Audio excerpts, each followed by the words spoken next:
Vibe blowing up the J. Got the loud jumping up the bay. Everything I'm on slay. Everything I do is got the Benz jumping up the bay. Vibe blowing up my J. Got the loud jumping up the bay. Everything I'm on slay. We've been with the Brazilians. This would be the first. They wild, I think. I'm innocent. Bro, you hear that guy?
What's going on, everybody? It is Coach Greg Adams back in here with another YouTube live stream. Shout out to the Coach Gang. And that's you. For being in here, being involved, and being active on this YouTube channel. And welcome back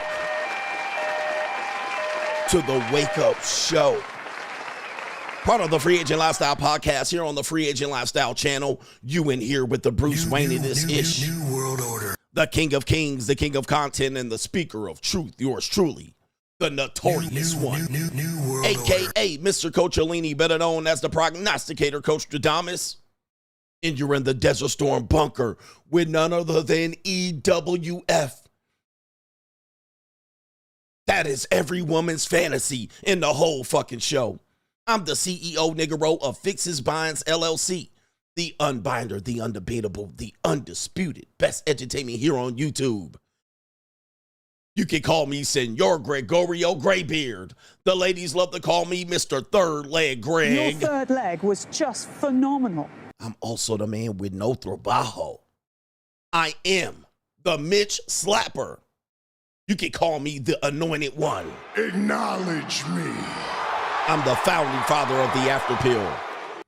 I'm the junior college sociologist, the Morpheus of the mating matrix, the chocolated Confucius, the Black Moses, the deliverer. Also the man that walks in the spirit of Elijah. I'm the man with more nicknames than anyone in the game, but in case you forget those names, just call me CGA. That is C God Allah. And I be the 12-time demonetized champion of YouTube. We got a great show for you today. We're going to talk about how hypergamy works against women. And then we got a classic example of a young woman who calls herself the trophy wife princess. Let me go ahead and get her name right here, just so we can put some respect on her name. She calls herself Isis, the trophy wife. I don't even know what it is. All right, listen. All right, it's something like that. Isis, the trophy wife, in which she's arrived on the scene under the influence of Kevin Samuels' teaching, rest in peace to Kevin Samuels, and the teachings of Sprinkle Lady. The Sprinkle Lady. She's a self-professed follower of Kevin Samuels and the Sprinkle Lady. You guys know Sprinkle, that crazy witch. All right. This woman actually was bragging on Al Gore's internet that she was able to procure a husband in record time, in under a week. And this husband was supposedly a rich man of high status. Unfortunately, this shit did not end well, all right? And so we're here to update you. Some alleged crimes are being committed here or being reported. I don't have any police records. I hope somebody does some investigating. I'm not an investigative journalist. Henry Resilient, I hope you're on the job here. This is an opportunity for you to do some investigative reports. This woman is claiming that her hypergamously rich husband that she met on a dating app that made her the trophy wife did some despicable things to her children. Now, you got to remember, she was a single mammy. She then became a trophy wife after serial dating. We're going to play her story leading up to this despicable act alleged by her husband. But she has alleged this woman went from single mammy of 2. She was in these streets, just so you guys know. In these streets? She was in these streets. She's admitting it. We're going to show who she was. Then she went to hypergamously dating rich guys as a single mother. All right, getting married in record time. And then the unthinkable. She married a monster. All right, and so the point of it is I'm trying to, a lot of guys are down badass ninjas. All y'all got is just bringing conversation and salami to the conversation, and y'all can't get no women. Y'all can't pull no broads.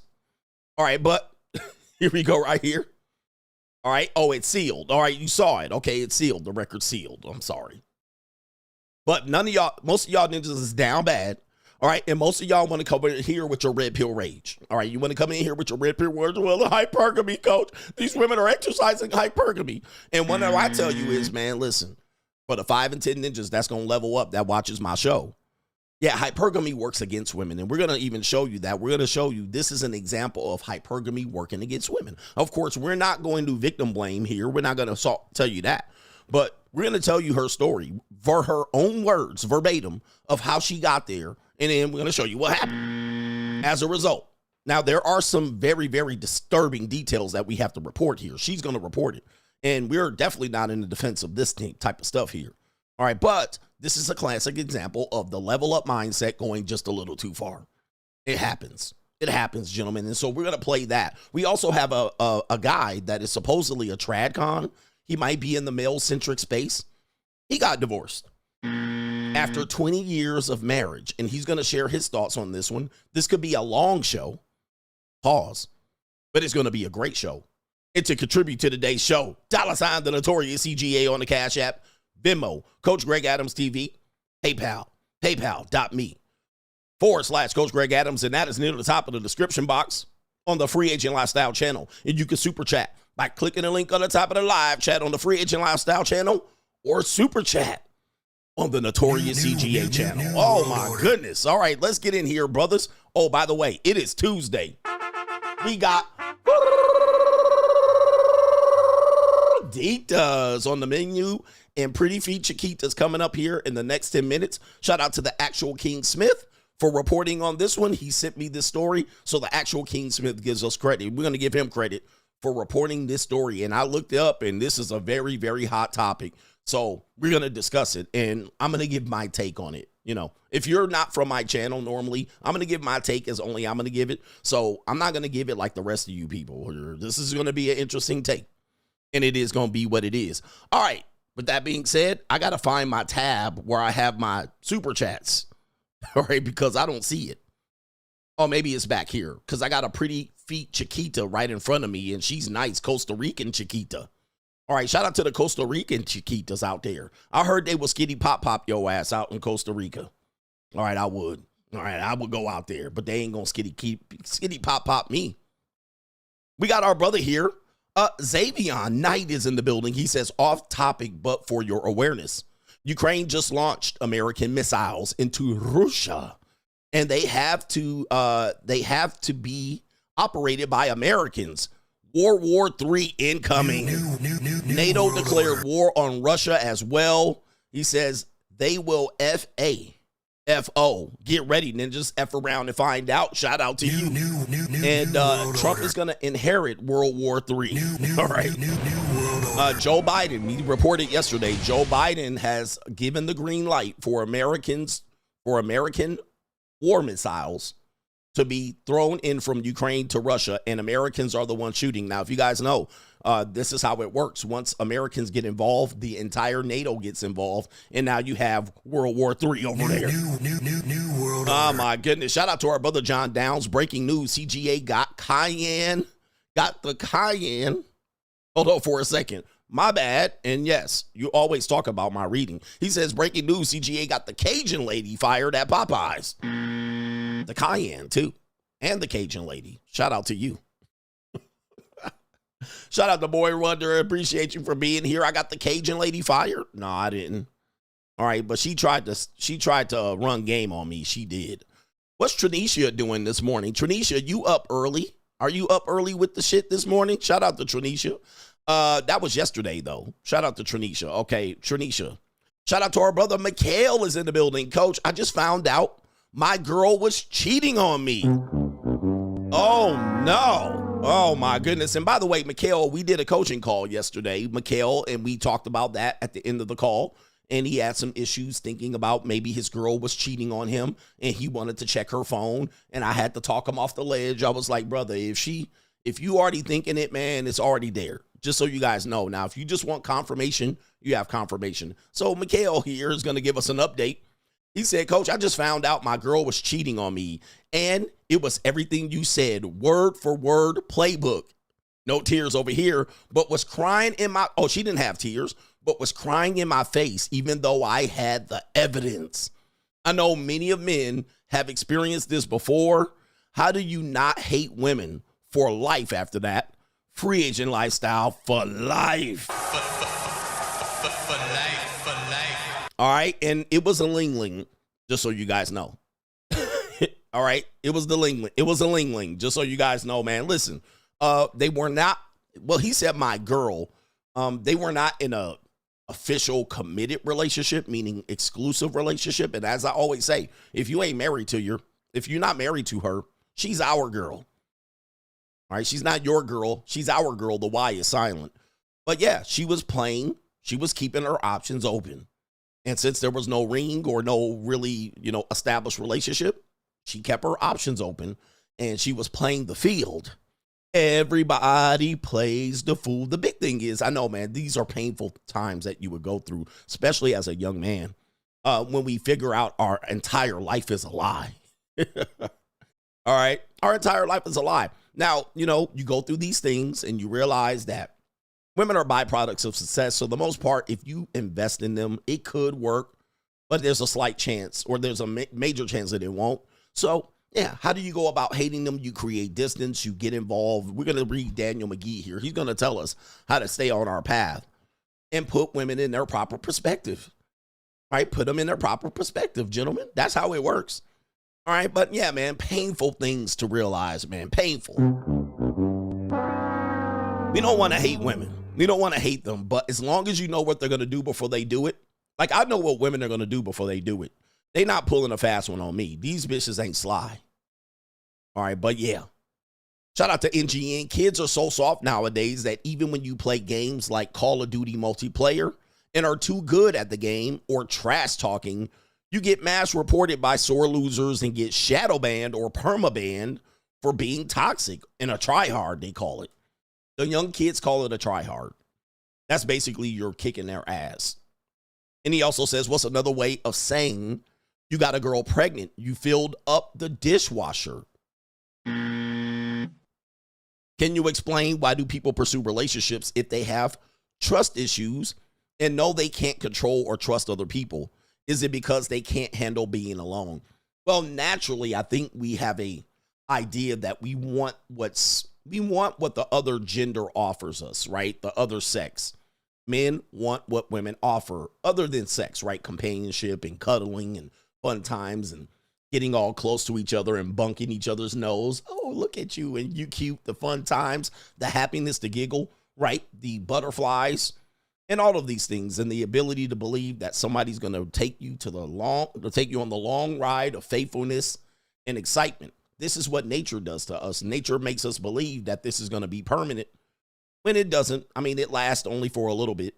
Even Keith Sweat wanted to make it last forever.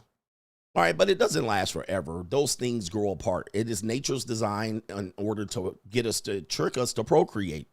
That's what happens. And most of the time, it's utility and duty that keeps people together, not those fun times where we're cuddling and you like the way she combs her hair. You like the stylish clothes you wear. It's like a disease. It's a sickness. It is a sickness. It's a sickness. I need that sound effect. All right, it's a sickness. It is. That's why they call it love sick. But, all I want is a duck sick at the end of the day. You know what I'm saying? Give me the duck sick, ladies. I don't need the love sick.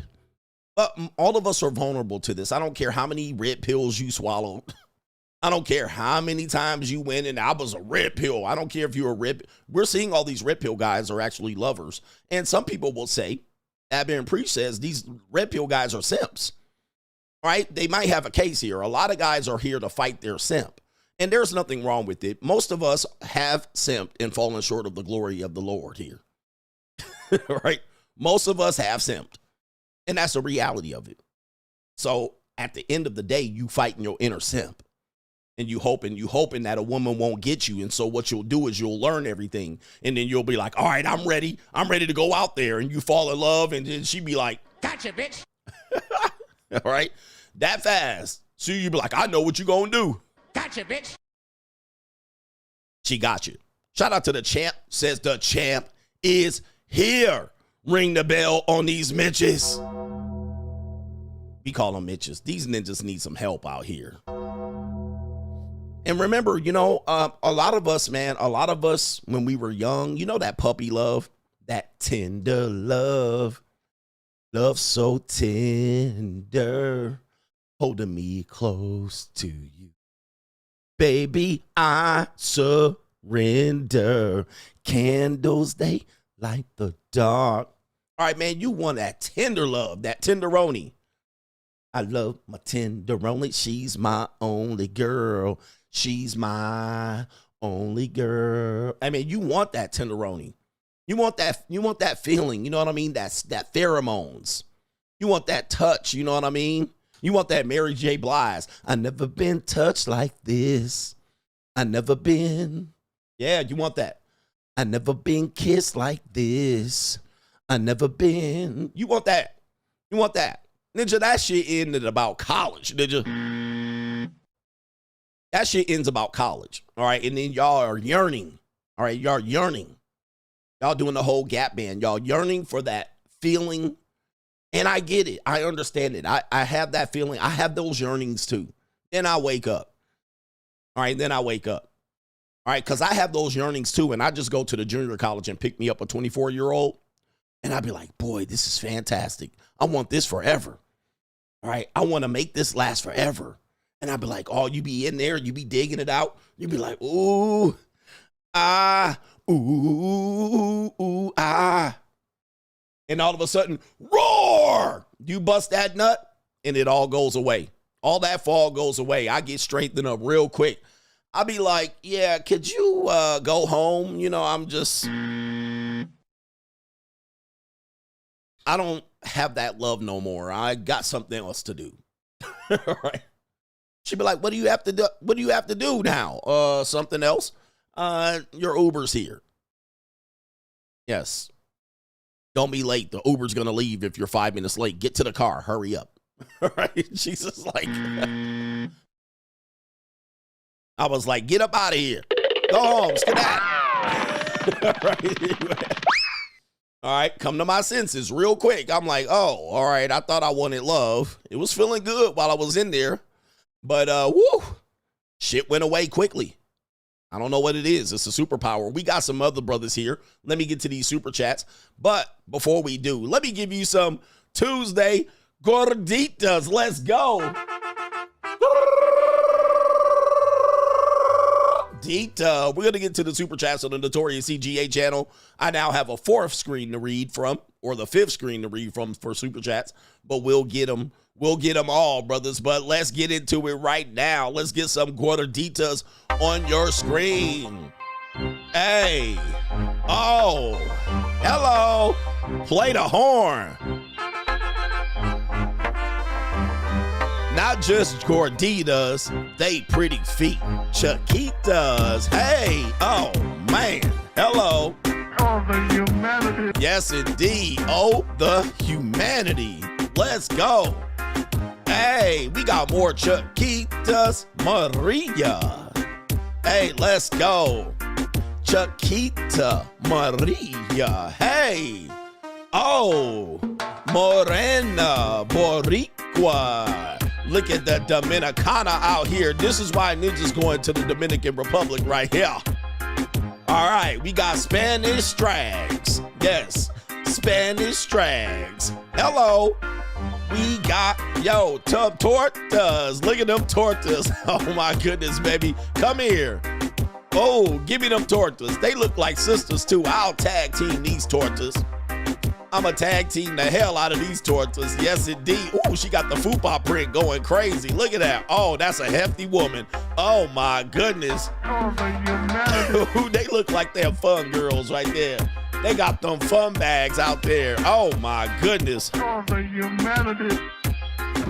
the hell? Oh my goodness gracious. All right. Hey, there's my girl again. Come here. Come here. Let me at her. Let me at her. All right, I gotta have her right there. Oh my goodness, the Chiquitas are out in full force today. Let's go. Hey. Oh my goodness, man. Hey, bro, come on now, dog. Come on, man. Oh my goodness. And that CGA in 15 years in the background, like, gimme, gimme, gimme, gimme, swing it. Oh my goodness, just what in the world? That's a hefty crack. Ninja, crack kills. Crack kills. Holy moly. That's gonna be a sloppy night. Hey, hey, let's go. Curvy Chiquita. Curvy Boricua. Curvy. All right. Oh, we got a, okay. Look at this Chiquita. Where's she at? Oh my goodness, look at the curve. Okay, that's a, oh my Lord, that's an Afro-Latina out there. Oh, I gotta have her. I'm gonna get in her DMs tonight. I want this one. I want this one. It's Stephanie right now. Oh, bachata mommies, go get it. Go get it, mommy. Let's go. Oh, get him. Oh, they swinging it. A night in Colombia out here. You see what them passport bros going overseas. Hey, oh, we not even done. Oh my goodness, we can't be done. Let's get it going again. Bring that beat back. Bring that beat back. Let's go. Look at my bachata mommies in the building. Oh, go salsa, merengue. Oh, bachata mommies, let's go. Get them, girls. Hey, Colombia's finest. Let's go. Get them, girls. Hey. Oh, we got a Blanca and we got a Negro, man. We got a Morena, yeah. And a Blanco, yeah. Okay. Oh, more Chiquitas. Let's go. All right, let's get you some Gorditas on the menu right quick. Oh, so demure. Hey, so demure. Let's go. Hey, oh my goodness. Hey, let's get it party up out here. Hey, let me give you my best salsa. Let me give my shit. Let me give you my shit right here. Hey. Oh. Hey. Yes. Oh my goodness. Here we go. We got Botox hotties in the building. She tightly packed. Does she got a car seat in the back? Nope. Oh, I saw a Balenciaga purse, something like that. Hey, oh, that's what you was waiting for. You was waiting for the Gorditas, yes. You was waiting for the Gorditas. Come on, Gordita, get it going. Look at that wave. Look at them thigh waves. Oh my goodness. Them ain't thunder thighs. Them hurricane thighs. And look at that fupa going crazy in there. Come on, get it. Oh, she want to smoke the crowd. Oh, that's what she gonna do to you. Oh my goodness, Ninja. What is she doing? Oh no. Ooh wee. That's some flabby ass right there. That's gonna be a flat. Oh, get it. Oh, there she go. Look at her. Oh man. She ready to make it go? Come on, give me that fupa. That fupa print going crazy. Let's go, baby. Let's go. Yeah, she a nice old future Gordita right there. She probably ain't got no kids. All right, look at she running right here. All right, that's the Forever Tia. Forever Tia. Sexy Tia. All right, she didn't have no kids. She just grew up from oh, look at them cankles. She got them cankles going. All right, go get it, girl. Hey, oh my goodness. Oh, the humanity. Damn. Oh my goodness gracious. All right, built like a whole refrigerator. Oh my goodness. Oh man. There's some gushy stuff under that fupa. That fupa print going crazy. All right. Yes, indeed. Wait a minute. That's the wrong button out there. Woo-wee. All right, there you go right there. What is this build right here? Wowzers, man. There can only be, wow. Okay, she ain't getting any taller, so it's all going to the back. Jesus. That is a tightly. That's a lot of woman in that suit. All right, Albert Wesker says society sets women up to not lose, but they still lose. All right, we're going to talk about that.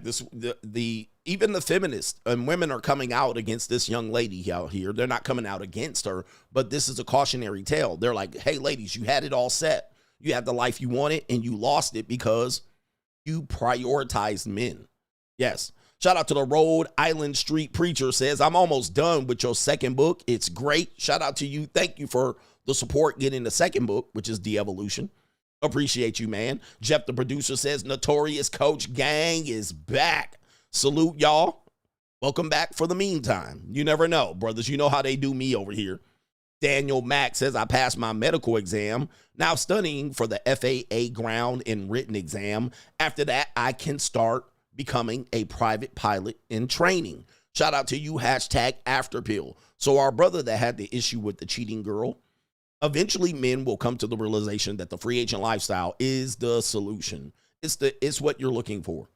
All right, because we're putting our trust in people that have been written about that are untrustworthy, right? But you can trust yourself. Some of you can, and you can trust in your ability. These are the things you prioritize first.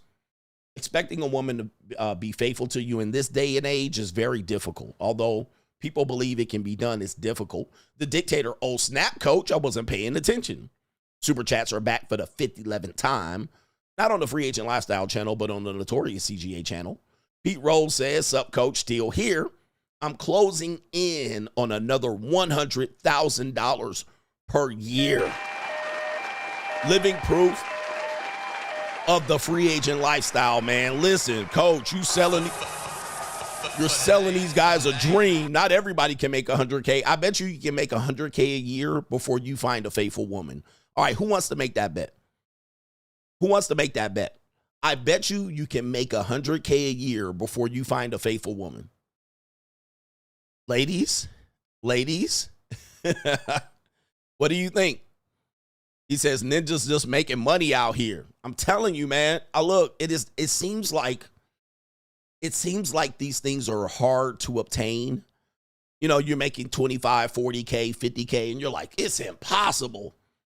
It's impossible. And yes, statistically, it is impossible because most people have a losing mindset. Their mindset is, no, you don't have to work that hard, or you don't need all that money. And they might say, they might say something like that to you. That's not everything. Money isn't everything. And what they eventually don't realize is when they start getting taxed, most of their income, these normal average people that tell you to be average, they pay the highest amount of their income in taxes, and they lose a lot of their money. This is the money mindset in practice. So being average is failure. Now, some people settle for being average. They'll be like, well, I'll just be average. Okay, just settle for that. Fine. We're not trying to sell you a pipe dream. But you might think it's hard to go from 50K to 100K. It's easier to go to 50K to 100K than it is to find a faithful woman in that time. And I can bet you, if you take 2-3 years of your life, you can easily bounce up to 50 to 100K. I guarantee you in that same 3 years, you won't be with one faithful woman. Uh-oh. Who wants to make that bet? Our brother Mikhail just told you. He thought he had a faithful girl, found out she was out here cheating, especially if you're under 30. If you're under 30, you can get to 100K faster than you find a faithful woman. This is a fact. I guarantee you that's an easy money. That's an easy bet for me. All right. My man Tony said, being average is hard, being successful is hard. Choose your hard, for real. Man, I don't want all them problems. It's hard. All right, everything is hard. All right, everything is hard. Just don't think, but I'm telling you, man, in 3 years, you will thank yourself. You'll be like, what the hell was I doing? Shout out to Pete Rose, getting that money. Rockstar says, I didn't realize Super Chats were back. What up, Coach Gang? They've been back for a while. I've just been not putting my Super Chats up. I just haven't been simulcasting. They've been up for a while. And watch out for the vlogs on this channel. They coming up. All right, speaking of coming up, we do have Doom and Gloom CGA up first, and we got some interesting things to report for you men to pay attention to. Remember, the main event is going to be somewhere at the 2.5 to 3 hour mark of this live stream, and it may be a long live stream. That's what he said. All right, ladies, when you come over here, I'm like, it may be a long night for you. All right. Your third leg was just phenomenal. All right, this ain't going to be a one-hitter quitter. If it is, it's because I want you to leave. But this going to be a long night for you. All right. When you come over here, you know what I mean? Especially if you come over at the right time. I'm going to be like, ladies, this is going to be a long night for you, just so you know. All right. Don't even put no clothes on. I'm just letting you know. Just stay there. Just stay right in there. It's about to be a long night for you. Yeah. Your third leg was just phenomenal. Now, I might pass out cold at midnight, and I might not wake up to 6 in the morning, but when I wake up, it's going to be a long morning. Your third leg was just phenomenal. All right. All right, anyway. Yo, Doom and Gloom CGA, let's go.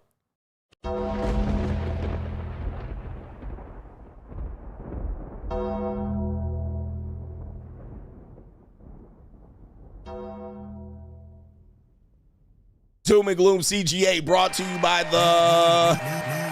All right, gentlemen, it's getting wild out there. It's getting kind of hectic, as reported earlier by one of our super chatters. It's on like Donkey Kong overseas right now. Apparently, Russia is not happy with the U.S. getting involved. Joe Biden throwing bombs over there. Bombs over Ruski right there. Apparently, it says Russia-U.S. tensions hit global markets as Putin lowers the threshold for a nuclear strike. Now, if you guys don't realize, Donald Trump elected, Putin said, I might consider what's going on over there. And why is this all off center like this? Why is it all off center? All right, I want to actually make it a little bit better than that. All right, what's going on here? All right, also Russia right here. That's my stream off center. Oh, I see what's going on. I'm gonna have to fix it live. All right, because this is atrocious. This is atrocious reporting by CGA. All right, but we'll do it live. There we go right there. How's that? That's a little bit better. Okay, but right there, Russia-U.S. tensions hit the market. In the market right now, I think the Dow is down 300 points because they know what's going on out here. Protect your neck. All right, and Putin lowering the threshold for a nuclear strike. Oh, my goodness. All right, Putin, don't send it yet. All right, my son's about to turn 18. The Kremlin leader, Vladimir Putin, has amended Russia's nuclear doctrine to outline the conditions that would prompt Moscow to deploy nuclear arsenal. All right, this is according to a Russian state news agency. And it says right here, investors took cover in safe haven assets amid the decline in the global stock. The Dow, at the last time I checked, was down 300 points. And it says the conflict is escalating. It's clearly expected to see some kind of immediate reaction, a knee-jerk reaction. Oh, no. New world order. All right, so I'm telling you, he about to go out with a bang. All right, he going out with a bang. And Donald Trump is the only one that can stop this at this particular point because Joe Biden, the lame duck president, started this shit. All right, and Trump is going to inherit a new world order. All right, it's going to inherit this particular asset, and he's going to have to deal with this aftermath. And if you guys know, once America gets involved, NATO gets involved, and now Russia about to come up. All right, they're about to come up missing. But I'm going to tell you, man, Putin ain't playing with y'all. All right, Putin ain't playing. He'll be like, I'll blow all this up. All right, you watch out, brothers. Protect your neck and protect your sons here because this is going to be a long fight.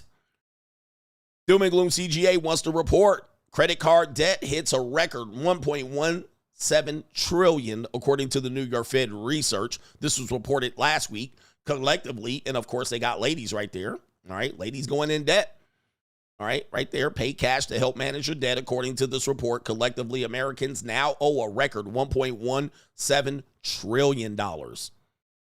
on their credit cards, according to a new report by the Federal Reserve Bank of New York. Still, credit card delinquency rates improved in the most recent quarter, suggesting that rising debt burdens remain manageable at this particular point. All right, but at some point, niggas is going to go broke. Let you get it through your thick skull that I'm broke. I know. All right, collectively, it says right here, credit card balances rose by $24 billion in the third quarter of 2024 and are 8.1% higher than a year ago. All right, and it says right here, the credit card delinquency rates, despite that, improved with 8.8% of balances transitioning to delinquency over the last few years compared to 9.1 in the previous quarter, but people are out there shopping. So when you see people, I know people are like, man, people out here shopping, they look like they're doing good. They look like they're making money. They look like they're having fun. They look like they're taking trips. I'm going to tell you, this is proof. I know a JUCO that went on 3 and 4 trips in 2023 and came back broke. I mean, she's doomed.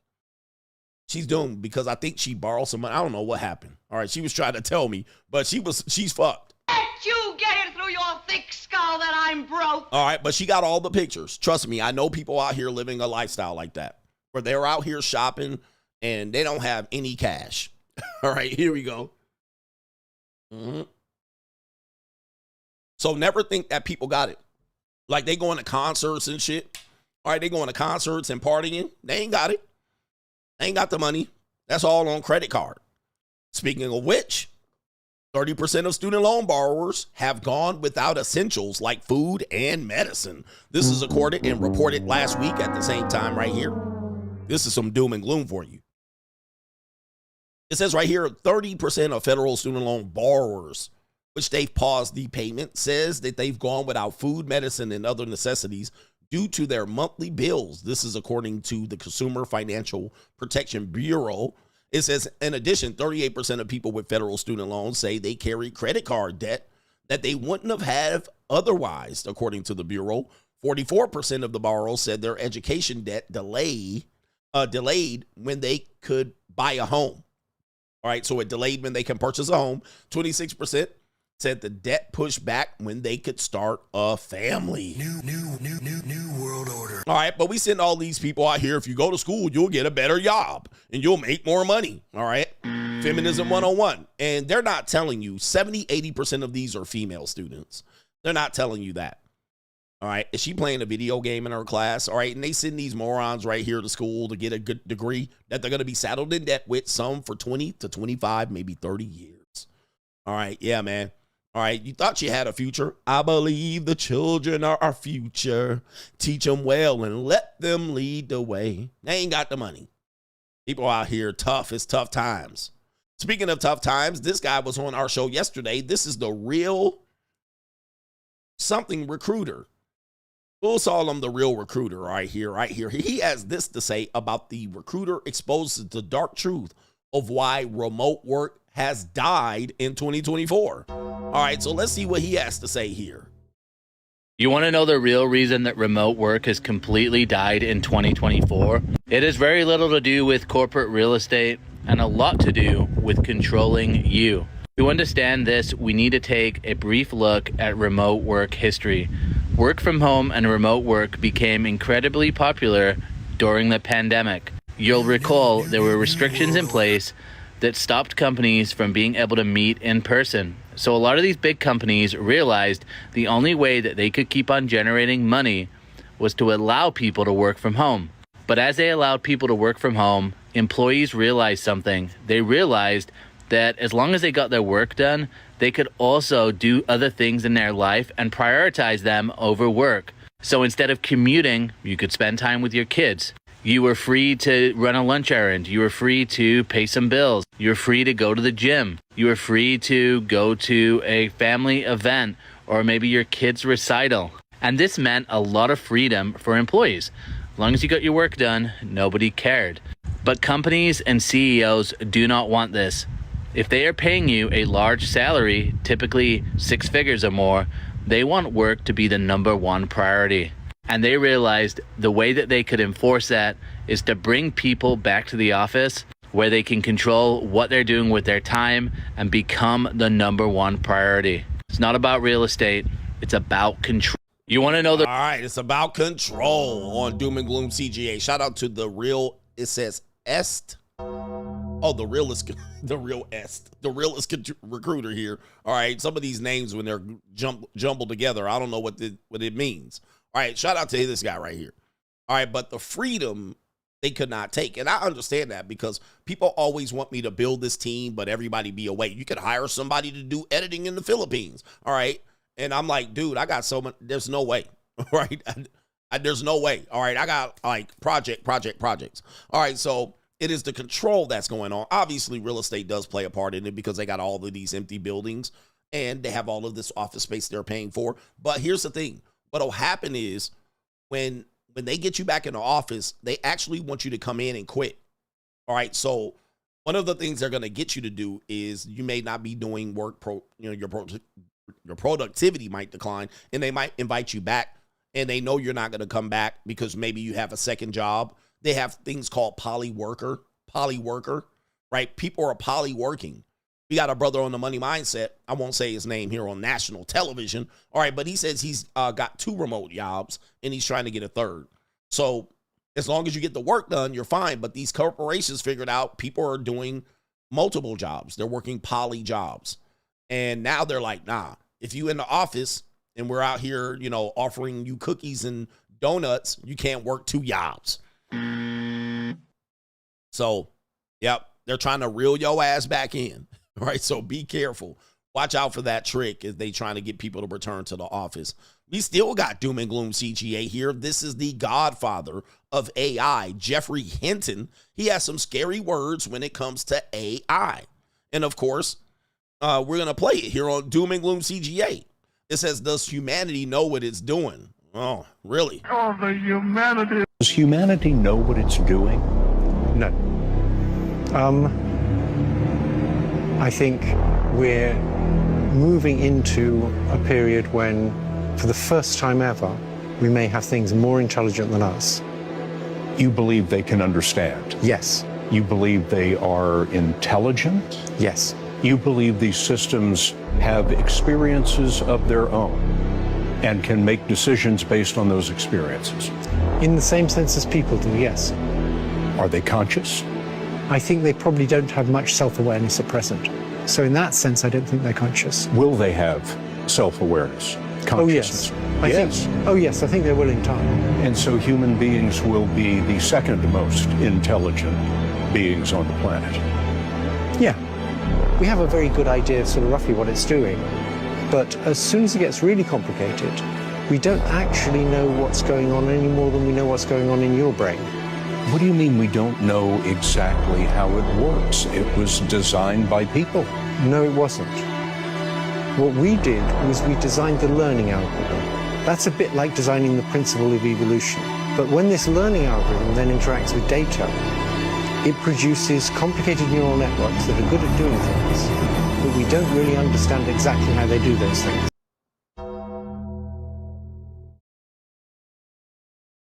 Oh, the humanity. New world order.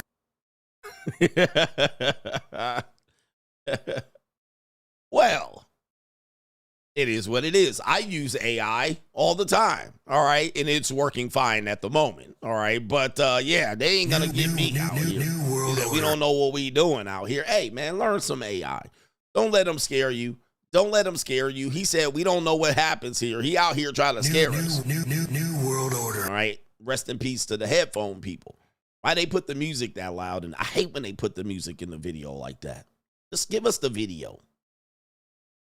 All right, and we got another one right here. We have a movie. I guess this is a movie with Megan Fox of a robot taking over the marital household. So your marriages aren't even safe from AI. All right, hang tight here. We're going to play a clip from a movie called Subservience. I've never seen the movie, but this is a household that hires an AI robot, and it goes left. Okay, here we go. Mommy! Should I call a doctor? No, I'm fine. Here, let me help you. All the humanity. We're gonna take Mommy back to bed.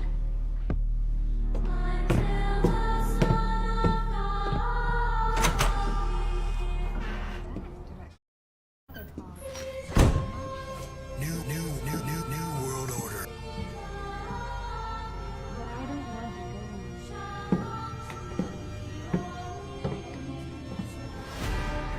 We're all mad here. I'm mad, you're mad. How do you know I'm mad, said Alice? Well, you must be, said the cat, or you wouldn't have come here. Listen to a story, Daddy. Don't do that. The voice. I love. Oh my goodness. Who got this as your robot? New world order. All right. Hey, for you robot ninjas, is this your AI robot? New world All order. right, I'm gonna tell you, man.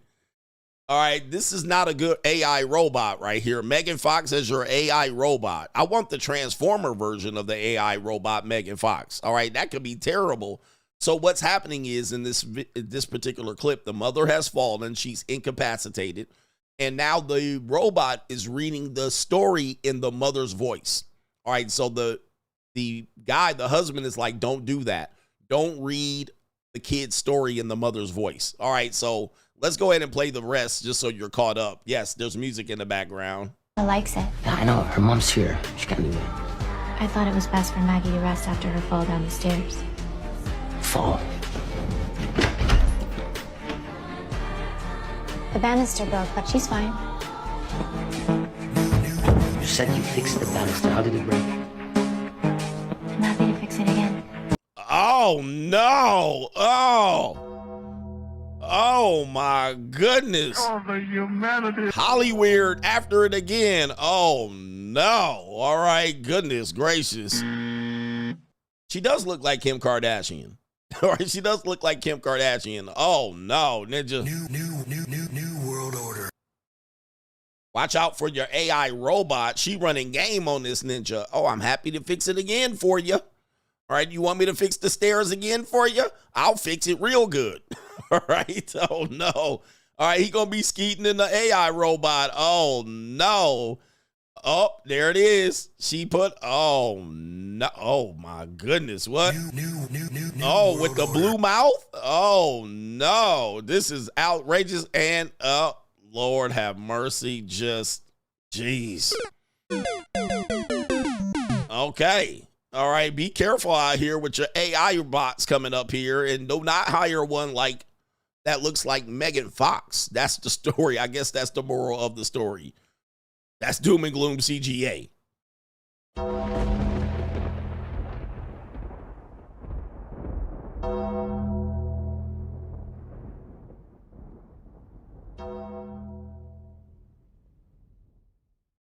All right. Doom and Gloom CGA, man. That was an interesting one, wasn't it? Blue mouth. All right. She dropping that. It's barbecue in there. She dropping a blue mouth on you? All right. I don't know about all that. All right, that would be a whole blue mouth. Hey, ladies, y'all ain't got no blue mouths, do y'all? It's barbecue in there. All right, they got blue mouths. Is she dropping that net? It's barbecue in there. We don't have to fix no binds no more. All right, could be. I don't know if I want a robot on my meat like that. All right, he must have smashed. He about to hit the bottoms right now. All right, shout out to you guys, man. I know it's Tuesday. You guys got Gorditas on the menu. Shout out to my Gorditas. Shout out to my lonely guys that are thinking about loading up their Tinder and Bumble to get them an easy piece of peace leave. Well, I know how it works. You jump on there, you get a few matches, you're going to meet with your first girl on Tinder. Easy peasy layup. You got to get, you need a slump buster. Get you a slump buster, break your streak, you dry. Let's take a look at what you're going to look like tonight with your slump buster. We do have video here. Parents, parental advisory. This is going to be most of you ninjas with your slump buster tonight. Here we go.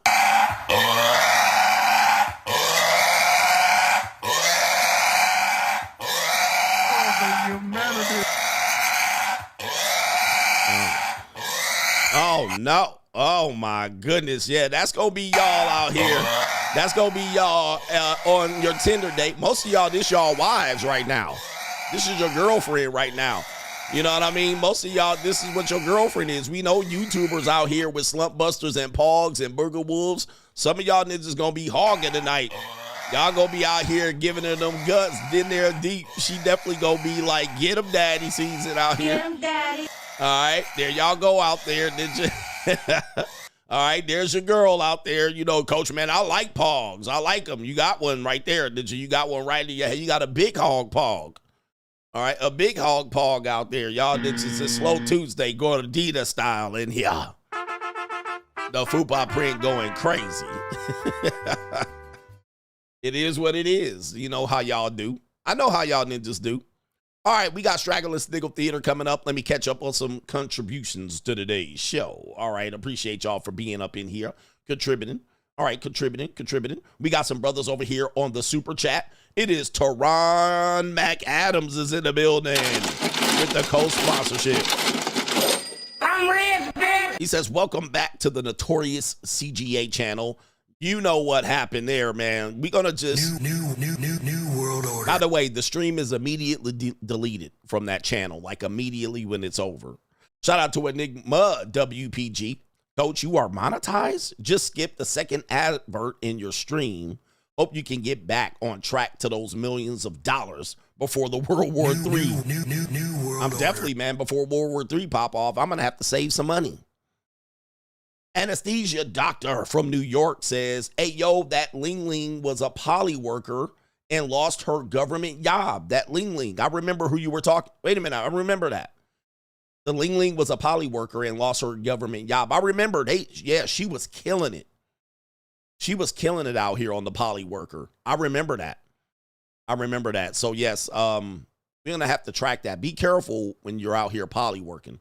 That woman was out here grinding. I need me a robot Ling Ling like that. I need me a Ling Ling that's just like crazy worker, crazy bag, and she just need me to fix her, you know, pleasure her for a little bit. Some of them Ling Lings be assassins out here. Shout out to them. All right, you just got to make sure she don't cut you off.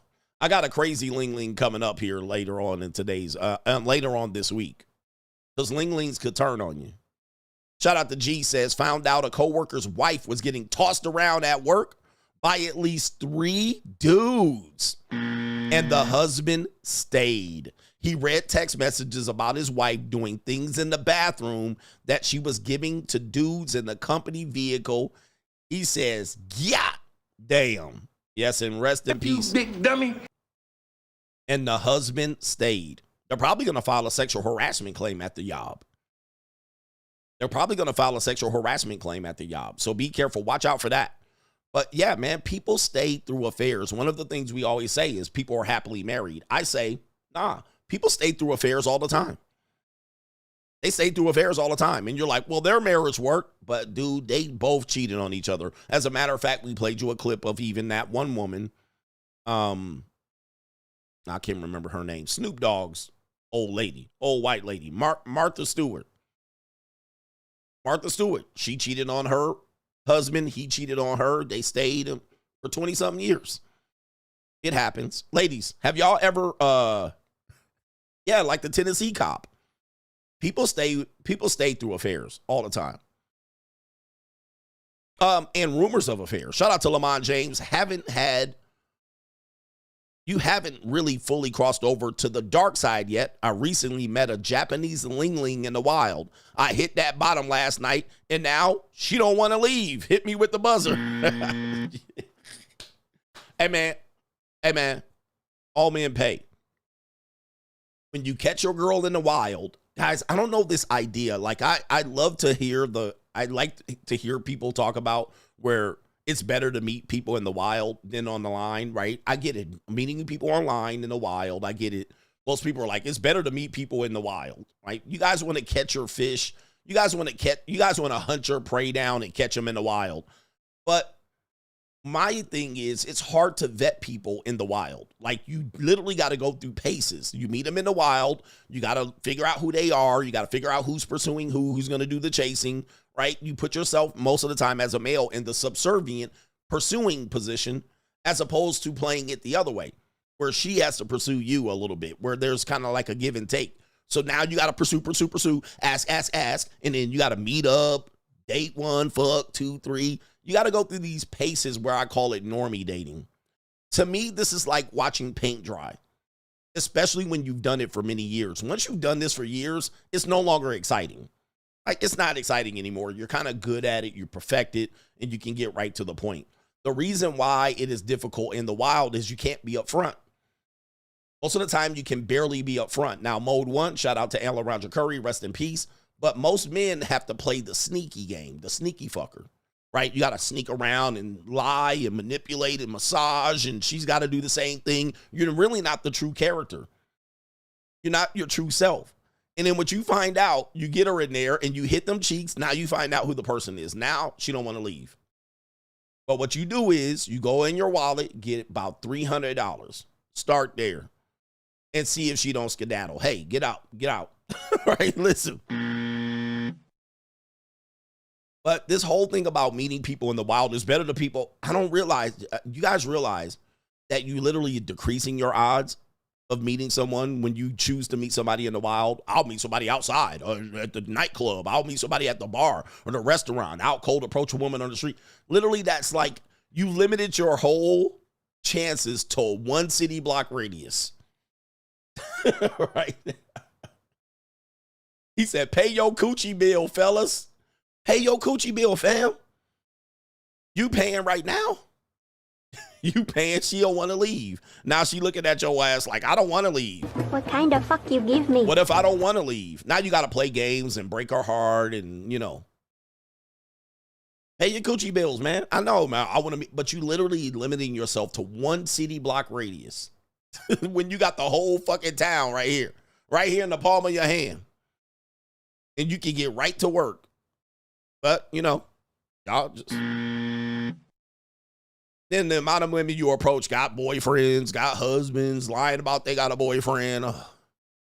I ain't got no time for all that, Ninja. Yeah, I got time, cuz.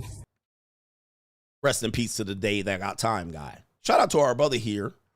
The Pittsburgh Mogul says, I'm up over 70K thanks to taking large positions in SoFi and MicroStrategy prior to the election. This is not financial advice. You will see this CPA in the money mindset soon. Keep grinding, CGA. Let's get that money, the Pittsburgh Mogul. Let's get that money. Somebody said, I'm up front in a while. Congratulations, nigga. You want a cookie? Here's a cookie for you. Here's a cookie. Let's get this nigga a cookie. Hey, here we go. I'm up front in a while. Congratulations. Hey, let's give him a round of applause. He's the exception to the rule. Shout out to him here. He wanted some recognition. I'm up front in a while. All right. Oh, I see him. He just sent me a photo. Because you know how I am. When you talk shit, I do want to see receipts. Let's see the results of his up front in the wild. He has sent us a photo of his bitches. Here they are. This is him.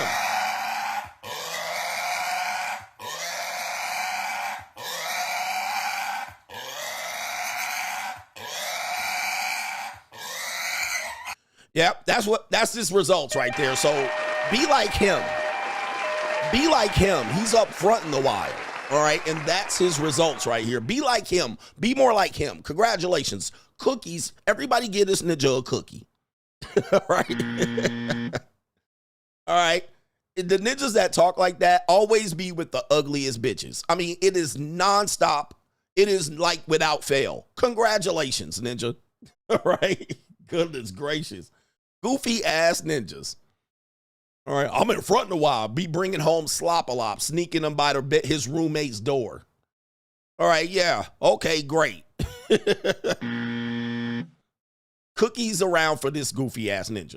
All right, shout out to Xavion says, is it cheating if a guy gets an AI doll robot? He says women will have all sorts of toys. What's the difference?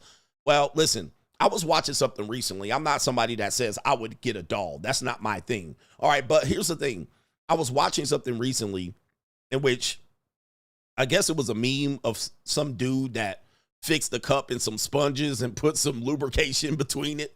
All right, listen, I mean, like, man, the internet is wild.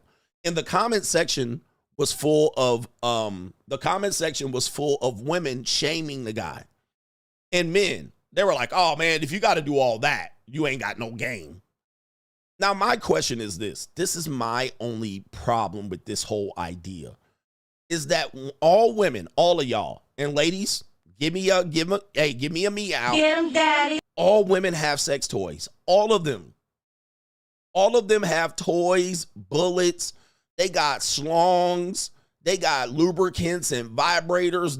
They hooked on pornography since they was 19. They got hentai porn. They out here rubbing it out. They rubbing it out. They squirting on their blankets. They doing all kind of shit. Drawer full of toys and stuff like this. And when they need a fix, they go get they fix. There's no shame when women, they got torsos that can mount them. All right. And all kind of shit. They be buying torsos. They got torsos all in their little treasure chest over here. They got all kind of robot toys, shit with all kind of things that can plug in USB. It can whirly dervish. They be toys with tentacles and roses and things that squirt out juices, pearls and bullets. And nobody shames them for it. Like, there's no shame in the game. One ninja puts 2 sponges in a cup and lubricant. He's a lame, right? Yep, they buy dogs and put peanut butter between their legs and let the dogs lick it. I mean, they do all this shit, crazy wild shit that should be laying them in jail. But you did get one jar of lotion and you're a creep. Right? You a creep. Like, you just completely a loser. What a loser. Like, how do we arrive at that level of, what do they call that? Double standard. How do we arrive at that level of double standard? You just a loser, a lame. All right? Don't even try to think about getting an AI robot. Loser! Right? This is crazy, man. I mean, I don't get it where the dude is a complete loser and all these women got drawer full of toys. And toys that you can't even keep up with. I'm going to tell you that right now. You can't keep up with it. All right, anyway, not to shame the women, but it is definitely disastrous out here. It's a mess out here that you can't, all right, can I have a little bit of fun? I just got 1 tube of lotion and all of a sudden I'm a grapist. All right, come on, ladies. Can we actually have something here? Can we have fun? Shout out to our brother Joshua Moon says 100K a year before finding a faithful woman. Yikes.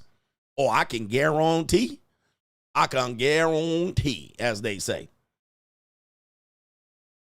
All right, anyway. And we got some other brothers. Did I get PayPal? PayPal ninjas is like, Coach, don't you forget about me, ass ninjas. All right, we got you, PayPal. We got you, brothers, man. We gonna get you right now. Pause. We got somebody from early this morning. It is our brother, no government name. Can you elaborate on how women use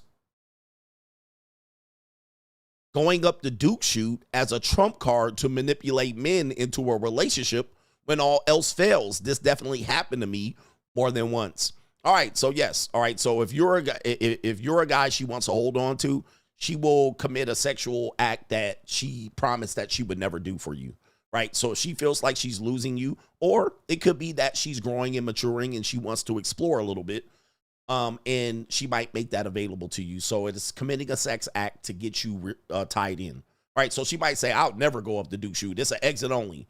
Well, a couple things might be going on. She might be fantasizing about somebody doing it. She might be reading a book like 50 Shades of Greg. She might be exploring her sexuality a little bit more. Or she might be trying to reel you in a little bit more. Yeah. So, yeah, that's a classic one where they will do things and say, you could do anything to me. When they say you could do anything to me, you need to clarify, but they're probably not going to be very clear.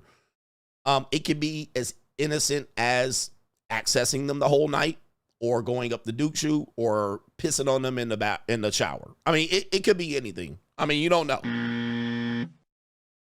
Because women are passive aggressive. They always want to use plausible deniability to protect themselves. So they'll say anything. Then you be like, get in the bathtub and get on your knees and I'm going to give you the golden shower to R. Kelly. All right. And they might be like, oh, not that. Or they might say, all right, that's fine with me. Get him, daddy. You never know. All right. But a lot of people, we have to realize they're not innocent. Women are very, very sexually explorers. They sexually explore things more than we know. I mean, they're amongst the nastiest people out here. They'll never let you know it, though. All right. Y'all just, I mean, look. Get him, daddy. Y'all don't know what's going on. These women got nasty minds out here. They nasty. So you got to be careful. Sometimes this is how they show that you're theirs. I'm connected to you. Shout out to the actual King Smith. He says, life's a great teacher. Can't wait for your breakdown of the main event. We got that main event coming up here. Man, it's going to be great. It's going to be great. All right. And we got our brother here, No Government Name. We got like 3 more. No Government Name says, I don't believe in 50-50, but I need it more like 80-20. I'll pay the rent, the mortgage, and the female pays the bills, the lights, the Wi-Fi, her bills and her phone bill, etc.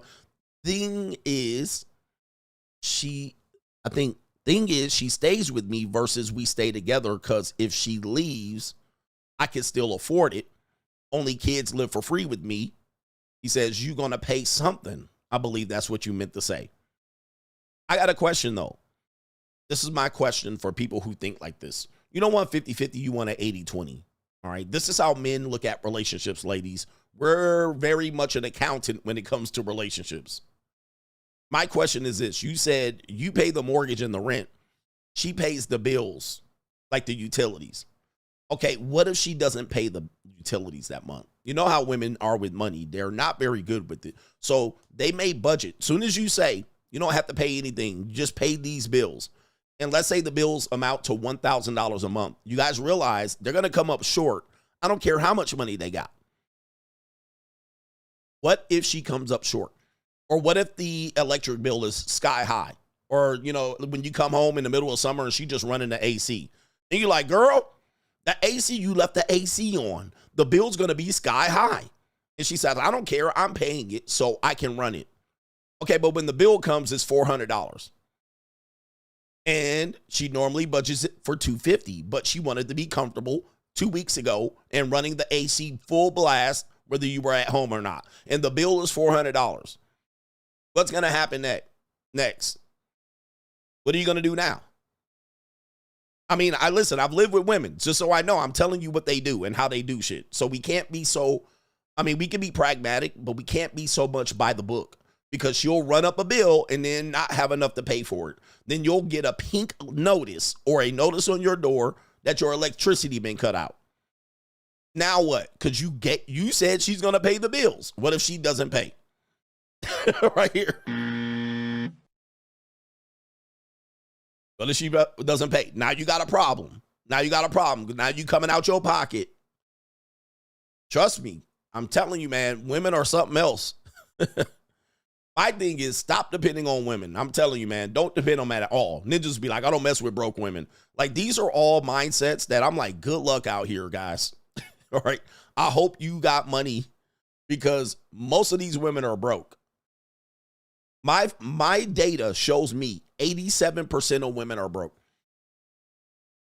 I don't care how much money she make. They broke. 87% of American women are broke, busted, and disgusted. So men talking that shit, I don't mess with broke women. Where you must be messing with 50, 60-year-old divorcees. Who the fuck you messing with? All right. Most women don't got no money. None. And they make 80, 90, 100, 150, 200, 300,000 a year. Broke. I'm telling you. All right. So they just be talking that I don't mess with broke women. Like he running around with all rich women. All right. No. Guys, don't believe these guys will sell you a dream all day long. Oh, we do have video for the I don't mess with broke women. We do have video of his girl. I appreciate him. We do have video of his girl. All right. So let's see what his girl's looking like.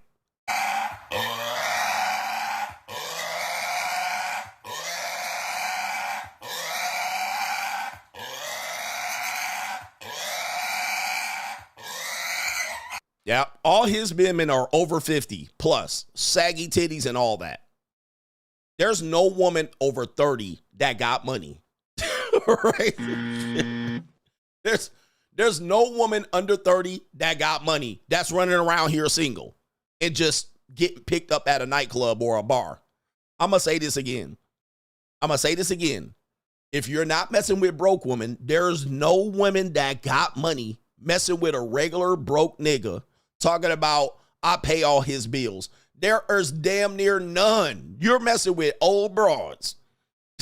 Right? There is no way. These didn't come up lying. No woman under 30 got money. Just be like, here, I got mounds of money, and I'm just throwing it at whoever I want, some dude. Don't believe this shit, bruh. This is all talk. All talk. These niggas love to talk, man, and we don't let them get away with it. There's no woman under 30, so you messing with old broads. Old broads. All right? Or fat women. All right? That's what you messing with. They just don't got it like that. Trust me, I've been around. I've seen it. I've been in wealthy areas, poor areas. I'm going to tell you, no woman under 30 got money. They just throwing around at a dude. All right, and paying bills and 50%. Not if she's attractive, she ain't. Right? Jesus Christ. All right, the economy is right now tanking, mostly primarily because of women in spending and their inability to balance their economics and their work life. This is what we're doing. Even in marriages, marriages are tanking. Children are tanking because parents are working outside the house, both of them, and they may be making good income, but their kids are suffering. And they can barely make ends meet, both of them. So don't sell these guys a pipe dream. This is all yap and talk, and we don't want men to follow it. We not over here on no player shit and no shit where we buy here. I'll be messing with only rich women. Shut the fuck up. Nah, bruh. Shut up with that bullshit. Stop with that bullshit. Right here. Stop with that bullshit, fam. This is 2024, nigga. You don't got a lot to kick it. You ain't got a lot to kick it, bruh. Right here. All right, bruh. That we don't mess with that over here. Where we at? Where we at? I only mess with rich women. Under 30? Or under 60. You messing with hags, all right, that got their money in the divorce. We tell you what is real out here. These niggas out here living a fraud life. All right, don't let these niggas fool you out here. Only mess with rich women that got their own money. All right, okay. All right, shout out to our brother Spoon Zaza. He says, when you dropping that album, coach, I need a copy ASAP. Singing live in ish. Been around the world and not I can't find my baby. There are some white girls that will support you for a temporary time, and then they'll wake up. All right, so watch out for that. There are some young white girls that will spend their daddy's money on you, okay? Get 'em, daddy. All right, it ain't their money. Shout out to our brother Caitlin says, what's up, coach? Women don't know what their hypergamy causes. Since most women are only going to chase a small number of men, their men don't have to be faithful. However, they can still provide the lifestyle they want. Leaving a successful man is going to be hard for a woman. It's going to be a hard choice. And we're going to show you. We are going to show you that hypergamy is something that works against them, although it works against most men. But it doesn't pay for most women. It's like these women out here. I got a faithful rich man. Right? Shout out to Brayon. Is in the building, coach. He says right here, greetings. In a couple of weeks, I will be at trooper school, which means I'll be away from home for 3 months. Damn, I told my girl I don't expect her to be faithful to me while I'm training to become a state trooper, but she swears she's not going to cheat. And I just laughed. Ladies, yeah, man, listen, I wouldn't even, yeah, you might have to break up with her for a little bit, right? I'm not going to cheat on you, I swear. You guys got to remember, women are like children. Right here. Women are like children, man. You be looking at your child. Now, listen, I'm going to be away from home for about 3 hours. Nobody, no friends. Do not get on the scrambler cable. Do not get on the Wi-Fi looking at prawn. No Instagram, no TikTok. I want you to study, take the trash out, and then the kid be sitting there, okay. You promise now. You promise you're not going to do these things. You're going to make sure you do your chores first, your homework second, no video games, no Wi-Fi. You make sure you do it. And they be like, I swear, I'm not going to do it. And then we know women are impulsive. So they might intend not to do it. And then all of a sudden, well, I don't know what happened. I did 1 sniffs and 2 sniffs of coca. I took some pink Tootsie. All right. And then a guy came over and he wanted me to peel his banana. And then all of a sudden, I slipped and slide and glipped and glide. And all of a sudden, he was on top of me and I couldn't resist him. I swear I won't do it. All right. Then they go come up with a reason why I got drunk and high. I got drunk. I got high. I was out. My friend, she's a bad influence on me. We had to spend the night. I had to take an Uber. The Uber broke down. And all of a sudden, he was stroking my punani. Yep. I didn't mean to do it. I didn't want to do it. But you pushed me into his arms. Yo. You pushed me into his arm. Never believe a woman, bruh. I didn't want to cheat. I didn't intend to cheat. It just happened. Yo. All right, so she took that. Yep. All of a sudden, I was doing this and that, and all of a sudden, slip, slop. Have you ever heard a woman say this? Look, for the gentleman, I'm going to teach you. I'm teaching you here because people are like, Coach, watch this. Have you heard a woman ever say, I'm going out to get my back blown out tonight?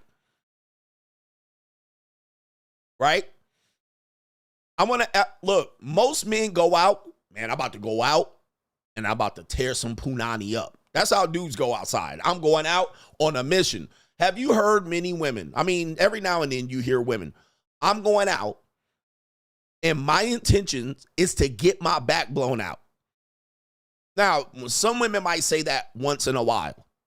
Every once in a while, they might be like, I'm going out. Most of the time, they're like, I'm going out to have fun, release some steam, swing my hair. I'm going out with the girls. And at the end of the day, they get their back blown out.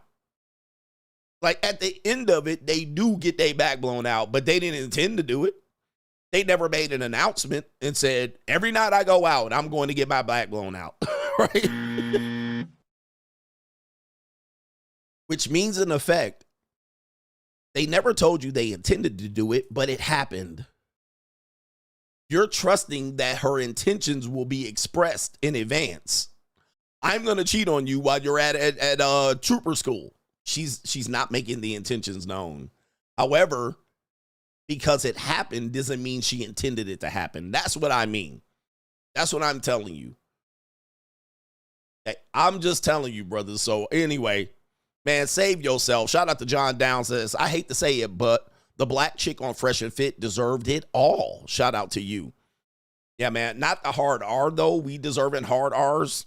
I beg to differ. Let me check the super chats and then we'll get back to the show. This has been a great show. Can you admit that? Are you learning? Are you helping yourself out here? All right, because I don't want to get too far behind. Shout out to our brother Keith. Fellas, understand, when you become a success, you finally understand the phrase, the world is yours, and what it really means. He says, hashtag passport bros, we up. Enjoy yourselves, gentlemen. You understand the world is yours. A lot of dudes be like, I can get it without having success. You might be able to. JG says, shout out to CGA. What app is better, Superchat, Ko-Fi, or Superchats here? Want to make sure CGA gets his dues. It's better for you guys to go on Ko-Fi. All right, Superchats over there is just more convenient for you because I know a lot of people don't want to put their information on Ko-Fi or PayPal. Some people are very, curious with that. They're like, I don't want to send it there, but it actually does me more of a favor. I can get access to the money better. Even if, Ko-Fi can't demonetize me, YouTube can. I've actually had you guys super chat tens of thousands of dollars and YouTube took it all, right? They have too much control. So why that may work for you, I have that up for you if you want to donate there, but I won't see it for 30 days. All right. And they could take it at day 29 and I'm out of the money, but some people like to donate there. Right. That's why I have it up. That's the only reason I have it up there. Because people like to just see their name on the screen. But it's actually worse out for me. Ko-Fi, PayPal is way better. All right. I get access to the money immediately. They don't demonetize me. They don't say, well, you did this, you violated this terms of services, we take all the money, and so forth. And YouTube takes 30% of all super chats, 30%. Ko-Fi takes a small percentage. PayPal takes a small percentage. So Ko-Fi is way better. PayPal is way better. Cash App is way better. But for you guys want to super chat over there. So I have it up over there just so you guys can do it.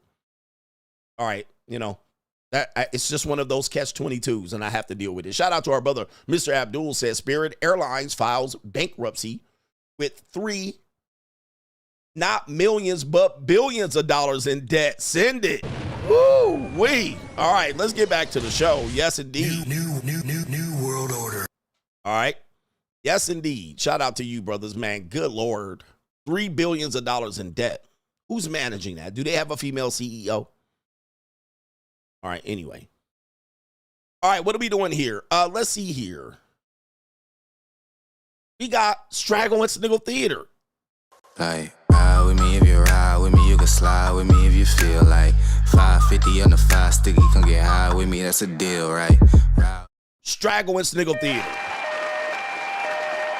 Okay, what do we got up first? We have a woman that's complaining about men not giving her attention in the wild. Let's hear her story right here. There's a nice piece of brown calico right there, young piece. All right, she says this right here.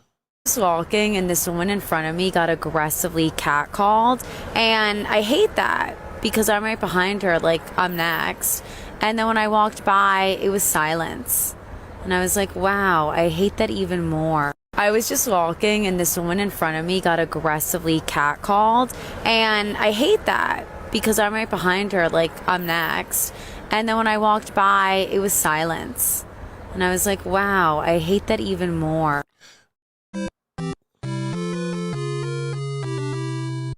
Gentlemen, I'm here to tell you, you can love women or you can understand them. You can't do both. One thing that we have to understand is whatever they say they want and you give it to them, they going to want the other thing. So if they say, we hate men that catcall, all right, and then men stop paying attention to them, they say, well, why have men stopped approaching? Then they'll say, we want men to catcall and approach us. We like that attention. Men are ignoring us and we feel bad. So we want you to do it. Don't be scared. Shoot your shot. Then you will take your ass out there, the one-armed man. Your goofy ass ninjas will take yourself out there and they will shoot your ass down. And they will come back complaining about getting catcalled and approached. Guys, this is how women work. This is why societies have gone through great lengths to restrain these people's ability to do what they do. All right, they change their mind like they barely change their draws. And once you know that and can accept that, you can be better with women. You can be indifferent. So this is the type of shit that they play games. They're like children with breasts. Chronicles of Judah, COJ. They're children with breasts. They play games. They want one thing, they get it, then they want the other. Or whatever they say. I don't want that. They don't get it. Now they want it back. All right. It is what it is.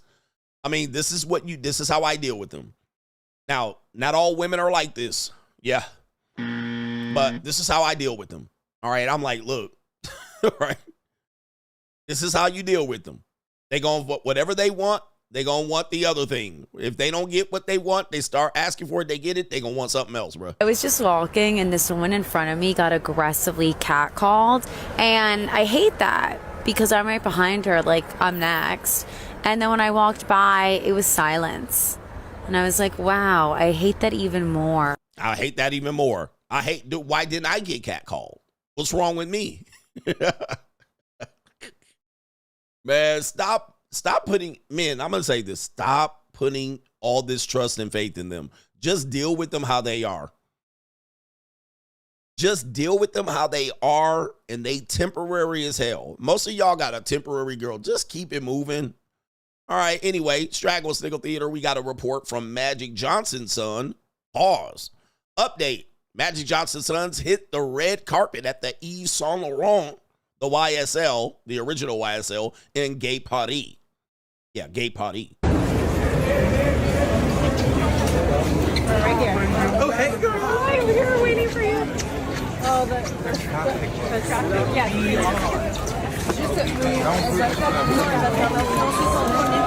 Vas-y, Monnery, j'ai bloqué. Non, vas-y, j'ai dit que tu pouvais faire en premier.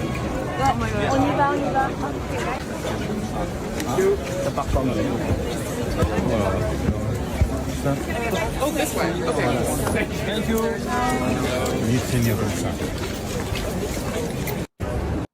Hey, yo, chill, son. Hey, yo. No comment. We'll just let the video play and you provide. No comment. All right, I'm not going to comment on this one.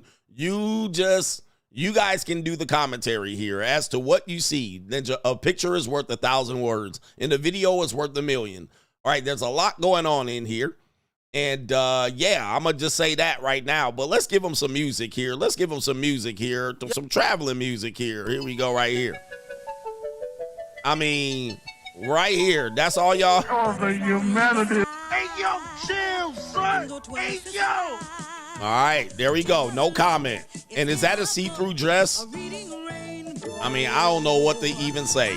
All right, but no comment right here. This is Magic Johnson.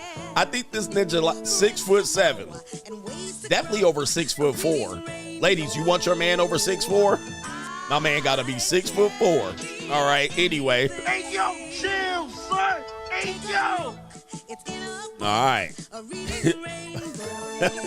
Pass on your legacy right here. And are you wearing a halter top?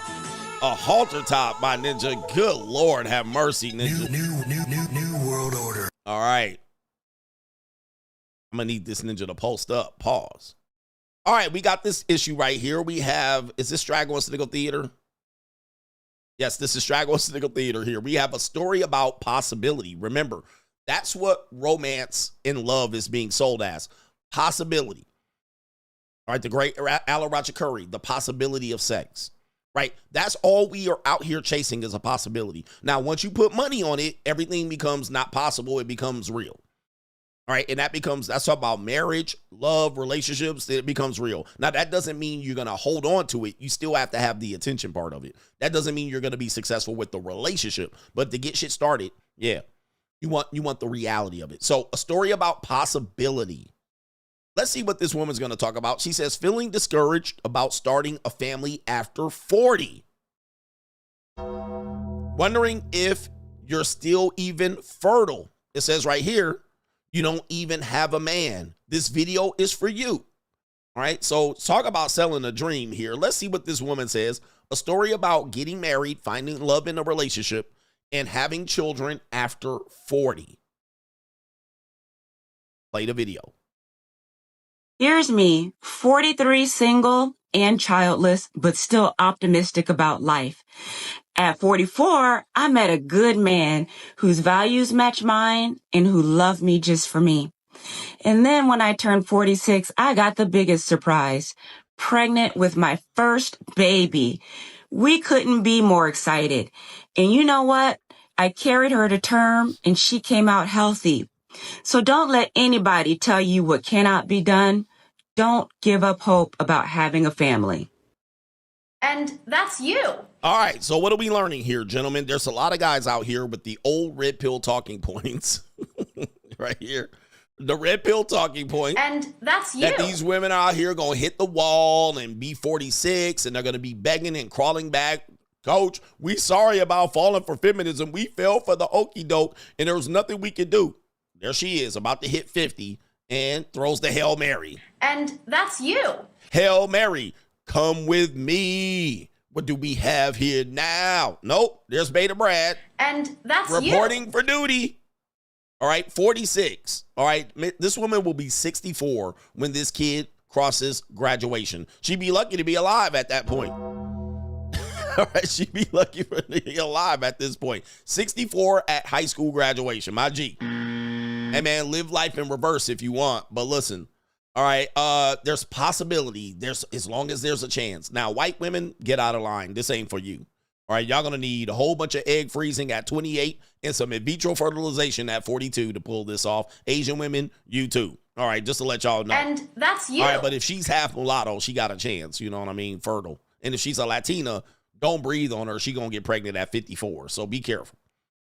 All right, but man, I'm going to tell you, man. And look, I found a good man. And that's you. I found a good man. a retirement plan, a wage slave, a pet wallet, a goofy.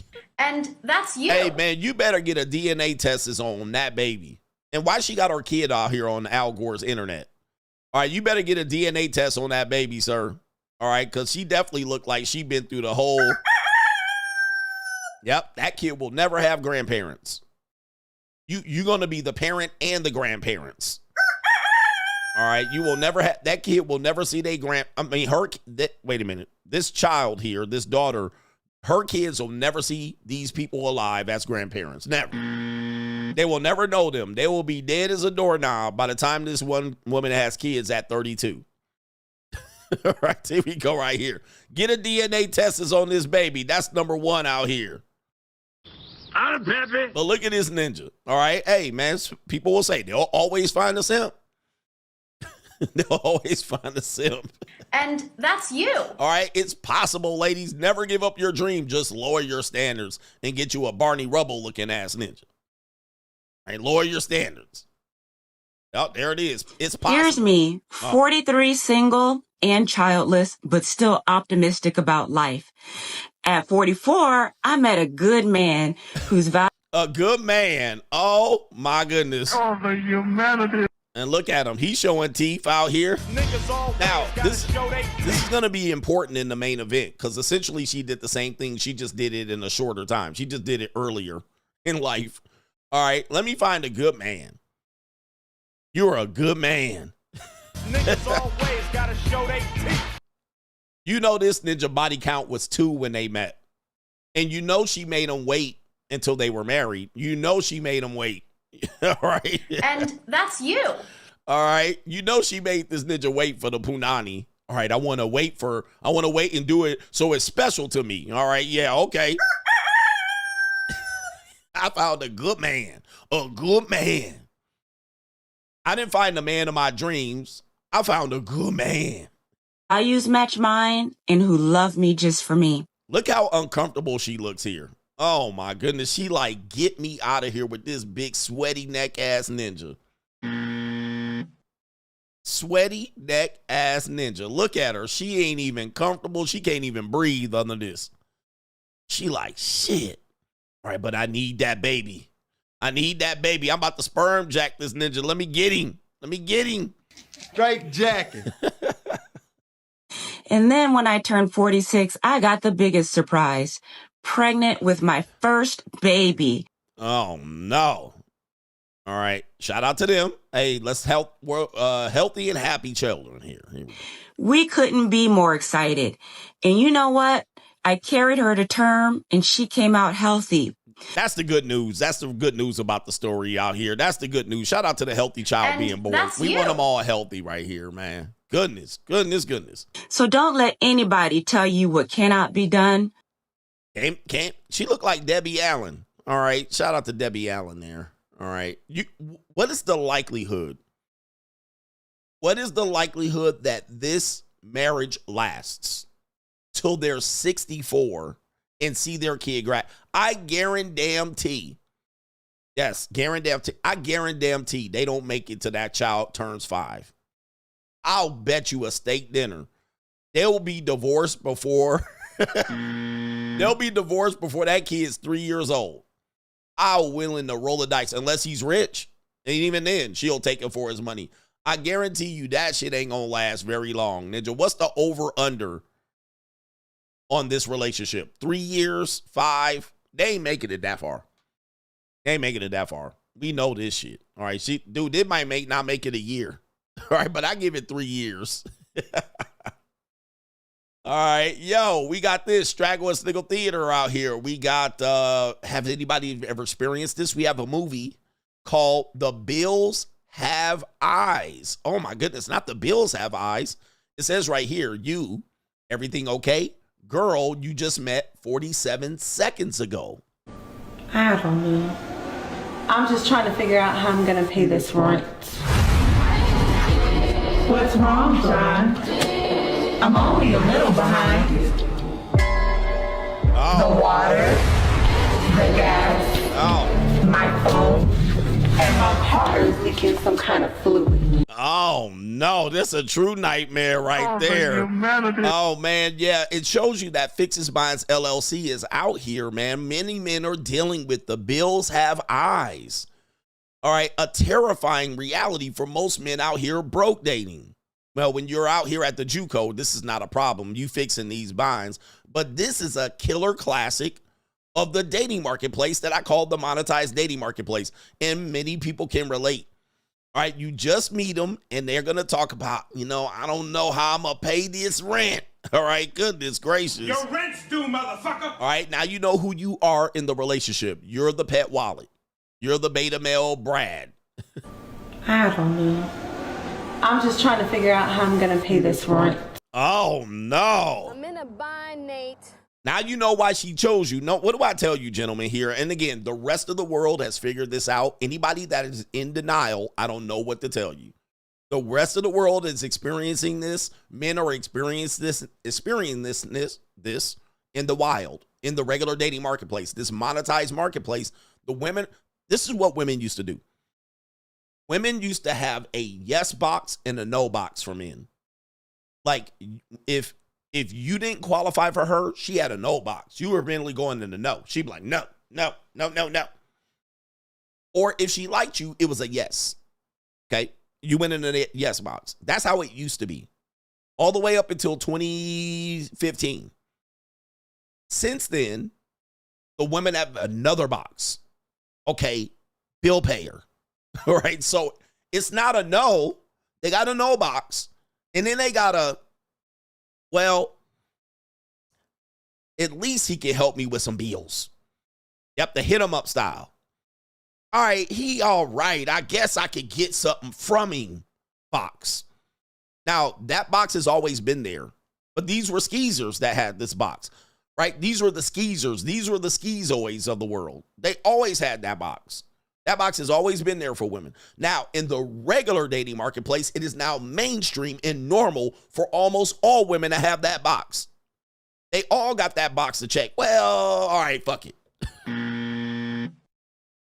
Yep, that blue can't trail. She gave you the hit 'em up style. Now, all women have the, well, maybe he can help me pay this rent. All right, yes. Your rent's due, motherfucker. The bills have eyes. Or he can help me pay a couple bills. What's wrong, John? I'm only a little behind. They about to turn it off this month in a couple of days. I'm only a little behind, and he out of there right there.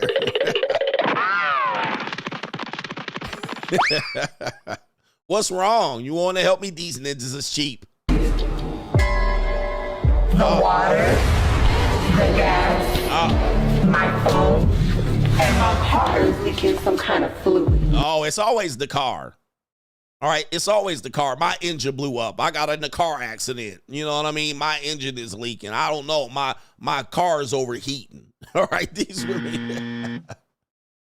Right? They all got this box, man. Men are out here acting like this is not happening. This shit ain't happening to me. I only mess with rich women. Ass ninja. All right, but the bills have eyes out here. That's Straggle and Sniggle Theater coming to a theater near you.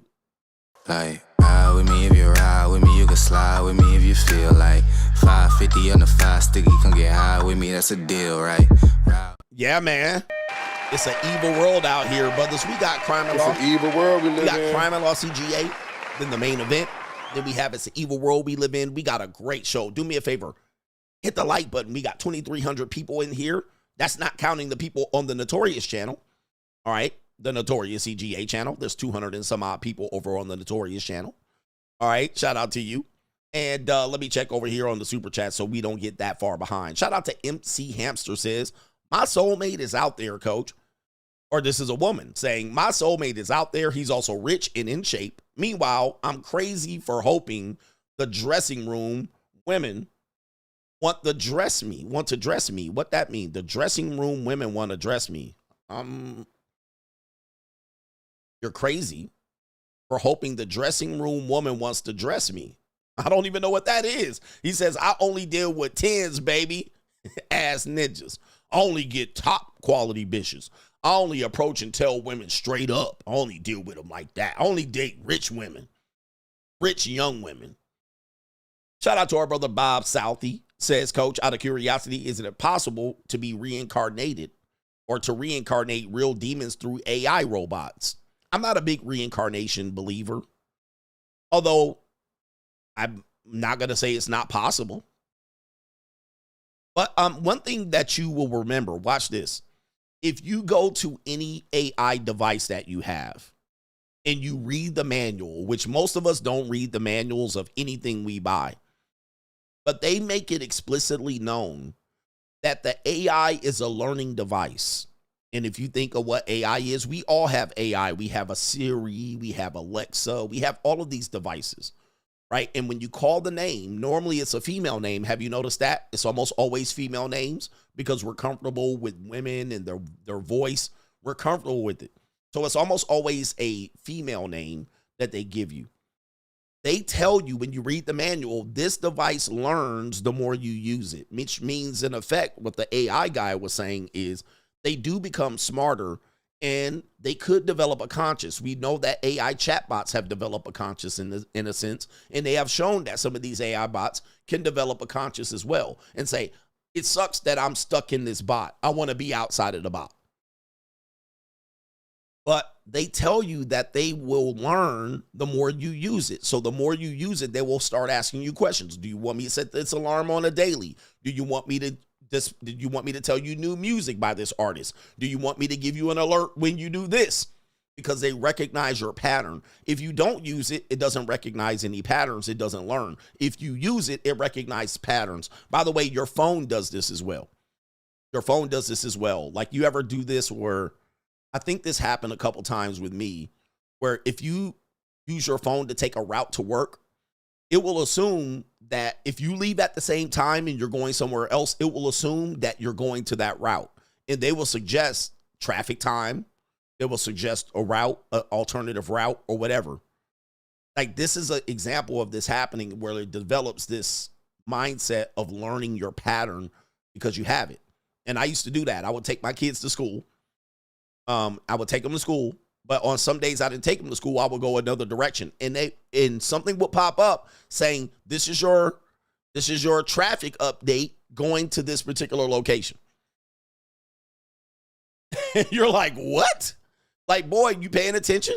You're paying attention. This is how you're going to the gym. Be careful. Take this route instead of going to the gym or to go to the gym. They're learning you. They're learning your techniques and your patterns, so you are educating that device. And this is going to be what it is when you get the bot. The bots are going to be real, okay? The bots are going to happen. I don't know what you're thinking. Everybody's going to have bots within 10 years. Now, the people that are going to have bots is going to be kind of like big screen TVs, the flat screen TVs. When they first came out, they were $2,000, $3,000, $4,000 a flat screen TV. Now you can get one for $299 15 years later. So originally, they're going to be priced out. They're going to be a price of a car, $30,000, $40,000, $50,000. Most people will be able to get them. And then some people will stretch their credit out to get them. And then 10, 15 years later, they'll be $500 for the lower base model. All right. But so it's going to happen. We're going to be there. We're going to have a time where we be there. Some of us are going to be lucky to be alive when that happens. You know, might be at the tail end of my life or whatever it is, right? But all right. So it is what it is. It's happening right in front of us. But yes, the question does remain right here. Is it possible to have someone be reincarnated into an AI bot? Now, I don't know, man. Now, that's scary. Shout out to Bob again, says responsibility, accountability is the kryptonite of women. It is. And by the way, we all kind of do this, no accountability and dodge. You know, we all kind of lie and manipulate. We all do it and have done it. So, but we're just talking to men because men have a belief that women won't do it. Oh, she told me she wouldn't cheat. Okay, Ninja, you crazy. All right. You crazy, bro. Shout out to Bob says evolutionary psychology told us that women operate on possibility while men operate on probability. It is what it is. In fact, if you tell a young man or any age woman that there's an exception to the rule or a possibility, they will make the possibility the probability. Okay? If I say, listen, women over 45 having babies are less likely to happen But there was this one woman that was 46 and delivered a baby. That is now that's the high probability. It's like a child, a young man. All right. Well, wait. There was a woman, a 46-year-old woman had a baby. Oh, well then that's fine. Okay. That means that's the norm. That is the median, right? Statistically, the median become the highest possibility or the highest probability becomes the median. Oh, well, hey. Well, it's not impossible. Now, men, on the other hand, you ninjas, if I told you to cold approach a woman and you would get 3 women out of 100 women, y'all ninjas were like, nuh-uh, no way. No way. Why? Because the probability is low. You look at it more pragmatically and say, wait, 97 rejections out of 100? There ain't no way in hell I will waste my time, because the possibility doesn't become the median. It doesn't become the goal. Whereas the woman and the young man, they're dealing with nothing. They're leveraging nothing but hope. And so all they have to lose is whatever they lose. So they're leveraging hope. So they'll go with the probability being low as the median, and we'll go with the probability being low as an absolute no. Right? We're like, hell no. That's the difference between men and women, and we're saying that just to honor and respect the differences between men and women. That's all. That's all, my guys. Well, once we accept that, then we can move on, and then we can become better people. But if you give a kid, a child, a young man, or a woman if you give them a chance, they'll go for the chance. They'll go for the chance every single time until they wake up. Shout out to Kaylin, says a generation is considered to be 20 years. These women are having children, having their first child 2+ generations later, and they're crazy and delusional.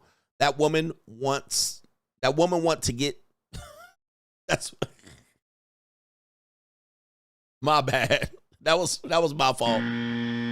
That was my fault. Sorry, Caitlin. He says right here, women are having their first child 2+ generations later, and they're crazy and delusional. That woman won't get to see her grandkids. That's what he said. I should have scrolled in a little bit more. That's what I should have done. It was my fault.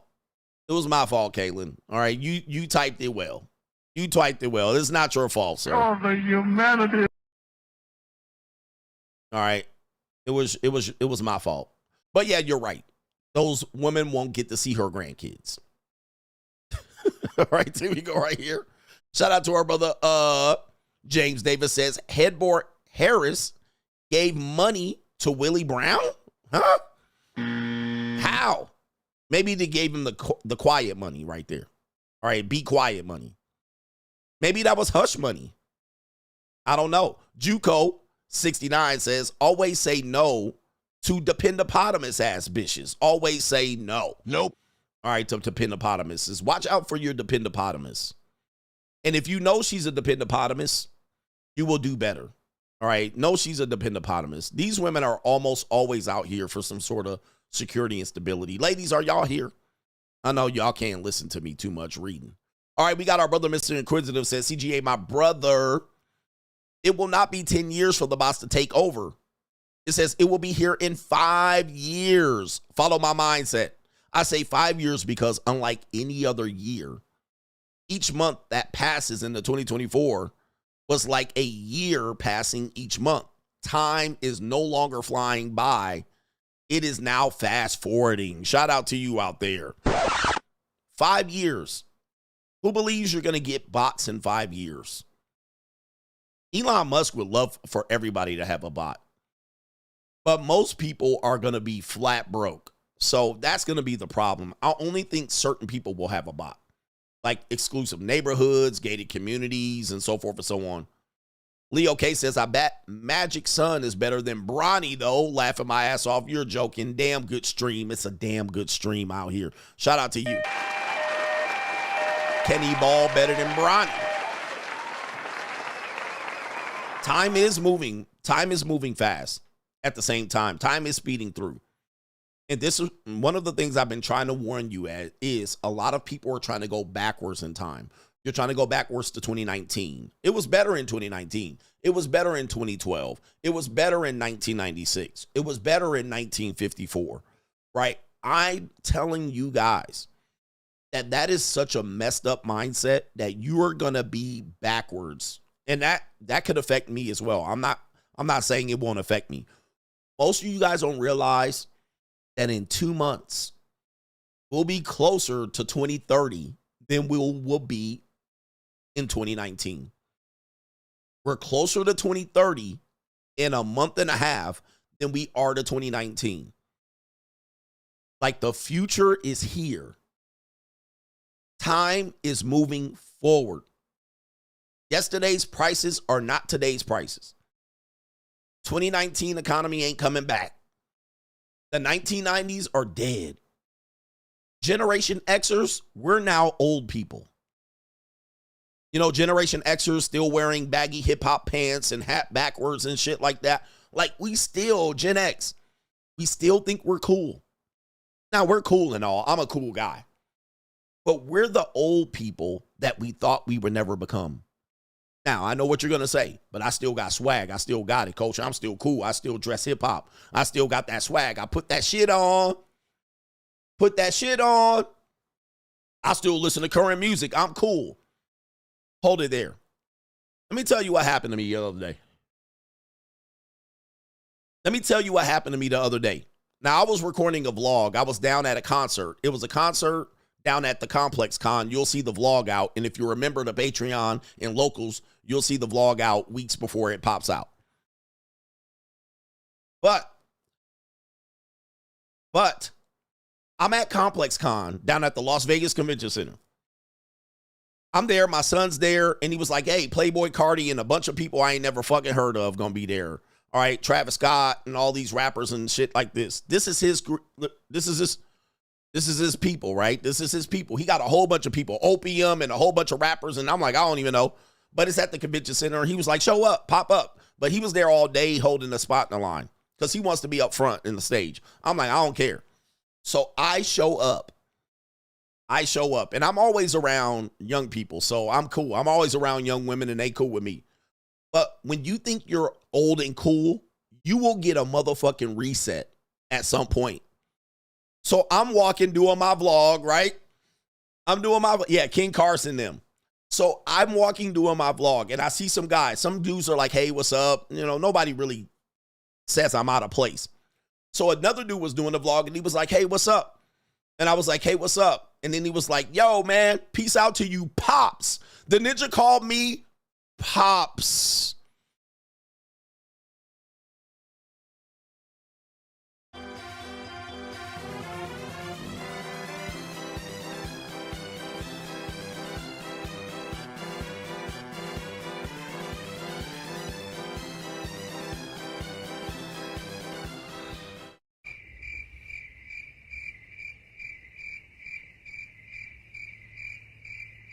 Hey, yo, chill, son. Hey, yo.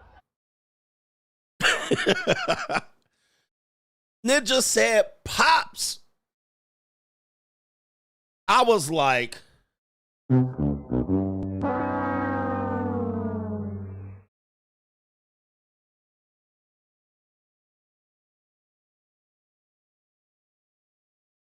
I said, damn.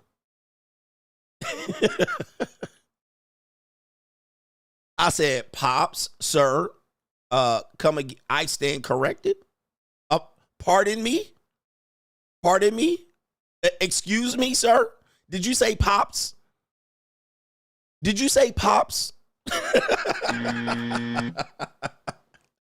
I ain't even Unc. Bruh, I entered into Pops. I passed up Unc in like 2 years. I was Unc 2 years ago. Now I ain't Pops. So I said, well, here's what happened here. Generation X, right here. Y'all ready for this? Generation X. The point I'm meaning to make is we're now the old people that we were afraid to become. We're the old people that we were afraid to become. We're now old. Now, I'm cool and all. I was putting that shit on. I was putting that shit on. I was cool. I thought I was fitting in, but now I'm pops. We're old now. See, we're not old to us. We think 40 still got it. 50 the new 20. But hang out with some 21-year-olds. You old in a motherfucker. You an old-ass man, bruh. All right, I said, Pops, my G, I bang girls your age, sir, for a living. All right, anyway. Yo, man, I said, damn. All right, we here, Ninja. I guess this is what 50 does to you. I'm almost 50. I'll be 50 next year. Man called me Pops. I said, damn. I mean, yo, I didn't realize we were going there. This called me Pop. So anyway, that was a wake-up call. I was like, damn, maybe I shouldn't be here, you know. But I was in the back whooping it up. All right, but it is what it is. All right, it is what it is. Hey, man, let's get back to this part of the show. Crime and Law CGA did the main event. Hold tight. He said, you got to shave your beard. I ain't shaving my beard. This is, man, that's like telling Samson he's got to shave his hair. Ninja, this is I'm going to be that old. I'm old. I got that. What did my JUCO say? You got that baller belly. It's cool to be old, man. Don't try to be too young. Ninja want me to put Just for Men in my beard, looking like Ed Lover and shit. Nah, bro. Nah, man. I'm with the shit, man. I'm Pops. All right, that's what the ladies call me when I'm folding them up. Get him, daddy. All right, that's what it is. I ain't paying mine. No, man. This is like Samson.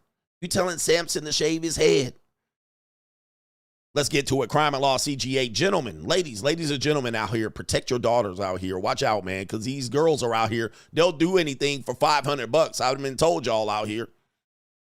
All right. All right. I done told y'all out here.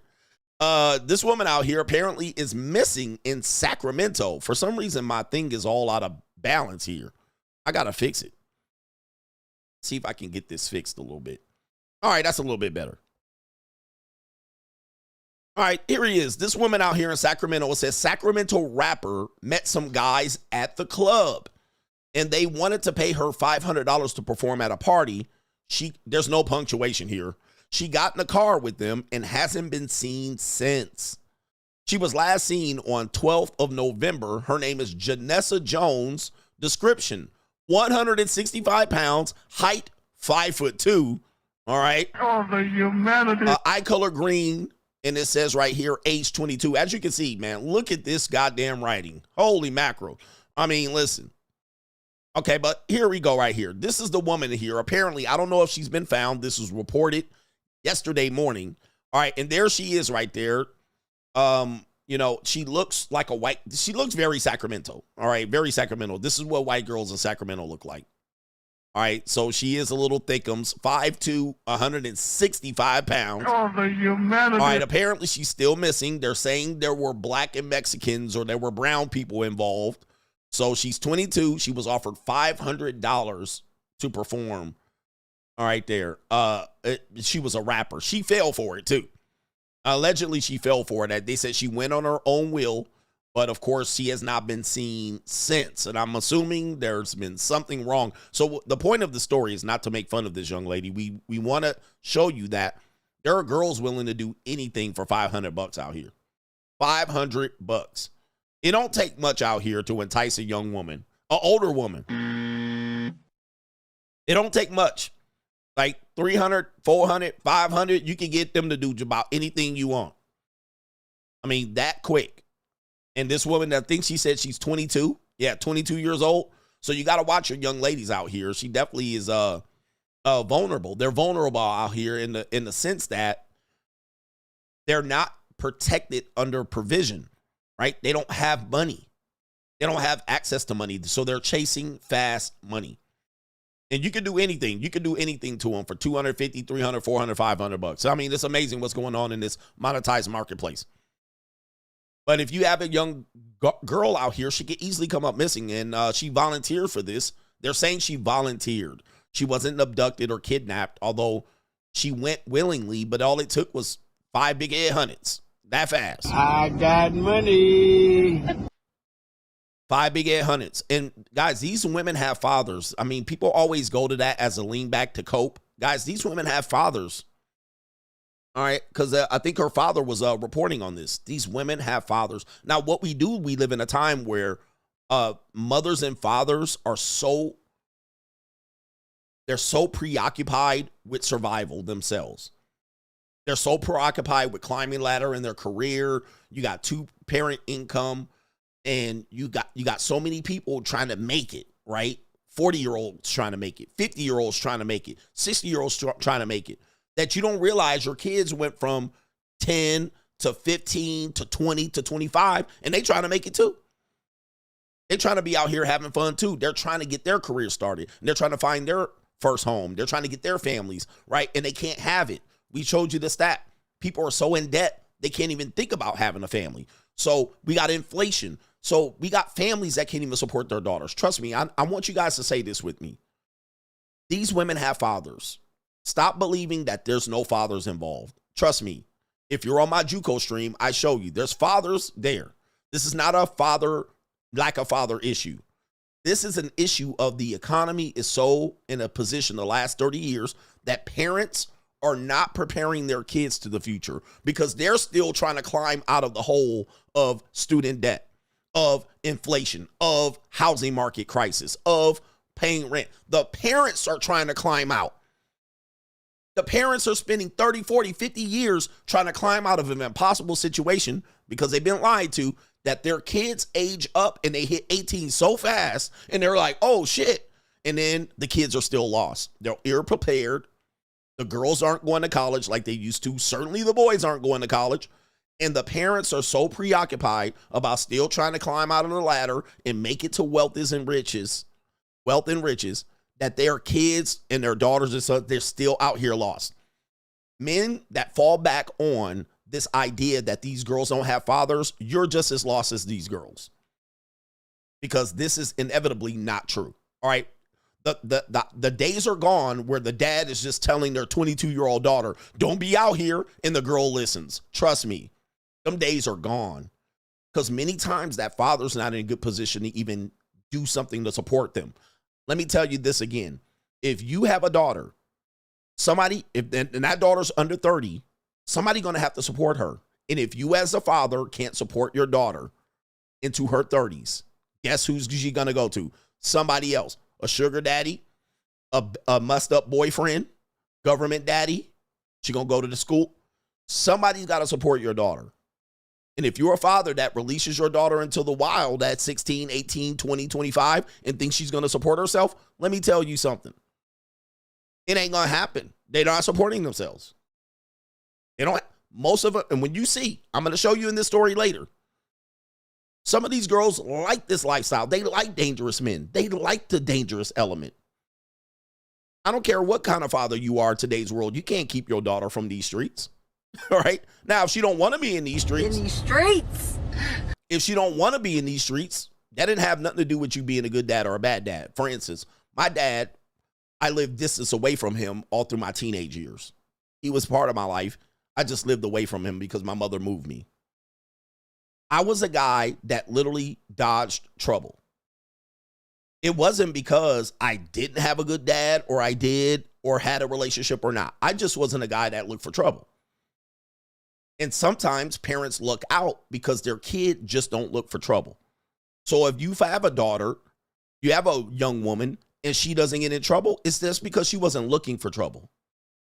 Right? She wasn't looking for it. Some women are looking for it. And this woman later is going to acknowledge that. And a lot of people fall back. That's why dads are important. And women and dads need to do this. And that today, that has nothing to do with it. It does in some cases, but it's not for all. Some women just want to be outside. Father or not. Sometimes they're the third child or the fourth child or the fifth child. But I was a guy that wasn't looking to be outside all the time. I wasn't looking for trouble. I wasn't looking to be in a gang. I wasn't looking to get shot. I wasn't looking for street cred or hood cred. I was a guy that didn't want that. So I was a guy that literally woke up. When I was a kid, 18, 19, 20, I would literally go to sleep at 9, 9:30, certainly by 10, and I was up by 6 o'clock. I'd be up on my BMX bike at 13 and 14, knocking on my friend's door at 7 in the morning. Y'all up? Y'all want to play? Walk in the house. Damn, y'all still sleep? That was me as a kid. I was an early riser, early to bed. So I stayed out of a lot of trouble just being an early riser. Right? A lot of people sleep in 12, 1 o'clock as a teenager.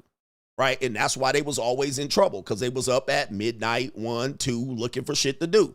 That's how they got in trouble. Ain't nothing open after midnight but hospitals and legs. In jail. Right? So that's how I dodge trouble, not trying to be out late at night. Unfortunately, a lot of young people want to be where the action is and want to be seen. I don't care if you got a father or not. Some people just want to be outside. And this is an example of that, because I think the father was involved. They had some commentary about this. Yeah. Some people just want to be outside. They want to be out in the streets. They want to be out doing shit. And most fathers cannot support their daughters. And I think she's 22. Most fathers cannot support their daughters. In today's world, even if you wanted to save your daughter from these streets and you told her, baby, I'll pay your rent, I'll put you up in an apartment, I'll pay off all your student loans, I'll make sure you don't have to go outside. These bitches will be right back outside. Let me tell you, bro, they'll be outside quick. I want to be outside. All right, so be careful. Be careful with that mindset, because you think the father is going to correct it. Not at 22. That's a grown-ass woman. That's a grown-ass woman. His job is done. He turns her over to the world. And if he can't support her, somebody else will. Somebody else will. And she willingly went. Volunteers, brothers. Volunteers. Change your mindset up. I'm trying to help y'all. We got this out here on Crime and Law CGA. Mother who slowly cooked her 2 toddlers in an oven and sent their father a video of their bodies has been sentenced to life in prison. And they had a father. Well, so there's the wonderful couple there, a full-time La Llorona. I reported on this. She's been sentenced to life in prison. Good for her. All right, she deserves every bit of it.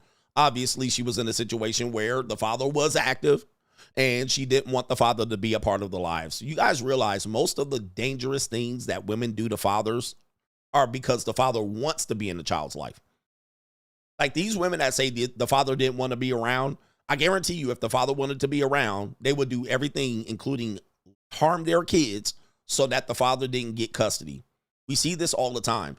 Father fight for custody, mother kills kids, right? Or mother kills father. And this was a situation. Had 2 kids with the guy.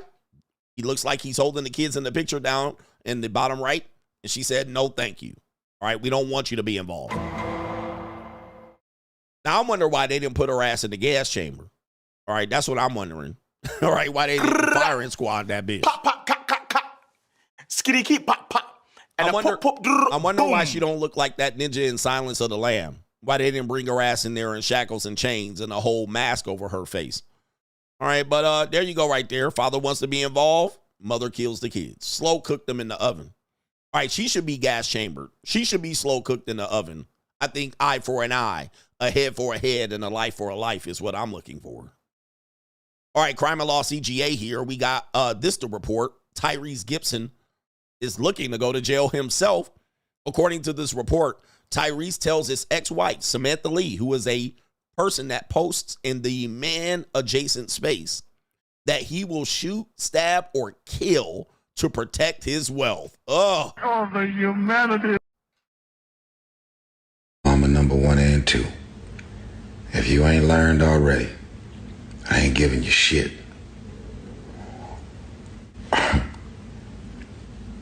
Just like I fought to earn this life, I'm gonna fight to keep it. Not giving it away to nobody. Ain't nobody gonna take this.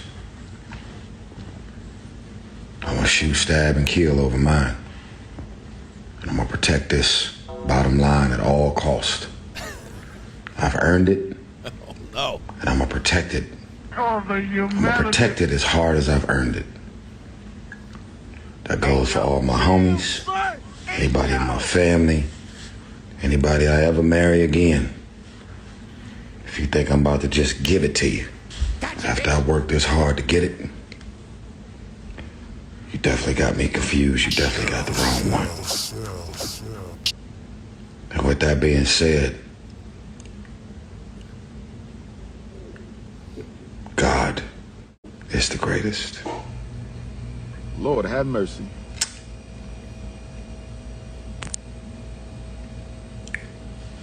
God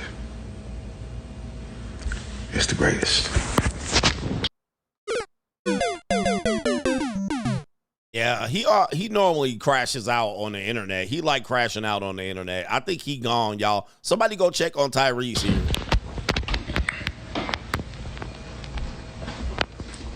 I'm gonna end this video by reminding y'all of the fire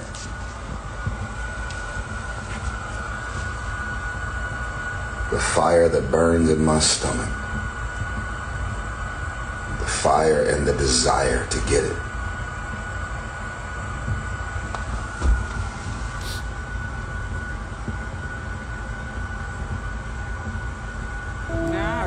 God bless you.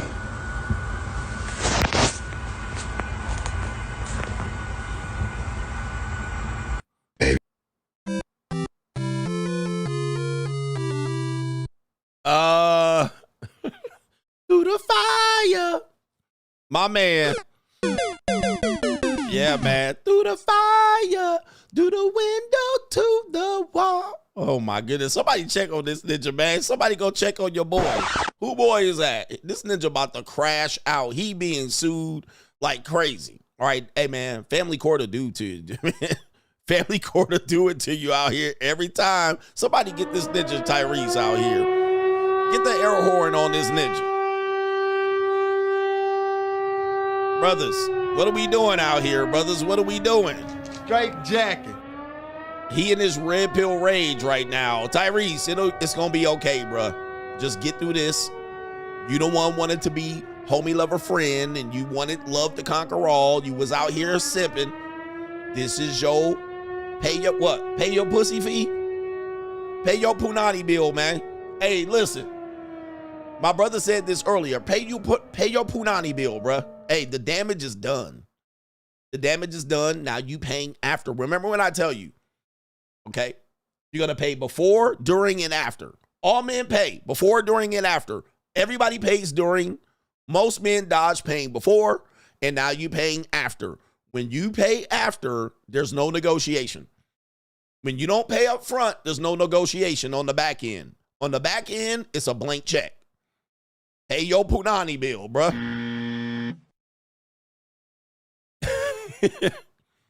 My man gone, man. And he out here, I'm going to protect it. Shoot, stab, and rob out here. What did you say? Uh-oh. Now I got to cut you. Buy now, pay later, ass ninja. Y'all be putting a vagina on layaway and then crashing out. All right, man. This woman, hey, man, I feel you, bruh.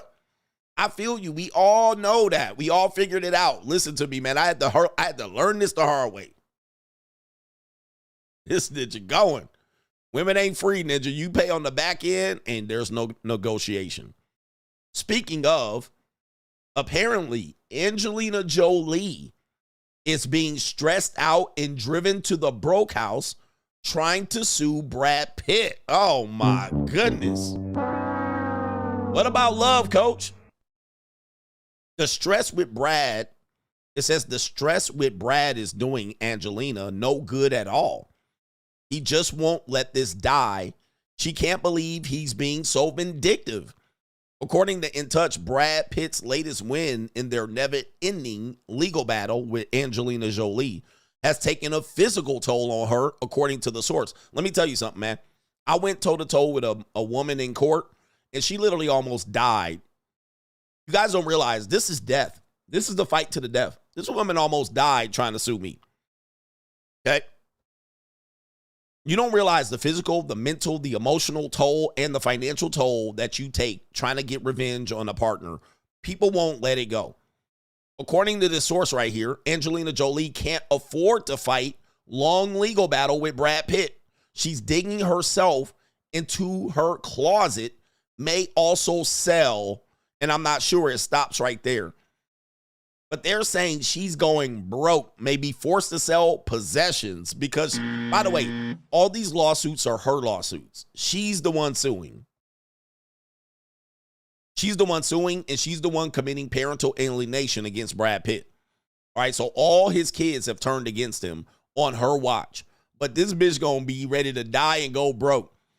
It says the long legal battle between Jolie and Pitt has started weighing down on the former's wallet.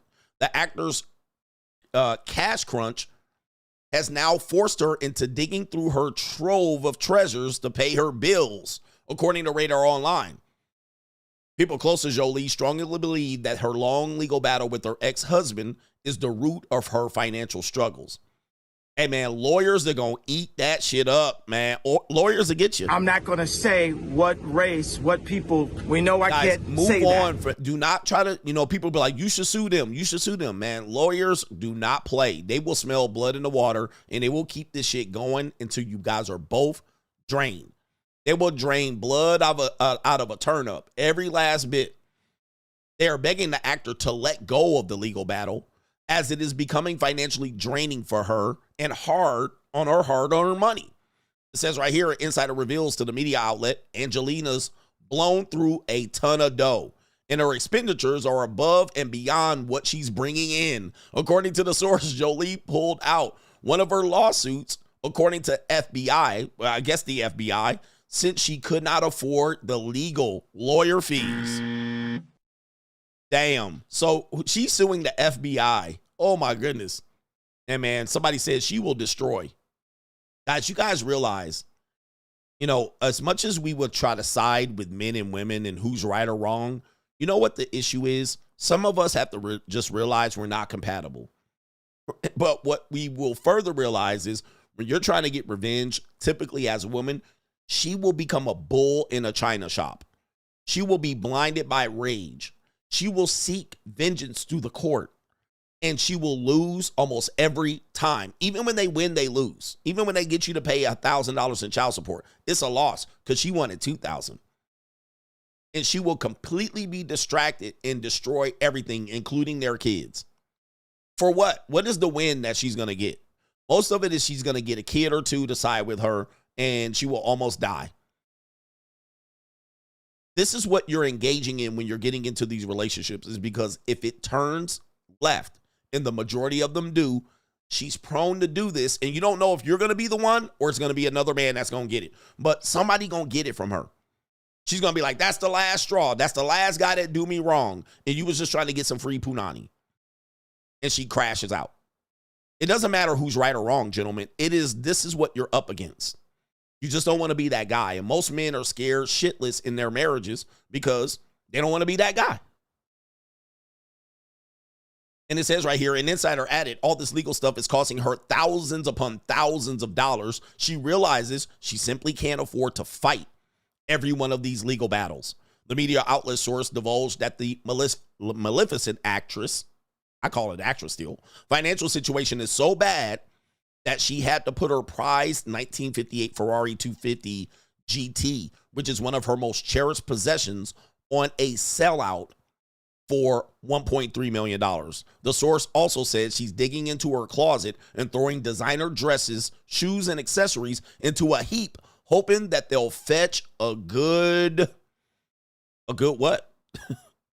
Did I miss the end of the article? Oh, there, right there. It'll fetch a good price. She may also sell jewelry that Brad gave her during their marriage. Hey, woo.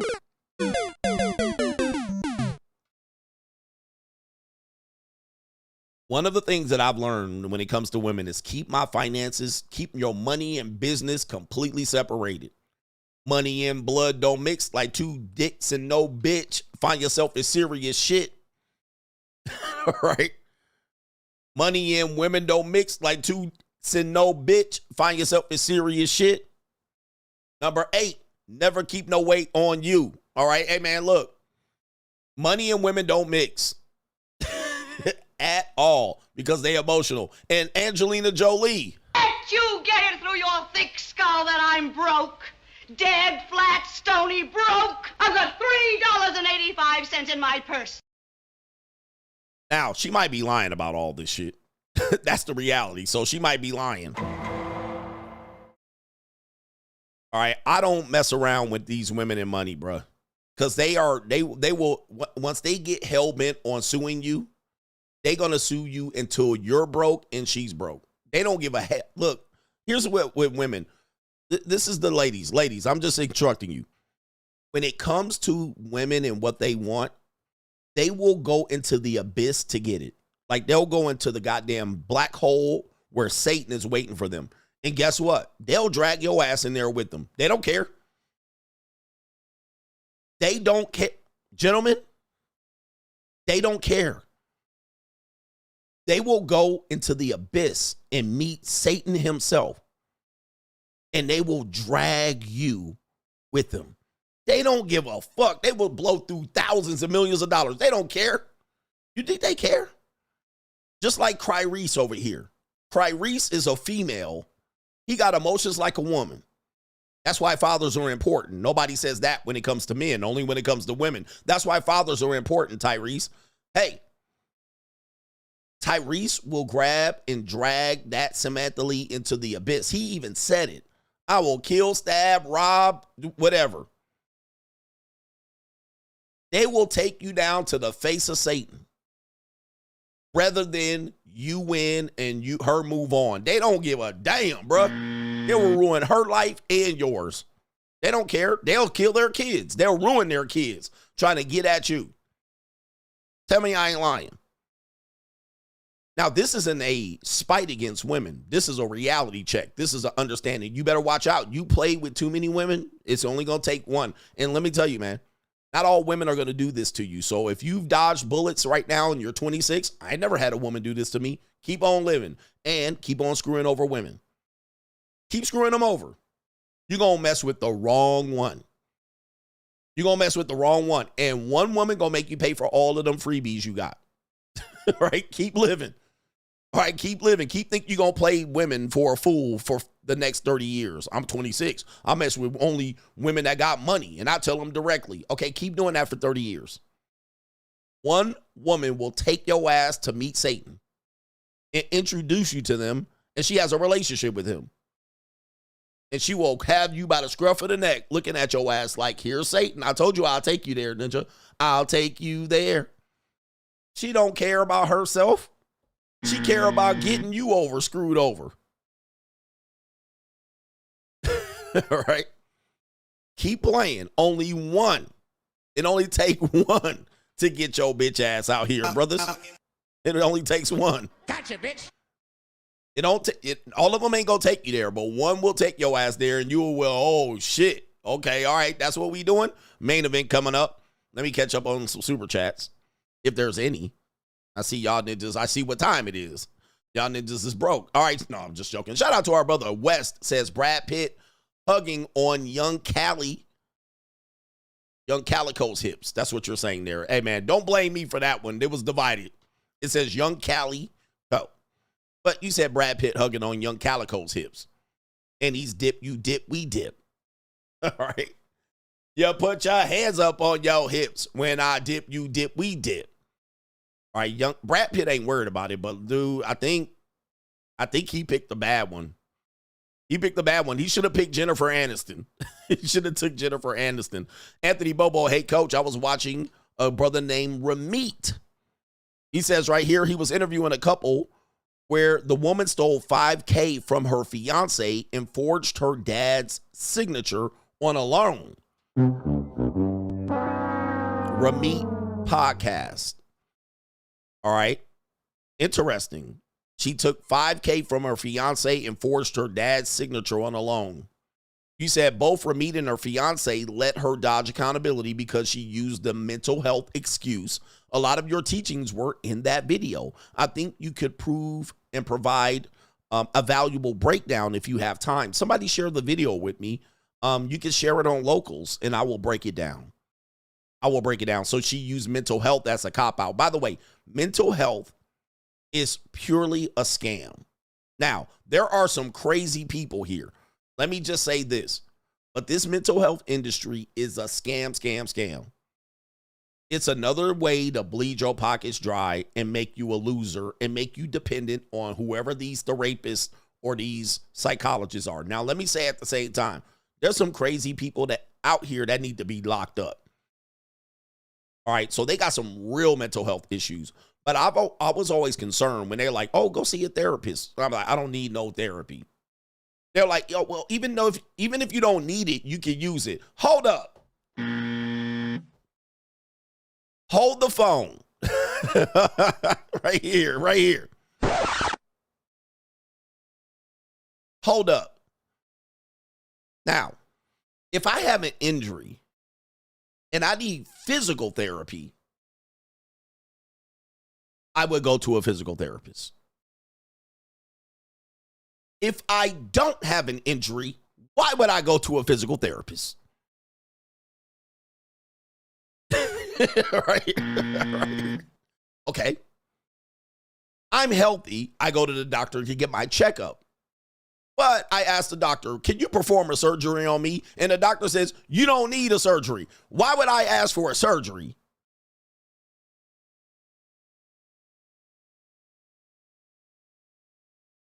If I'm fit and I know how to work out, why would I hire a personal trainer to teach me the basis of working out? Now, again, the brain, we go through trauma, so we all could have somebody to talk to. But I got to pay $250 a goddamn session for it. Right? You know what I mean? I got to pay $250 a session just to unpack some shit for some loser. For a loser therapist, I mean, man, listen, I want the therapist credit score, and this bitch better be in shape. All right, she better be in shape, and she better not be in debt when I show up. If she in student loan debt, I don't want nothing to do with it, brother. I'm saying, look. And now they got your ass on subscription therapy now. Now y'all got subscription Netflix therapy, BetterHelp.com. I guess I'm not going to get, I guess I'm not going to get any sponsorship from BetterHelp.com now. Now they got your ass subscribing. Well, if you don't like that therapist, you could just therapist shop and go to the therapist that will tell you what you want to hear. Next. Like, now you got you on subscription service therapy, ninja. Oh, my Lord. New world order.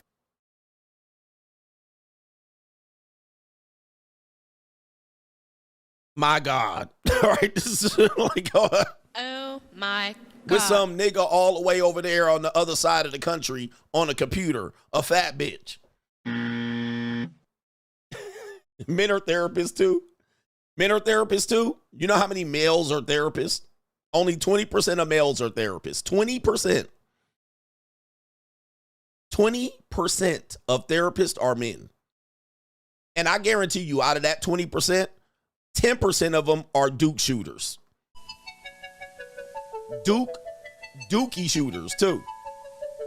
They're only, and you know how many black male therapists there are? Like 2%. 2%. He said, fumble in the bag. Man, fuck BetterHelp.com, ninja. I don't mess with scammers. I don't sell my soul to nobody, ninja. New world order. All right, I don't sell my soul to anybody to get a bag, ninja. Fuck they $500 a month. All right. Fuck they $500 a month. I don't care about that. All right, ninjas were like, we were going to sponsor your show. Fuck your $500 a month. Fuck your $500 a read. I don't care about them ninjas. Hey, man. And how many of those 20% of men are not beta males? All right, Jesus. Oh, by the way, just so I can tell you, man, I'm going to tell you this. I worked at college campuses for almost 15 years. Them ninjas are crazy at the psychology department. They crazy over there.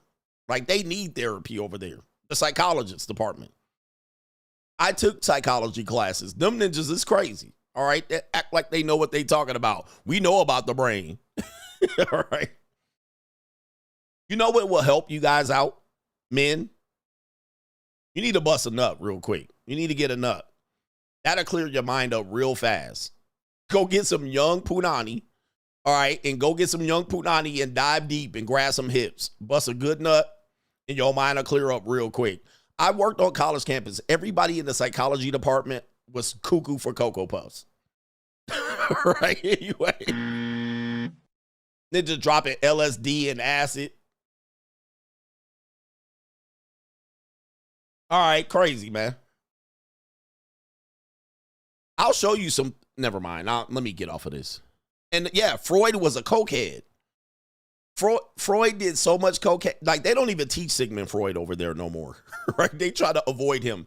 A lot of them, Sigmund Freud was a coke addict. The ninja was on coca lines per day, just snorting, coming up with shit.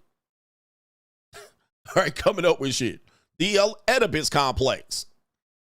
All right, they can't even quote Sigmund Freud because he was a misogynist and he always focused on kids and sex. They was like, we can't do this ninja no more. What's the other ninja name they do? But them ninjas was doing, Sigmund Freud was a heavy cocaine addict.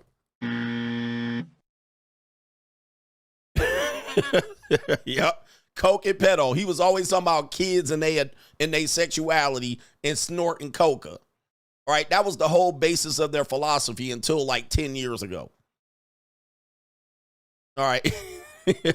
All right, anyway. All right, anyway. Carl Jung. Yes, that's the other one out there. All right, Carl Jung. All right, wasn't he a Marxist? I mean, anyway. That's the other one they always be talking about. But yeah, man, Freud was a coke head. All right, anyway. The psychology people are going crazy. It's legit. We know about the brain. Okay, what am I thinking about right now? You don't know. Yeah. Yo, this is crazy, man. Yo, man. Hey, listen, if you need help, go get some damn help. All right, but if you lazy and a loser, don't talk to me, bro. Don't talk to me. Just say you a loser.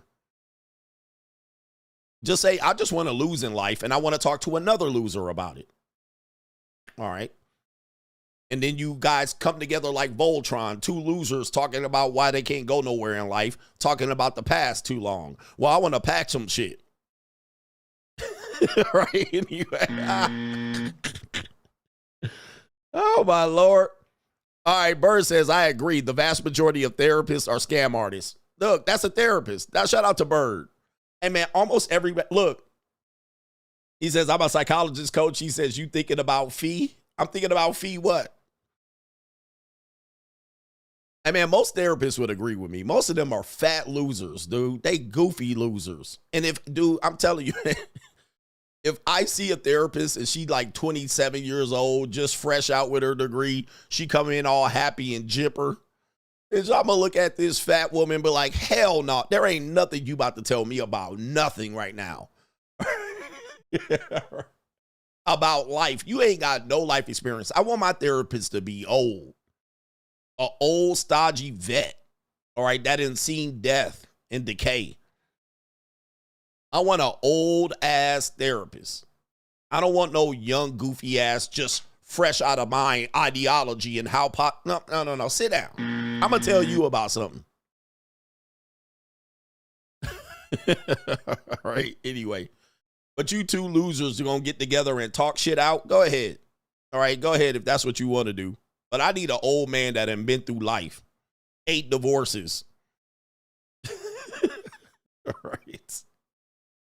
All right, I need somebody that done been through the world. All right, and been through the world, that had been lost, bankrupt, left dead and broke. Dead for broke. I don't need no, like, what's the dude in Harry Potter? The old wizard dude. He just died in real life. I need that kind of dude. All right, that'll tell you, yeah, man, world fucked up out here. It'll do it to you. I don't need no woman therapist that ain't been through no life. She been coddled and had safety net all her life. Then bounced back from a divorce and came back with alimony and child support. That's the last person I need to talk to. Yep, got her degree from University of California, Berkeley. All right, Berkeley. I went to California, Berkeley. Last person I need to talk to right now. Yeah, I need the Dumbledore, old wizard ass ninja. I don't need no young Duke shooter ass male, beta male with his khaki pants coming in here. Nope. Let me stop. All right, look, that's always my thing about that particular institution. And trust me, I've worked on college campuses for 15 years. I would take no advice for none of these psychology people over there. None. Not no life advice. Maybe they'll make me unpack some shit. I don't know. Hey, man, go get some help. There's a bad stigma about therapy. Therapy works. If you crazy. But here's the thing. I need to balance this out because there are some mentally unstable people. Let me balance it out for you. I'm going to balance it out. We need to put mentally unstable people behind bars. We need to lock their ass up in mental institutions. We need to bring back insane asylums. All right, so we could clean these streets because you guys don't realize what happened is they let all the crazy people out of insane asylums. They did, right? There used to be insane asylums back in the day, all those crazy ass movies where people was locked up in there. And I told you the reason they did that was because, number one, the cost. I think Ronald Reagan or George Bush was one of the presidents that got rid of them because the cost was insane to lock up these crazy ass people.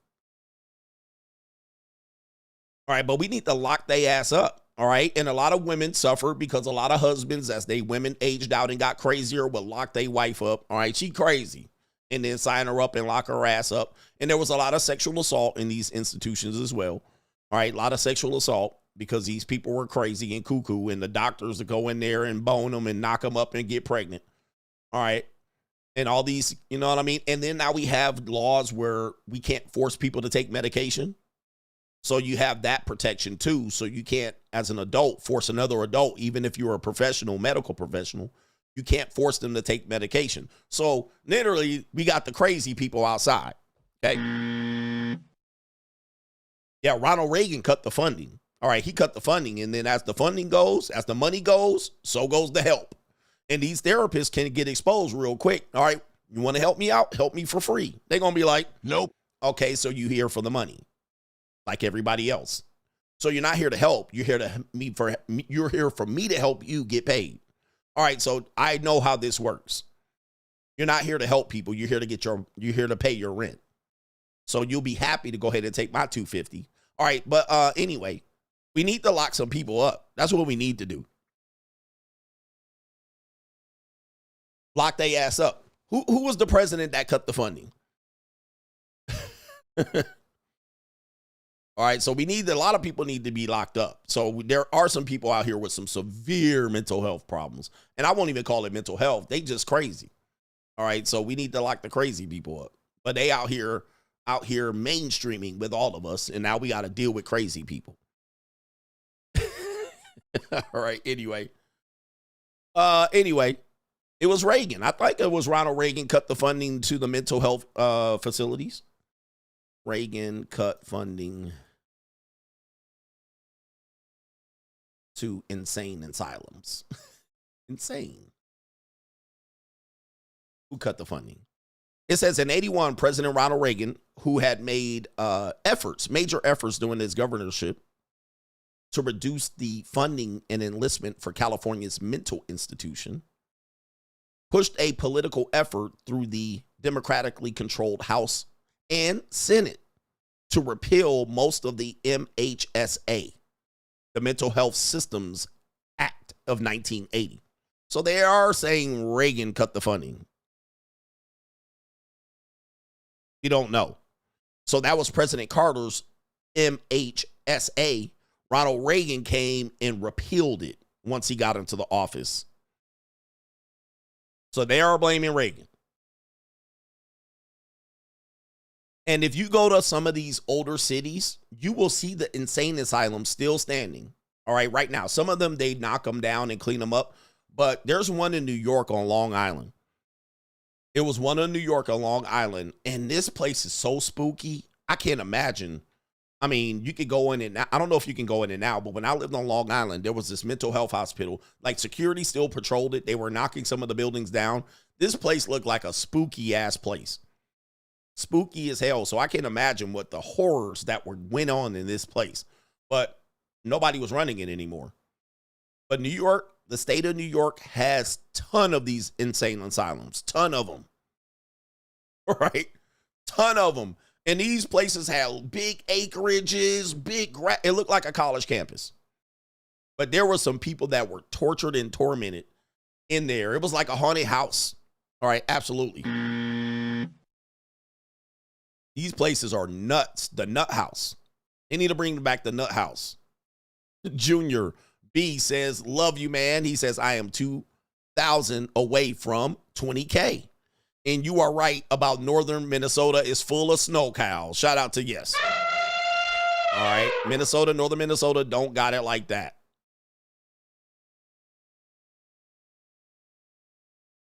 All right, shout out to our brother, No Government Name Coach. Did you hear? The common sense is a bigoted offense. Common sense. He says, did not hear that. As a Gen Z, it's funny seeing guys 40 plus trying to act cool and use Gen Z and Gen Alpha slang to be hip. I just think to myself, sit your boomer soul train Charleston dancing with your bad hip ass down. Just enjoy being old. Your time is past. Right? Yeah, your time is past. I agree. I think men and women are hanging on far too long and not letting young people get their shine. This is a tough position, and I could be guilty of this as well. Young men and women are not getting their shine. Older women are still trying to get in the front of the line and put their titties out. Gabrielle Union, they're 52 years old, got their titties out. I still got it. I'm still sexy. Man, let the young women get their shine. Let's talk about these young women. Let's put some young ass out here. Ain't nobody trying to see your old ass out here. Ain't nobody trying to see your old ass right here being fresh. Ain't I still fresh? Ain't I fresh? Ninja, you served 8 years in the pen. Take that fresh shit off and put on some work boots. All right, go get a job. Everybody else, let's get these young bros right here. Let's get the young boys get some shine. All right, listen. We all wanted shine. We didn't want our parents all in the video, all on the record. Because you missed your opportunity at success. Now you 50 plus years old. You a woman out here with your titties out. I still got it. Stretch marks all around the areola. Hey, man, you done airbrush all the shit. I want to see some young punani out here. Put the young punani out. Mr. Inquisitive says, all the money us men waste on women and get nothing out of it. CGA's consistent game always saves lives on the daily. It's 2K people in here living. He says live in here. Let's all give them $1 right now. Here's my 50. Thanks and amen. Shout out to you. They don't want it. They don't want to hit the like button. It's holiday season, man. Go ahead and support your boy CGA. Support your boy. I'm giving you life-changing advice. Shout out to Flash. Shout out to Minister Flash in the building. And we got a couple of other brothers here. We got main event coming up.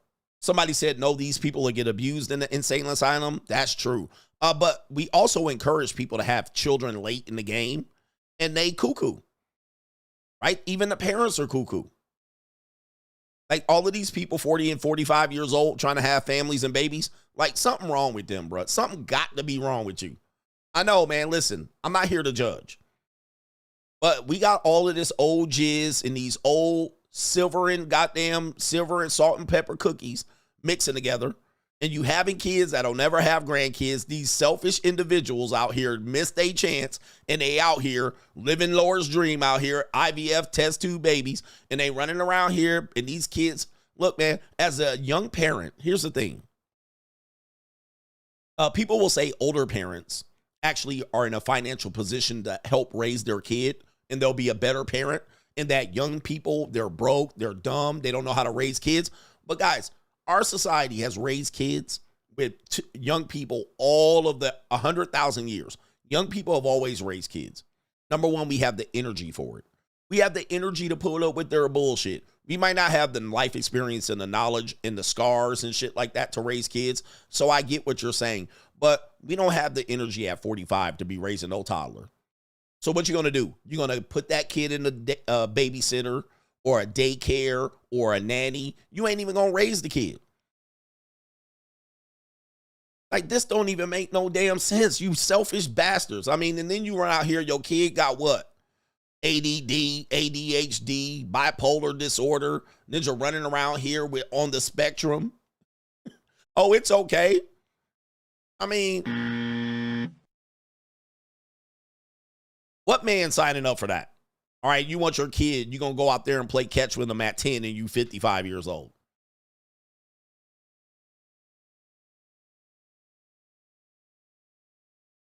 He said the women were young. Yes, the women were young, not the men. The men could have kids at any age. The women were young. Yes, that's what it's supposed to be. All right, no old-ass woman going to be chasing no toddler around. 46 years old, chasing a toddler around. All right, no, you're not going to have the energy to do that. So then you're going to get Consuelo and Rosalinda to raise your kids. Your kid going to be speaking half Spanish and English, Spanglish. And then you learn how to raise kids over time, and you mess up. Some of the mess ups cause trauma. I mean, there's no perfect scenario. But I know good and damn well, having kids in your 40s is dumb. That's selfish. I don't care if you got the money to... That's selfish. That's selfish as hell. I mean, you don't got the time to go take them to play dates. Oh, man. What's wrong with people, man? What's wrong with people? I got it all solved. Elect me president. I'll bring it back, y'all. I'll bring it back. But some of these kids, man, running around, merp. We got our brother here, Mr. James Overstreet, coach. During a real-world test, an AI model hired someone off the TaskRabbit to get by a "Are you a robot?" CAPTCHA. You know what that is. It says right here, when the person it hired asked if it was a robot, the AI said, "No, I have a vision impairment. We are cooked." How do you pronounce that? CAPTCHA? Right there, CAPTCHA.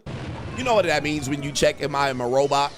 All right, so the AI hired someone off TaskRabbit to get by the "Are you a robot?" the little thing that pops up on the screen. Wow. Wow. Just like that.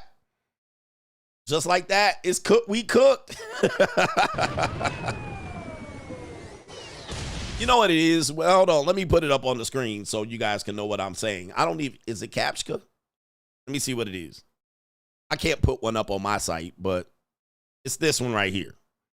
It's this. So it says right here, this right here. Is that what it's called? CAPTCHA? CAPTCHA? Is that what it's called right here? CAPTCHA? I don't even know what that's called right there.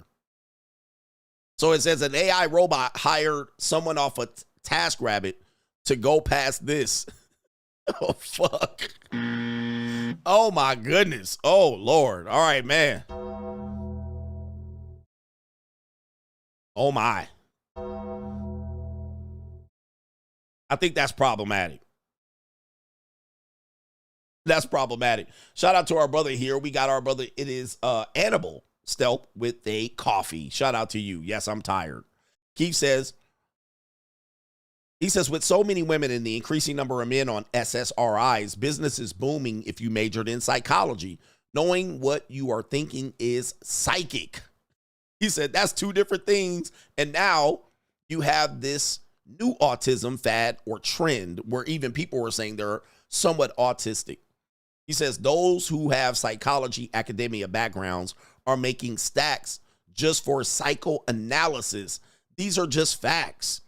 They're just psychoanalyzing you. And the tipping point is this. And I say this every time. Thanks for people watching. And I'm just showing you to defend my case. I just like to defend my case. Here's the tipping point. You're paying thousands of dollars to psychoanalyze you. Most of you guys have trauma. We all have trauma. Some of us unresolved trauma. And some of that we do take into relationships. Most people only care how people impact other people in relationships with their trauma. If there's no relationship, nobody cares about anything related to anybody's past trauma. You just don't want to bring trauma into new relationships, right? That's what people are looking to avoid, which is almost impossible. All they're going to do is tell you about something. They can't fix the problem. In fact, they will tell you, if you have depression, it's not fixable. They can't fix it. All right. It is something you cannot cure. There's no cure to it. So you can go to 1,000 therapy appointments. You're not curing it. You can become better and you can find other ways to resolve it, but there's no cure. You will have relapses. Now, here's the tipping point. It's pronounced like captured. Okay, so it's captured. Here's the tipping point. If I go to one of these people and I give them any medical benefit, I put my medical benefits card. Do you guys know that they have to diagnose you with something? So if I go in with cash and I say these words, I do not want a diagnosis. I'm just here because someone said, come to you, even though I don't need the help. Hey, there's nothing harm in it. What's wrong with it? Okay, here's $250. Don't tell me any diagnosis. I'm here to talk about, I don't know what the fuck I'm talking about. There's nothing wrong with me. Do you guys realize they'll take that $250 and nothing will happen? They'll just be like, well, you need this, you need that, you don't need this, you don't need that, and they'll let you go. But if I go in there with Blue Cross, Blue Shield, if I go in there with Kaiser Permanente, if I go in there with a medical benefit that I would only have to pay a $20, $30, $40 copay, and I plunk that medical benefits card right down on their fucking lap, they're going to diagnose me, and they legally have to do it. To be able to write that off on the medical benefits, to get the benefit, to get that $250 from the medical insurance or $300 or $400, they got to diagnose me with something. It is must. It's a must. Who knew that? Press 1 in the chat if you knew that. Press 3 in the chat if you didn't know that.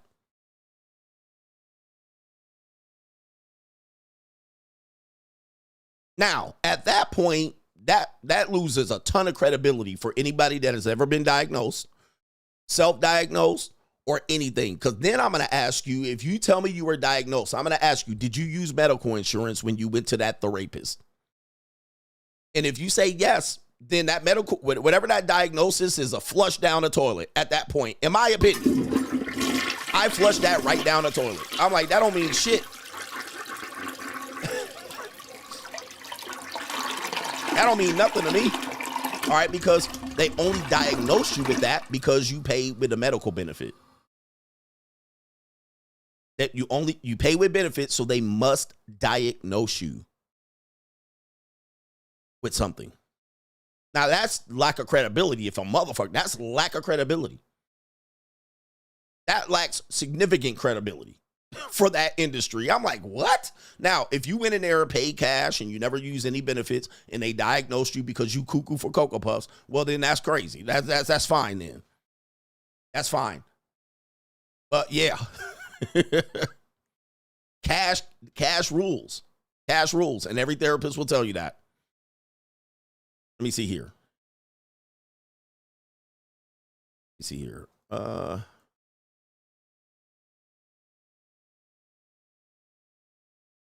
He's pulled this up just so you guys have this. And I do this for you just to clear shit up.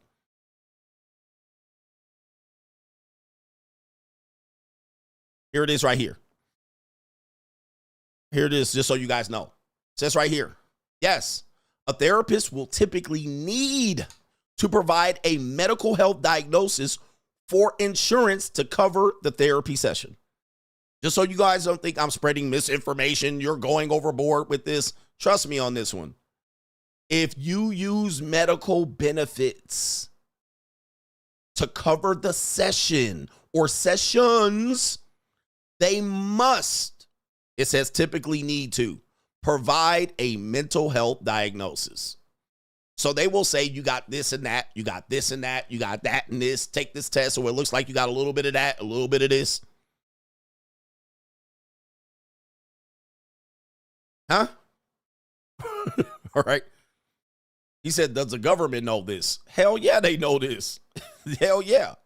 Insurance company only pay for services that are considered medically necessary. To establish medical necessity, a therapist must diagnose a client with a mental health condition that is affecting their daily life. I'll repeat again. Insurance companies only pay for services that are considered medically necessary. To establish medical necessity, a therapist must diagnose a client with the mental health condition that is affecting their daily life. Must. It is not an option. So I have to go, well, what's real? When they say depression is rising, really? They'll just give you the numbers and the stats.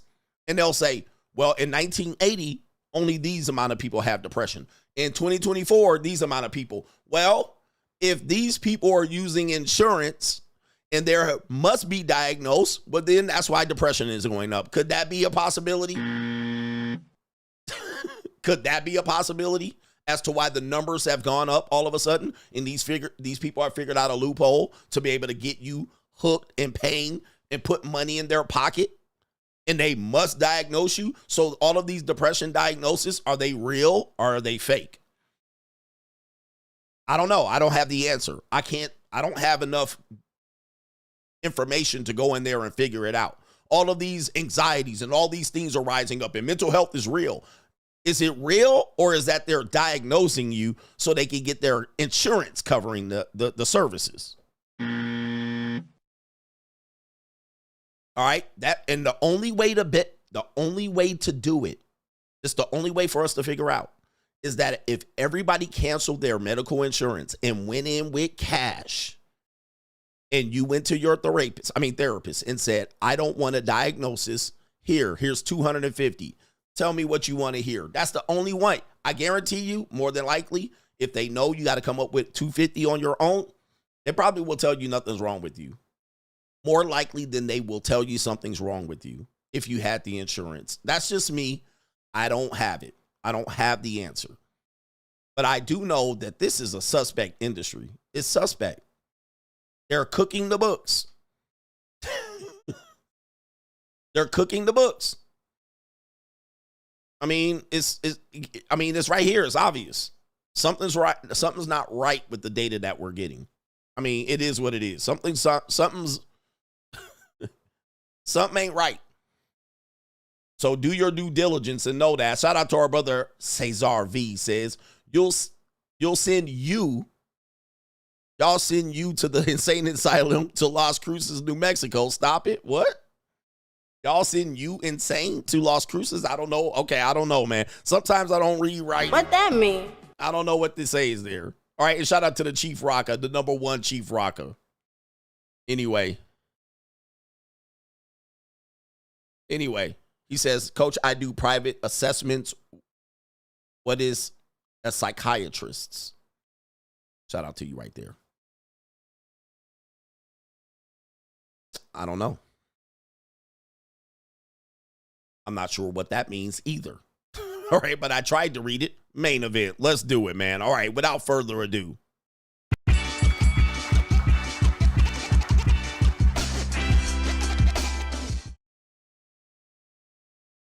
All right, main event.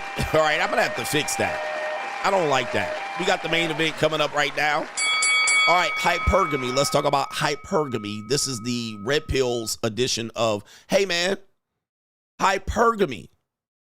Hypergamy sucks. Women use hypergamy against men, and men lose because women are hypergamous. Hypergamous women, they wait at the finish line for the winners. 80-20 rule, Coach. Men lose because of hypergamy. Well, this story is going to be an example of women losing because of hypergamy, not winning. Now, I've been the one to say, once you reach a certain height as a man, you will see hypergamy a little bit differently. Then you will see women line up for you or do some things, and they'll act weird around you, and they'll tell you you're handsome and you're young looking and you just look like this, and they'll tell you all this shit, but then the numbers will just add up to the point where you're like, what's going on? And then you don't know what's real or fake. Heavy D said, I want somebody to love me for me. Once you get to status, position, or wealth, or whatever it is as a man, a lot of women will love you. They will love you and tell you smell good and all of that. They'll open their legs up to you for a little bit of, it is mind-boggling, the hypergamy. Now, let me go ahead and show you this real quick. This is from AI, and it says right here, I just typed in how hypergamy works against women. And it says right here, hypergamy, which is said to be something that women naturally use to be able to mate select. And I know you guys can't see the entire screen. Hypergamy works against women by creating a societal pressure for them to prioritize partners with higher social status, wealth, or education, potentially limiting their options and potentially leading to situations where they may feel pressured to compromise their own needs or ambitions to secure said partner, often contributing to feelings of insecurity and dependence on the partner status. Here's some key points of how hypergamy works against women. Limited dating pool, meaning that the women are saying, no, I don't want 50-50. I'll do 100% by myself, or I'll find a partner that has it. Well, the pool is limited, 20%, 11%, 10%, right? Compared to 80% of women exercising this hypergamy, then there's only 11%, 20% of men to pick from. By prioritizing upward mobility in partners, women may inadvertently exclude potential partners who might be better matches for them based on personality or shared values, but may not meet the criteria of higher social standing or status or looks or whatever it is right there. And it says this encourages women to look at external factors like wealth, job title, social status over personality qualities, which is going to lead them to make a mistake. They're going to internalize pressure like marrying up. Their economic dependency is going to be with the man, which they're going to first accept, then they're going to reject, okay? So they'll first like the fact that a guy pays all the bills. Give it a year, 2, 5, 10 years, they're going to feel controlled by this. And they're going to be like, well, I don't have my own money. And then they'll eventually pivot. So you got them locked down and doing what you want them to do. And then they'll be like, but I want to have my own money. Then they'll go get a job and they'll go back outside the world and they'll break the agreement that you had. You had a stay-at-home wife. Now she wants to go back out in the world. And you're like, well, I wouldn't have married you if you were for the world. Then they'll call you controlling and insecure and shit like this. So this is one of the problems that you have with hypergamy. And it says right here, potential for exploitation. In extreme cases, women may be susceptible to manipulation or exploitation by partners who primarily seek a higher status situation through relationships. Okay, and it says not all women practice hypergamy, although we do know a lot of women do, and we hear it. So we hear it on the internet. Internet is the real world. Don't let these people lie to you, okay? So you're seeing this idea of hypergamy. So when you're a broke guy and you're young and all you have is conversation and dick, all right, that's all. Hey, yo, you're going to be victims of women's hey, hypergamy because the women that you might desire are going to be out of your range, price range, out of your status range, and you won't be able to. You'll be susceptible. So you'll look at hypergamy completely negative. Then you'll get your money up and you'll look at hypergamy and go, man, these women are out here selling their soul for a little bit or a possibility to get access to you. So then it works against them because you're like, I can't take care of all of you. It's like Isaiah 4:1 out here. So you start seeing a lot of women lose and chase guy after guy after guy. This is important in the main event subject here. Now, this subject is going to talk about uncomfortable things and acts done to children or alleged done to children. And it is by this young lady here. Let me go ahead and pull up her YouTube page here. Let me see something. I'm going to go ahead and pull up her YouTube page. Please keep all of your conversations here. Please do not harass this young lady here. Her name is Isis. She goes by and she's gotten 3,000 more subs just since I started this live stream. All right, just since I started the live stream. Let me show you. Right here it says 47.4K subs, and that was just this morning. All right, now she's at 50,000 subs because she's going viral. All right, the reason why she's going viral, she calls herself the new trophy wife, becoming the ultimate woman. All right, I'm going to let her tell her story. Then we're going to tell you why she's going viral. But essentially says, welcome to the new trophy wife, where I can teach you how to become your own dream woman, practice hypergamy. You see it right there. Practice hypergamy, dating tips, level up your image, and more. This is a community of women looking to manifest a life, husband and family in their dreams, and do it in style. If you're a like-minded lady and want to be part of this growing community, then subscribe for the whole videos. All right, so this is important to the story. All right, so she is a self-professed follower of Kevin Samuels. She's also a follower of Sprinkle Lady, who I can't remember her name at this particular point. The new trophy wife. Now, let's go ahead and go to this video in which she says, single mom to spoiled housewife in less than a year. All right, this is important. And I don't know why my screen is all jacked up, but I'm going to fix it right now because this is a damn shame. All right. This is not how I want it to look on my screen here. All right, but we're going to try to see if we can fix it out here. Because fix it, Jesus. All right, this is not how I want it to look. Jesus fix it, as they say in the country time. All right, let me see here. I got it stretched out. Pause. Not how I want it stretched out. So we're going to do it live. Give me a second here. We'll do it live. Okay. No. We'll do it live. Do it live. I'll write it and we'll do it live. All right. Oh, I see what I did here. All right, we'll do it live right here. You're going to see me do it live. All right, right here. All right, we're going to position ourselves up right here. We're going to get this up right here. And stretch her out right there. There we go. All right, that's a little bit better. All right, that's a little bit better. We'll do it live. We got her stretched out. This looks like an exotical melodical. She definitely is an exotical. Shout out to all my exotical melodicals out here. My mulatto women. Where's my mulatto women at? Mulatto women, check in. We like mulattoes around here. All right, so here we go right here. Hey ladies, welcome back to The New Trophy Wife. Today I'm going to be sharing my story with you guys about how I went from being a single mom to a spoiled housewife in less than 1 year. And you can too. So I had my first child when I was 17 years old. I intentionally got pregnant with my boyfriend at the time and basically turned into a child raising a child. A few years later, had my second child.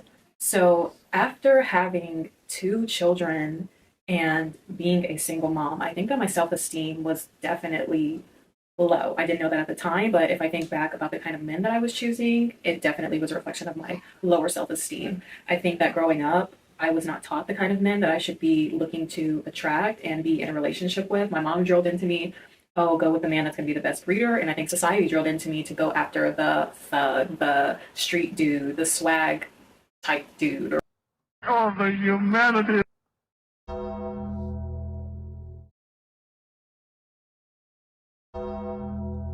All right, you heard it here first. All right, you heard it here from her own words. Hey, man, this is everything guys tell you about, right? This woman is really passing the buck. My mother told me this. I wanted to be out here in these streets. I wanted the thug. I got intentionally pregnant at 17. I had another kid by Pookie. Maybe the same guy, maybe not. Intentionally got the baby trap at 17. Pregnant again by 22, 25. All right, 2-time baby mama. And she's out here. She's the new trophy wife. All right. And she wanted to be out here with the thug. So this is her own story. I ain't trying to shit on her, but this is where we're at. All right. And she blamed her mama. My mama said you need to be out here finding a man like this, but I wanted to be out here doing that. All right. Let's continue with this story because it is quite lengthy and there's a lot of twists and turns. Whatever you want to call it. But neither one of those was the best approach to going about dating and attracting a husband. So after having my second child, I was working hard. I was making really good money. I think I was making about maybe $90K at the time, which for me as a 24-year-old woman was good. I thought I was doing good. I had my own place. I owned my car. I was very self-sufficient. All about the mindset of, oh, I can do it by myself. I don't need a man, as so many of us modern women say. All right. So again, this is the evolution. This is the spectrum that I talk about, gentlemen. All right. This is the spectrum. I always tell you, they're on a spectrum. Wherever you find them, that don't mean they was living that life the entire time. So she's pivoting. All right. Then I grew up. Then I got out of the Pookie. Then I went in there, career woman. I don't need no man. And now she's pivoted to the trophy wife. Right. So wherever you find them doesn't mean that that's where they were the whole time. I was a good woman. I'm a good natured woman. She wasn't a good woman for 10 years waiting for a guy or 20 years. She probably drove a lot of guys to hell to talking like Tyrese when she showed up. All right. So they will pivot, turn, twist. They change their chameleons. They will change their spots, all of that shit. They'll change their tiger stripes and all of that. All right. Let's continue here. So just because let's say I found her like this in her elegant stage, in her soft girl era, that doesn't mean she was a soft girl the entire time and I just couldn't find her. Right. Oh, nobody can find you. No, she changed into that. She changed into this person, and now that's who she is today. All right, but 5 years earlier, she was with Pookie. All right, anyway, let's continue. you know, I can do it all by myself. And I soon realized after one Christmas of it just being me and my two boys that I wanted a family. I wanted more for myself. It felt so lonely and it was sad. It was really sad. And it was, I'd say, one of the lowest points in my life. And I realized that I don't want to do this on my own. I don't want to raise these boys on my own. I want a family. I want someone that I can love, someone that loves me and my children. And after that was when I decided that I was going to change the kind of men I was dating and what.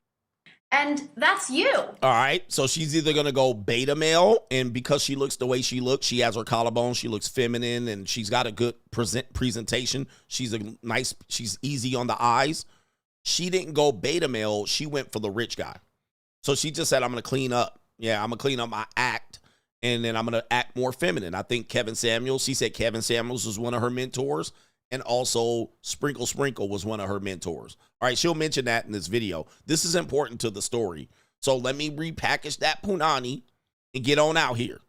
And that's all right, you. No more Ray Ray and Pookie. No more free punani. I'm going to start raising the rates on this punani. What I was attracting. Oh, by the way, this is why I tell you, for you young guys.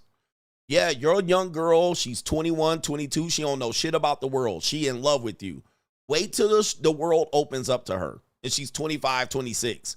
These are two different women. Your puppy love girlfriend in high school, 19, and she likes to just snuggle up with you in your little onesies. Yeah, it's cool now. Wait till she gets 26. She going to be in of the world, and it's going to be tough to hold on to her. That shit going to be tragic for you. Let's continue. More than likely. One of my sisters at the time had told me that I should create an online profile. And I was so against doing that because I was like, well, online profiles are only for people that are desperate, and I look good. I'm not desperate. I don't need to, I can find a man just going out and I can find a man in the wild. He'll approach me. Okay. I was against it at first. And I think I also had a skewed version of what a high value man was at the time as well. I thought that a good mate or the man to go after was the one with the super nice car and a stack of money and the jewels and the chains on with the swag. Like, I thought that was the man that I should be going after, but that was definitely not the type of man that I should have been going after. And I learned quickly that just because someone looks like they have it together does not mean that they have it together. And typically the things that person is probably doing to get money is not sustainable and probably not something that you would want to be involved in. Man, this shit is just writing itself, man. I'm telling you, they almost always go through the same path. They go for Future, they go for Pookie, Ray Ray, Tupac with a degree. Then it's not sustainable. He goes to jail, he gets shot on his birthday.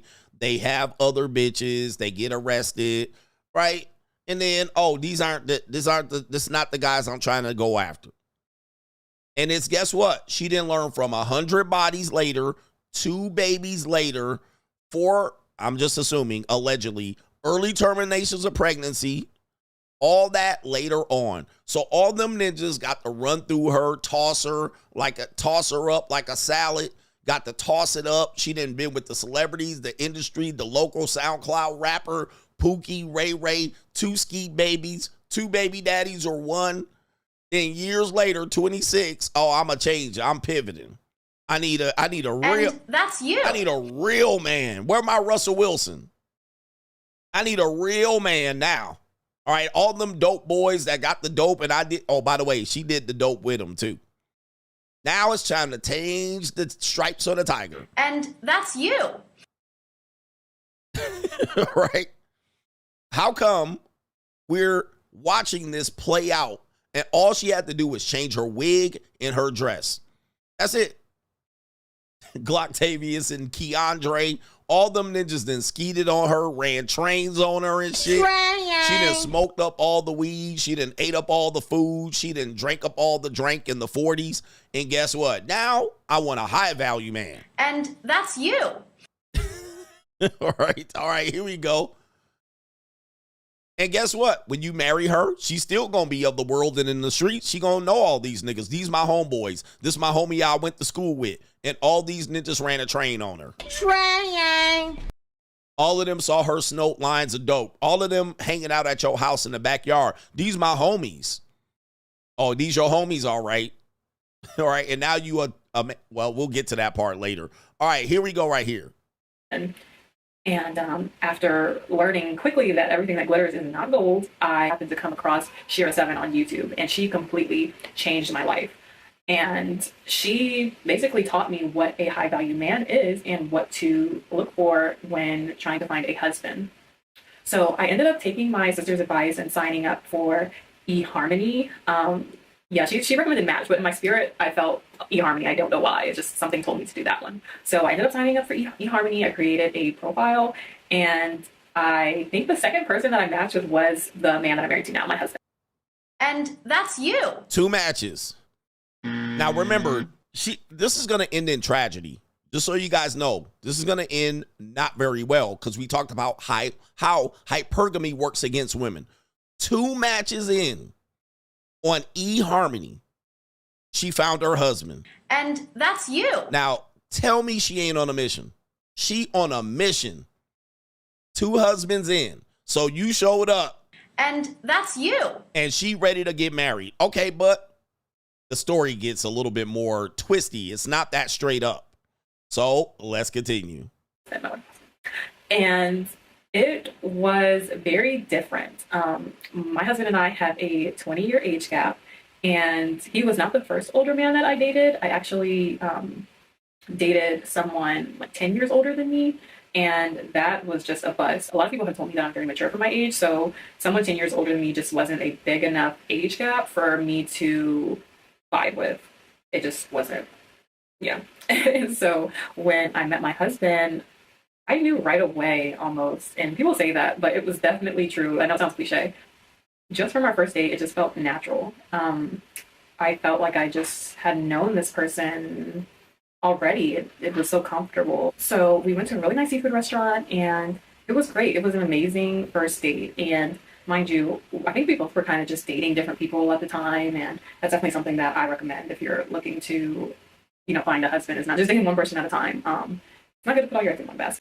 Okay, let me stop it right here. I know I got to get through this main event. So, of course, here we go right here. This is another woman that was in her mid-20s, more than likely, dating someone 20 years older. And then they're going to call you a creep. When she's 40, she's going to call you a creep.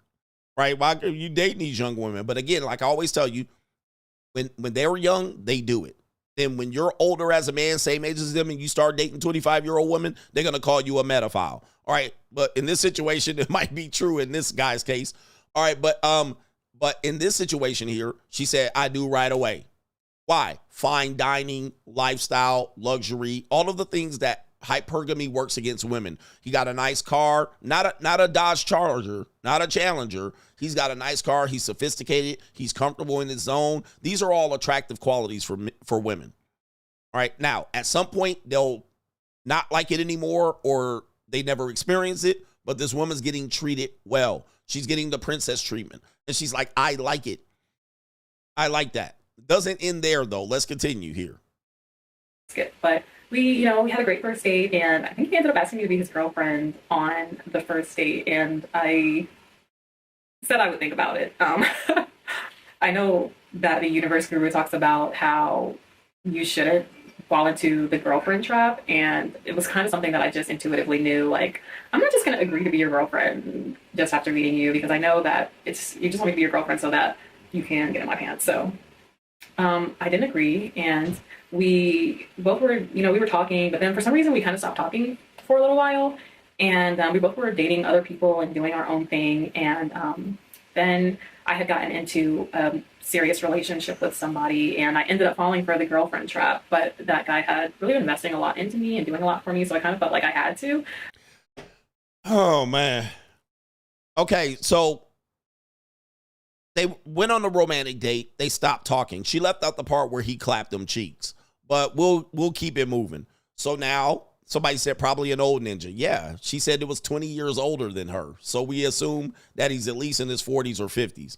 Okay. All right. So then they broke apart, and it sounds like she's rotational dating. As we always tell you, women are never single.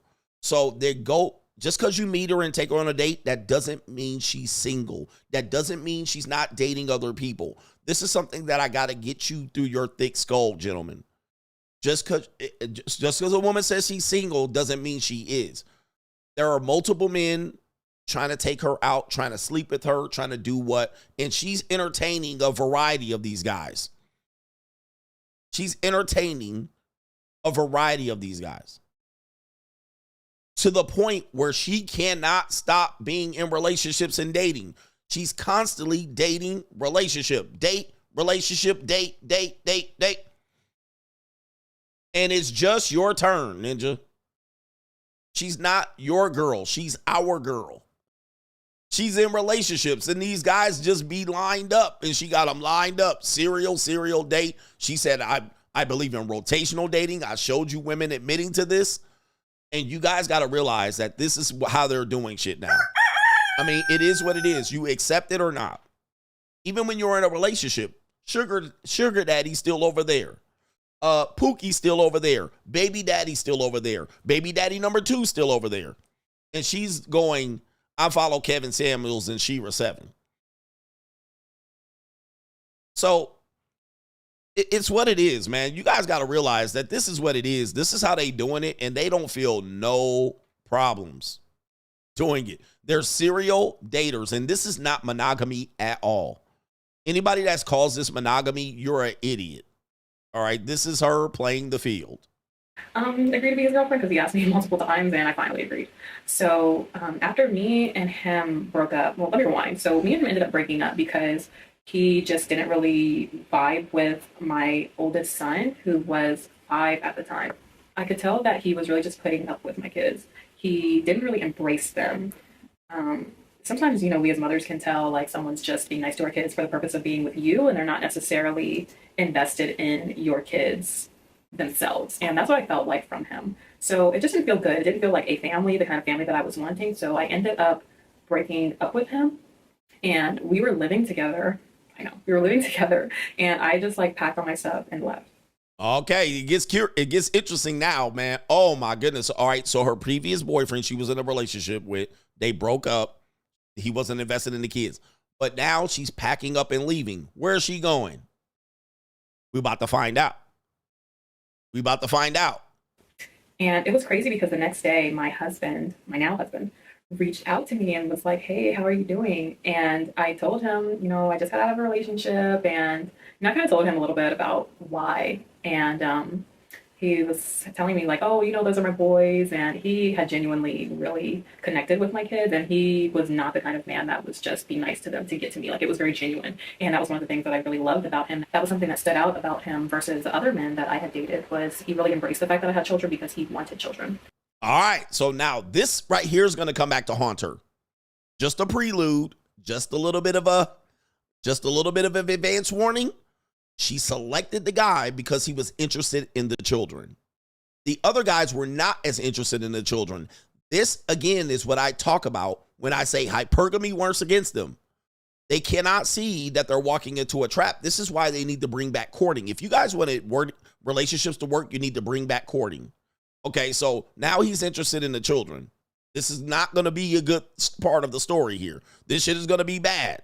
All right, now, she selected the guy based on the previous guys, just wanting to hit them skins. Now, let's see what happens next.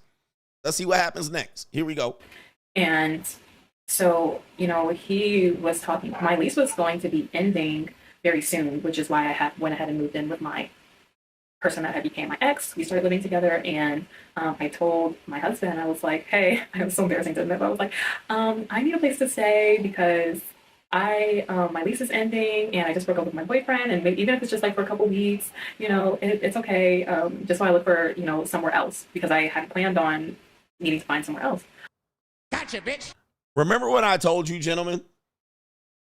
Remember when I told you that women will move in, seek out a new relationship because they have no place to live? Now, men will do this too. We're just talking about women. Women, lease ending, will look for a relationship.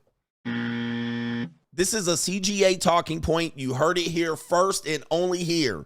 I told you that a woman will start seeking a landing spot should they break up with their boyfriend or their lease end. I had a woman do this to me, but we were just roommates. And before she broke up with him and the lease ended, she came to me and wanted to be my roommate. And a friend introduced me to her because she needed a place to stay. I've been done told you that this is why women are all of a sudden interested in you. They're looking at the countdown of a lease, or their parents are going to kick them out of the house, or they're going to break up with their live-in boyfriend.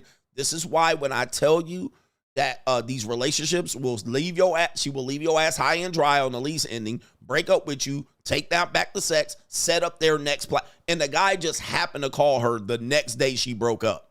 Oh, the next day I broke up with my boyfriend, the next day he called me. Really? Really? Y'all think I'm going to believe this shit? Let me continue, bruh. Let me continue. You guys, listen. And the way she said it was simple, right? It didn't sound as strong. It didn't sound hateful. It didn't sound misogynist. It sounded, when I tell it to you, you like, Coach, man, that can't be true. And she just said it, and it went right past your nose. She just said it. She's saying everything that I teach you. She just sounds very like nice and flowery. She smiles and you're attracted to her and you're somewhat mesmerized. And it's exactly what I tell you. So she reached out to him. He didn't just magically call the next day after you're crying, packing your shit. I'm not gonna cry. I'm not gonna shed no tears. All right. I was your lover and your secretary, working every day of the week. Was at the job when no one else was there, helping you get on your feet. 11 years of sacrifice, and you can leave me at the drop of a dime. Ass bitch. All right, anyway, please. And he just called me out the blue the next day. And I didn't have nowhere to live. And I said, can I live with you for a couple weeks? And that's you. All right. Yo. Man, please, man. Come on, man. I can't buy this shit, bro. I know women, but y'all don't want to believe me, man. Y'all don't want to believe me, man. All right, here we go. And he was saying, well, if you're going to live with me, it's going to be as my wife, not as my girlfriend. And I was like, well, how spontaneous are you? And he laughed and he said, very spontaneous. So then I was like, right. So we started entertaining the idea of getting married, like immediately. In 1 week, she went from breaking up homeless with 2 kids to married. When I tell you guys that when a woman wants to marry you, you just the sucker. And that's you. A lot of times you the sucker in the whole story. Right? When women want to marry you and you be like, I'll marry you. And she finally says, yes, I want to get married to you. You the sucker. You the sucker. There was the guy she really wanted would not marry her. The guy she was really holding out hope, 5 years passing, he never proposed. And then you came in here with your cape on. Okay? You came in here with your cape. Sucker. And she took on it, latched on it real quick. And that's you. Because she been riding the carousel. She been after nigga after nigga after nigga. Pookie after pookie after pookie. Boyfriend after boyfriend after boyfriend. Date after date after date. And she tired of the cock carousel. Shout out to a Black Ram 313. When a woman wants a relationship, she just wants a break from the carousel. Black Ram 313. A relationship to a woman is just a break from the carousel. You was the sucker. You was the sucker. Hey, you big dummy. I've been the sucker. I've been the guy. You was the sucker flood ninja. She got worn out here. She got tired of these niggas. And she finally said, and that's you. And you thought you was lucky. Oh, I was lucky. Tell me I ain't lying. She telling it to you straight to your face. Straight lace, no chaser. Uncut raw. She cooking with hot fish grease. And that's you. She said, how spontaneous are you? You want to get married now? Why? Because she homeless. She's homeless. She's homeless. And she tired of niggas. She tired of these niggas playing with her and nothing on her forehead. Come on, man. This shit plays out like a CGA story. Come on, man. Give me my flowers, brother. This shit is like clockwork out here, brother. I got this shit down pat. I got this shit down pat. And she's smiling, telling it to you, too. And by the way, her autofocus is off. It's on the background. That happens to new YouTubers from time to time. And I, didn't want to get my hopes up. So I just said that, he's saying all these things, but I'm going to see what action that he takes. And so I had just got paid and I was like, okay, we seem like we're really talking about seriously entertaining the idea of getting married. So I'm going to go and get the wedding ring. We were talking about getting married like the next week and he was out of town in Colorado. So we hadn't seen each other. This is all talk over phone, over FaceTime. So I went and got his ring. I think I paid like $300 for it. It wasn't like a super flashy ring like the one he has now, which is completely a lot better. But I went and got his ring and the next time we talked on FaceTime, I was like, I did something. And he was like, what did you do? I was like, I got your wedding ring. So he was like, no, you didn't. Show me. So I showed him. I said, yeah, I actually did it. I don't know if you were really being serious, but, we're talking about getting married. So I had a really bad habit of like spending money. And I was like, if I don't get the ring now, then I'm not going to get it. So I went ahead and got it.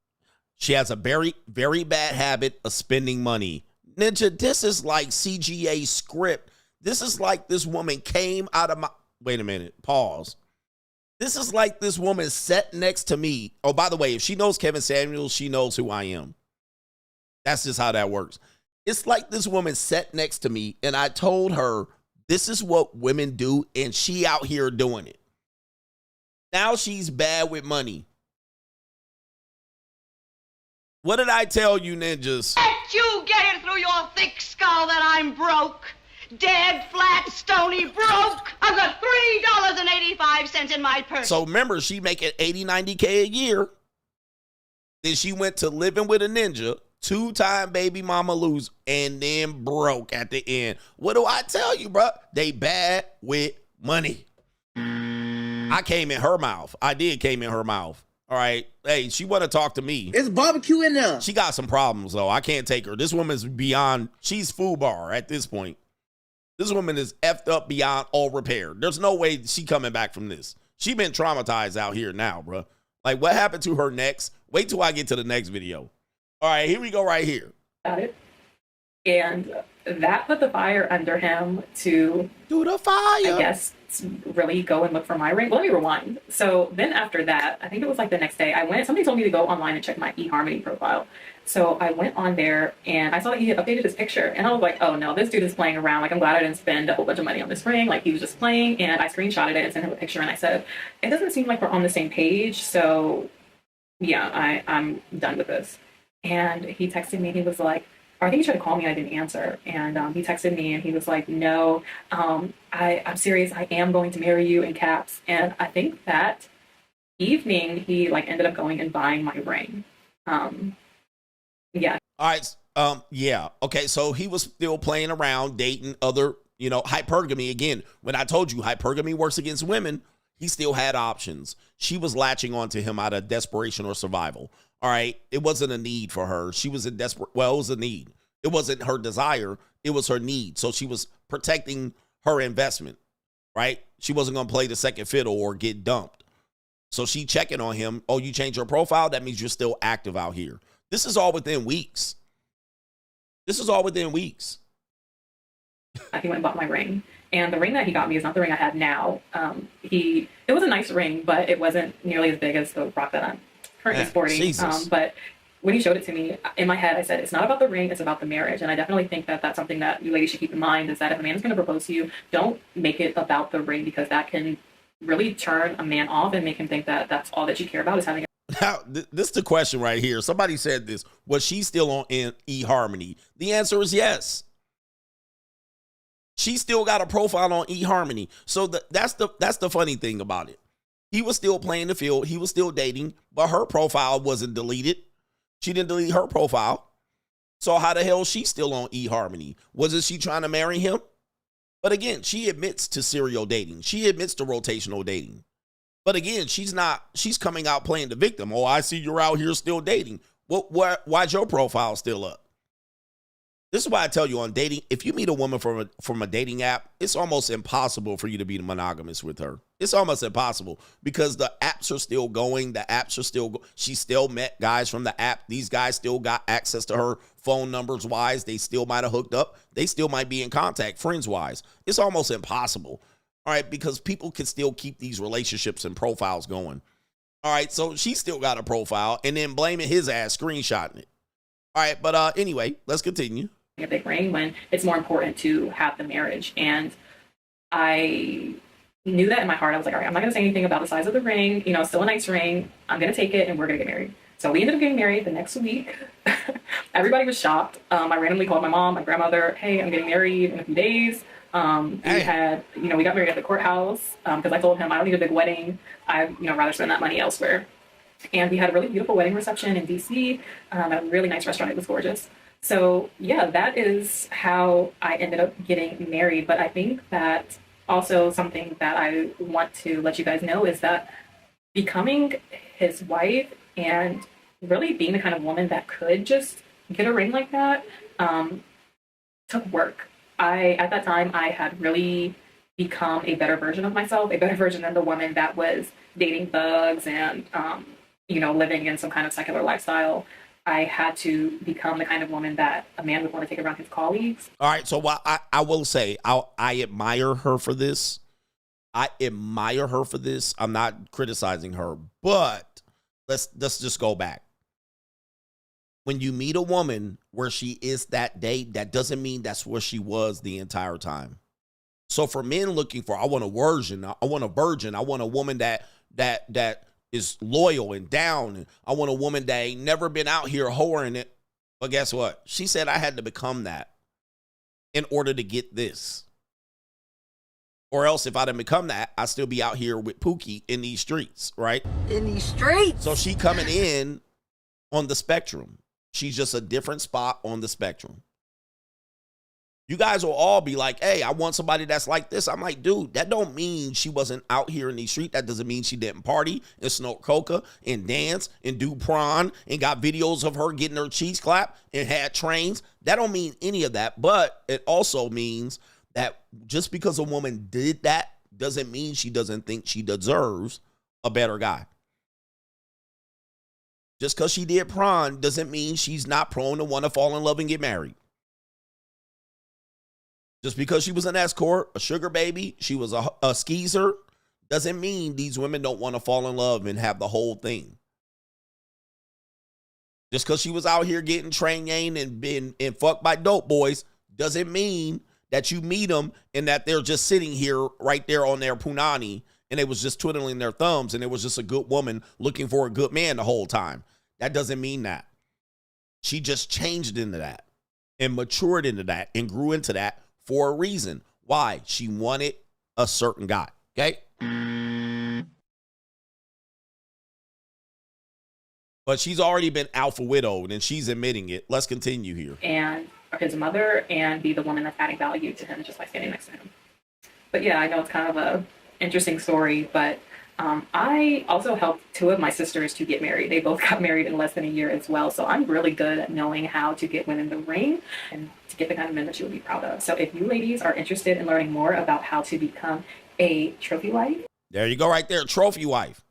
A lot of trophy wives were strippers and Hooters girls. Just because they trophy wife and models and shit and bottle service girls and escorts. You would never know it. And baby mamas. And you like, I want a girl. I wish I could get a girl. You're going to have to take her with her past.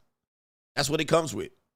Then please click subscribe. I would love to have you here. Stay tuned. We are going to be giving all the tips, all of the information that you need to become the best version of yourself, to level up and become the woman not only of your dreams, but of his. So I will see you ladies next time. Please comment, subscribe, like. All right. Well, that. All right. Shout out to her right there. And unfortunately, this is a bad ending to this story. As you can see, she made a lot of mistakes, and her mistakes were that hypergamy was used against her. Let's go back again. All right, so hypergamy being used against her. Number one, Says right here, societal pressures for her to prioritize a partner with higher status, wealth, or education, potentially limiting her options and potentially leading to situations where they may feel pressured to compromise their own needs or ambitions to secure a partner, often contributing to feelings of insecurity and dependence on the partner. Limited dating pool, right there. Focus on external factors. Like he's got his life set up.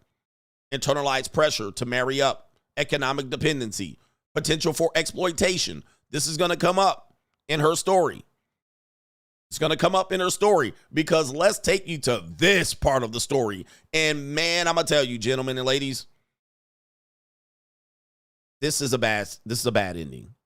This is a bad ending. All right, so let me see if I can scroll up here. This ended pretty bad. So this is her 4 days ago. Remember, the video that I showed you was from a year ago. All right. Let's see, a year ago. Yeah, 1 year ago. All right. So life happens fast with these women because they're normally trying to solve an immediate problem. They're not getting married in relationships for the right reason. Then they get played and exploited. So let's take you right here. A year later, I married a monster. And judging from what I heard on this video, yes, she did. Okay, so let's go ahead and double up here. Let's go ahead and give it 1.5 and hear what happened. Hi, ladies. Hi, trophies. Welcome back to my channel, or welcome if you're new here. If you hear any noise in the background, that's the new baby. By the way, let me say this. Ladies, since women pick their own partners, they have been an abject failure at this. You guys have picked all the wrong niggas for 10, 20, 30 years. You guys need to go back to courting and all that. All right, let people pick. All right, let your brothers and your fathers have input in who you picking out here. Because this is how it ends up for all of them. Let's continue. A lot has happened since the last time that I recorded. I think the last time you guys saw me, I was in my second trimester, and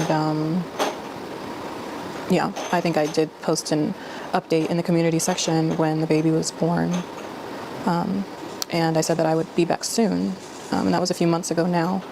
I thought that when I came back on here that it would be to maybe do like some kind of newborn favorites or meet my new baby or something like that, but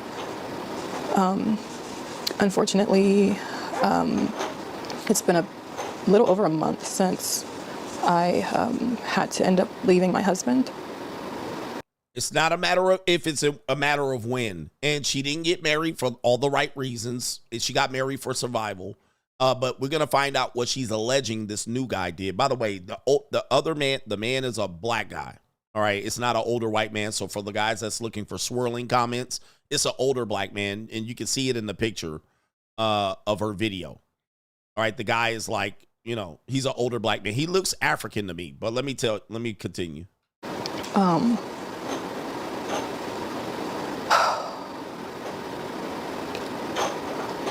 I honestly don't even really know where to start with this, just because it's just such a hard topic. And I honestly thought that by the time I got on here that I wouldn't have any tears left because I've just cried so much.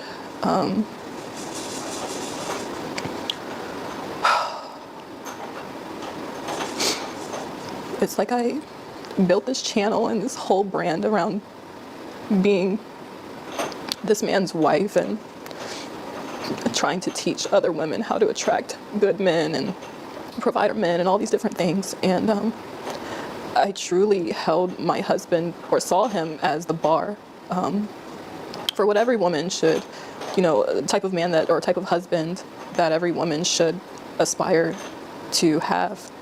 And I didn't realize that the person I married was actually going to be my biggest nightmare.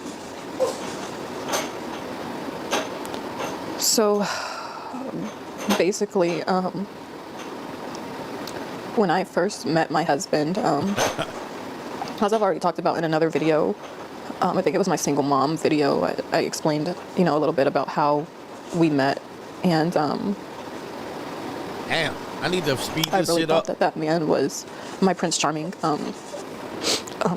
So when I first met my husband, I'm not going to play the piano because of the allegations that she's having here, all right? There's some serious allegations of this that she's making against this guy, so I'm not trying to make light of her situation. We're just showing you what we're talking about here, all right? She's alleging some serious shit, and people are believing it at this point, so I'm one to just say I'm going to just play the background right now until it is proven to be correct, all right? So I'm not going to make light of I've made light of the first video of her mistakes. Now she's realizing her mistakes. But what did I tell you? She focused on external factors. How hypergamy works against women. Focusing on external factors. Prioritizing the partner's wealth, job title, status, social status over personal qualities, potential leading to superficial relationships. And then potential for exploitation. She's always put her kids first, and she's judged men on how the kids are, how the man looks at the kids. And so she went for the guy based on how the man receives her kids. This is going to work against her severely. All right, according to her. Let's get back to this video right here. I thought that he was my Prince Charming. I thought that he was my knight in shining armor, and you know, he portrayed himself to be this amazing, upright, righteous Christian man,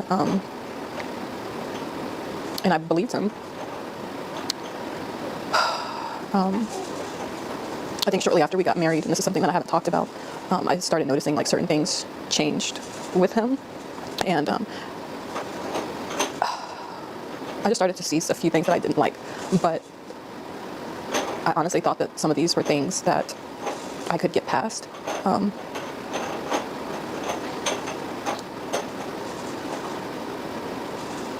It was like sad to even say like I could get past some of these things. I don't even know where to start.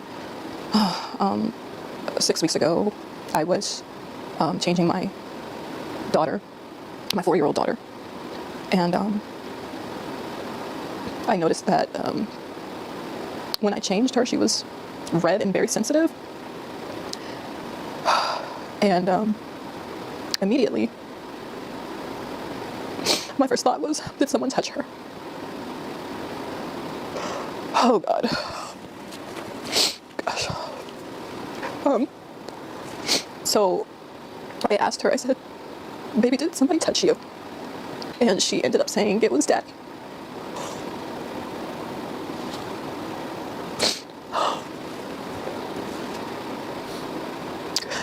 I felt like my world ended on that day.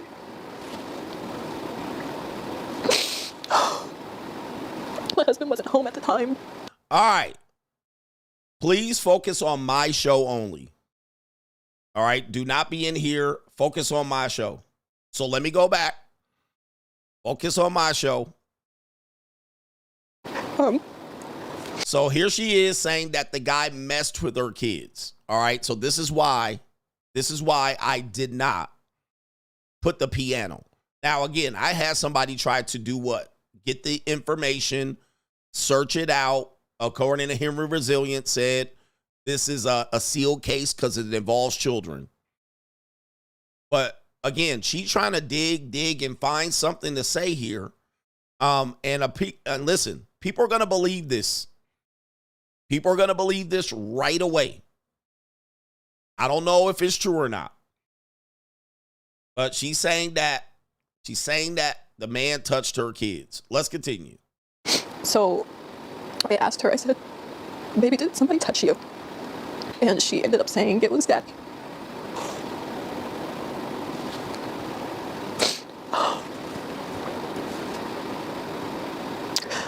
I felt like my world ended on that day.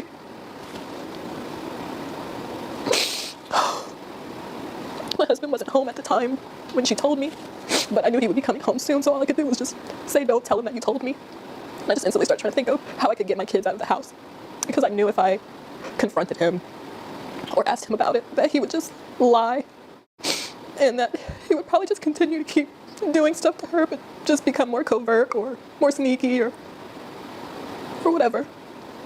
All right, not many tears here, but again, I'm reserving my judgment at this point. As soon as my husband got home, he was actually picking up the boys from school, my 2 older boys from school. As soon as he got home, I told him that I was gonna go Halloween shopping with my sister because I just needed an excuse to get out of the house with all the kids. And I knew if I said something like, oh, I'm going to the grocery store, that it would be suspicious. Like, why am I bringing all the kids and like packing things, like things that we would need and things like that. So going Halloween shopping was the best thing I could think of to just hurry up and get the kids out of the house. I'm sorry, I had to get myself together. All right, so here we go right here. All right, you guys can make your own judgments about this. Remember, I'm a content creator. I got to be careful because if I say something's a lie and it's truthful, then people will come after me in my channel. Now, this is supposedly happened and she left, I believe she said weeks ago, and she's finally telling YouTube about it. I don't know if there's a police report. I have no idea. We're going to find out in this video if there was a police report filed or what happened, if there's any evidence. All right, but again, gentlemen, either way it goes, this woman has made bad decision after bad decision after bad decision. Her life is full of bad decisions, right? She got 2 kids. She made a decision to get pregnant at 17. She said it. I got pregnant at 17 on purpose. Then I got pregnant again. Then I had Pookie and Ray Ray. Educated thugs. Then serial dating, rotational dating, Shira 7, Kevin Samuels. All right. Now she over here, get married in 1 week, wedding ring. I mean, then all of a sudden, boom. Now she dropping this on us. We're gonna find out here. Let me see if we can get the rest of this story. So when I got to the hospital, they basically told me that we had to go to another hospital because they didn't do physical exams like that kind of physical exam there. So a police officer escorted. When people say a woman's past doesn't matter, dude, it matters. Her past decisions matter, bruh. Her past shouldn't matter. It matters because you're putting yourself on the line. Now, this woman, if she's telling a lie, she is going to have a world of problem on her because she's going viral over this. If she's telling the truth, this does indicate that she makes bad judgments for men. Then this guy needs to be held accountable for it, obviously. All right, but her position as early as 17 has led her to this point. It's led her to this point. This is no-brainer. She's not good at choosing mates. This is another example. So you got to watch out for this. And she let hypergamy get the best of her. The kids and I to another hospital where they were able to evaluate my daughters. She said her daughters, which I'm quite confused. You have 2 boys. Now, where's 2 daughters coming from? I'm confused. There's something. You said you had 2 boys. Then you said evaluate my daughters. Did you have twins? You must have had twins. All right. So, but then she says the daughters are 2. So something is missing from this story. I would love for her to clear it up. Coming out that he had actually been touching both of my daughters, who are only 2 and 4 years old. There we go. Gentlemen, brothers, did you catch that shit?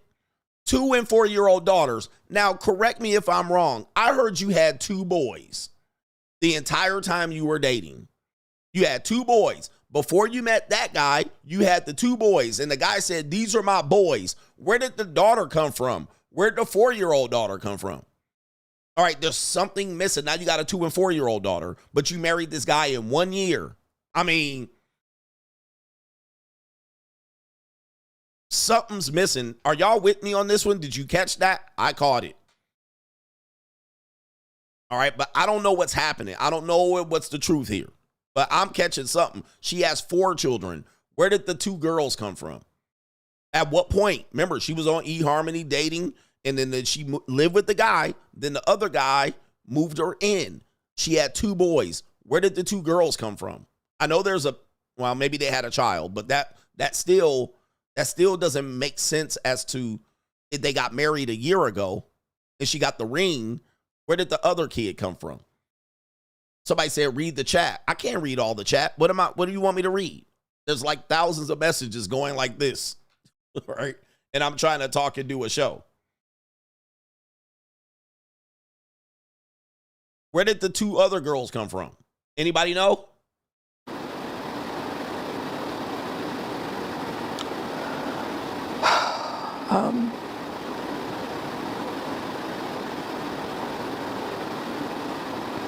All right, they had twins. It still feels like a dream. Like, when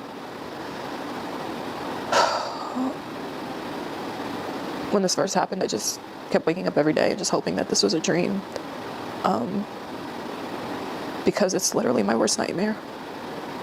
It's my worst nightmare. Oh, yeah, by the way, yeah, it can't be twins because it's 2 and 4 year old. Yeah, I did catch that. See all this confusion? They can't be twins because one's 4 or one's 2. They're not twins.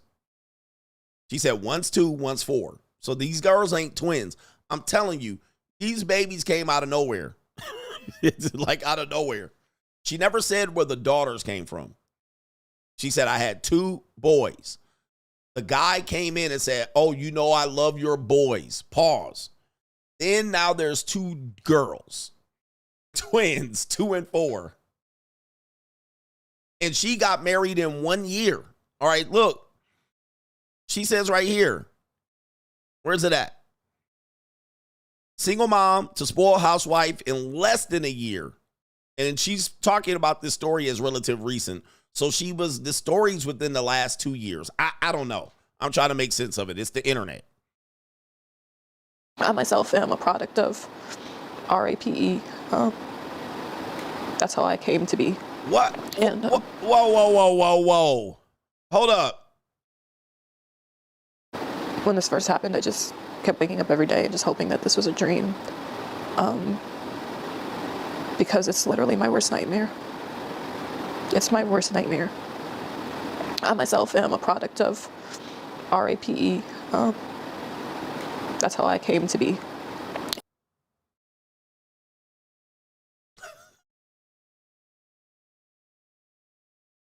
Oh my goodness.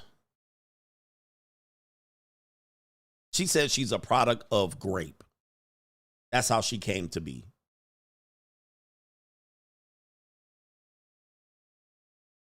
Ma'am, you said you had sisters and you got your sisters married in the previous video. I'm assuming, I'm just going to make an assumption this was a marriage, or your dad was a Rolling Stone, or what sisters? Were they a product of grape?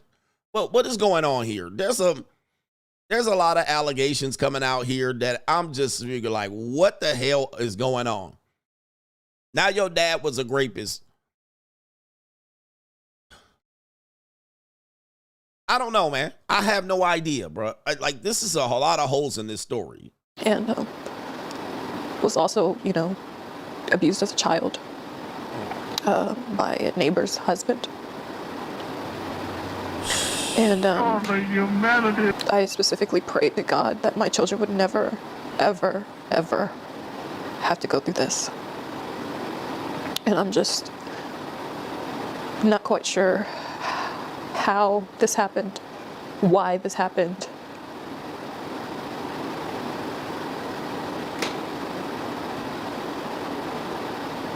I just don't know how he was able to get away with it and so sneaky, because with my own trauma, I watch my kids like a hawk. Like, I don't like them sitting on people's laps. None of that. And he knows how much I cannot stand men like him. And to think like I couldn't even go to sleep in my own house and know that my children are safe. Just by me going to sleep, my children were left unprotected.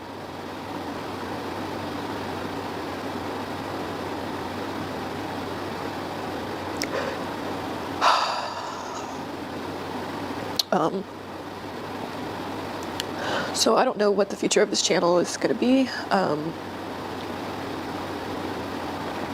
don't know if I'm going to change the name or what.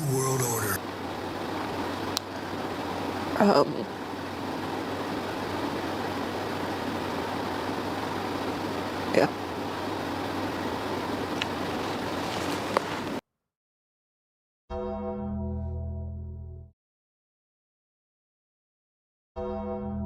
Now, this is my official statement. Yeah, if he did this, well, he's going to have to pay the piper. All right. If he did this, he's going to have to pay the piper. If this is a legit allegation, which I don't know, she hasn't mentioned any police report. She hasn't mentioned any lawyers. She didn't mention if he was arrested and thrown in jail pending trial. She didn't talk about a trial. She has not talked about anything related to any case. I mean, we don't have any of that. Maybe she'll update us. We don't have any of those things. We don't have CPS involved. We certainly don't have her. Looks like she's living in the same house or a house that is similar, all right, in style or size. But those things she did not mention. She didn't mention, yeah, he got arrested on this day. The police report was filed. I talked to my attorney. None of that was mentioned. All right, so if this did happen here, he needs to be under the jail. Because a lot of people have experienced this. Men and women have experienced these type of actions as a kid. And, of course, people prey on children. And it sounds like she picked a guy that apparently allegedly preyed on the children. And that left her vulnerable. She picked them specifically for that. So that's just on that part. Then on her part, I hope this is true, ma'am. But what you're doing to the internet, you got people riled up on TikTok right now. They going ham right now. Imagine changing your 4-year-old daughter's diaper and realizing that she's in pain down there and she's red down there. So you asked her if anybody has touched her, and she said, yes, daddy. So you try to make it out of the house with your 2 kids, with all your kids, to the hospital to get them checked. All right, and so this is because a lot of people experience this, and nobody's, it goes unreported and people overlook it. Family overlooks it. Then all of a sudden people will conjure up their own experiences related to this story. But we do know there have been women that made false allegations related to this and nothing has happened to them. They don't face any penalties and the guy ends up losing. All right, now we're going to follow this story because we need to follow the story to see what happens because, we need the details. When did he get arrested? Does he have a criminal record? What's going on here? What's going on so we can follow the story. But this is what happens when you're seeing women go through these changes and these metamorphoses and they come into your life and they show up, I'll be good. And then all of a sudden their past matters because she said she was great and sexually assaulted by a neighbor and she's a product of great and she been out here in these streets and pookie-fied and pookie-philia. Now she got metaphilia going on. And all she did was change her stripes. All right, I changed the stripes on the tiger. And then I showed up, I made another mistake. Damn. Picked the wrong guy. Now, marriage, divorce, I'm out of there. Let me pack up my shit. And here's the accusation. The world believes it. Gone. And now what'll happen to her if this is false? Nothing. She will just have to explain herself and go disappear from social media and whatnot. Okay, so we hope this is true. We hope that it's true and that the right people will take their steps to actually repair this situation. Yeah, but past matters. This is what you're picking against. And women that have, let's just say it's false. Women that have done this, they've done this plenty of times to plenty of dudes. Plenty of times. You're just going to be the dude that paid. All right? And she literally picked you out of all the dudes. She couldn't get Pookie. She couldn't get the bag out of Pookie. So she picked you. Ninja picked you. And that's you. Now you got. Now you out here trying to pick up the pieces of your life because you thought you were doing a good thing. Now, of course, if you were doing a bad thing, you picked the wrong woman. All right? You picked the wrong woman with the past, which her past mattered because the kids came in there and all of a sudden touching the girls. And apparently he was touching wait a minute, these weren't his kids. I'm telling you, one of the daughters is not his kids, at least. And so he's now focusing on the girls. All right? So she had a 7-month break here. She had her, wait a minute, no, these are all these aren't the actual order of films here. But we don't got no CPS. She got nothing else involved, just the allegation alone. And, We don't know if it ended the arrest. Let me check the super chats here. Sad story. The internet's going ham on this story. Lots of women are reacting. They're telling their part. They're saying she shouldn't be blamed for this. They're saying they've convicted the guy in the court of public opinion for sure. He's as good as toast, and we don't have any evidence of this. All right. The 4-year-old certainly is not the kid, and we would just assume maybe the 2-year-old is, but we got to figure out why she has a 4-year-old daughter that simply appeared in the story. Maybe she can explain this out. I'm pretty sure she might be watching it, but there's a lot of details missing here. All right, let me get to these super chats here. Sorry to give you a heavy story like that, but these stories do matter in mate selection. A lot of men are being faced with, these type of mates, and you're having to pick from people that have lots of damage and a curious past. All right, shout out to our brother here. Did I get NG in?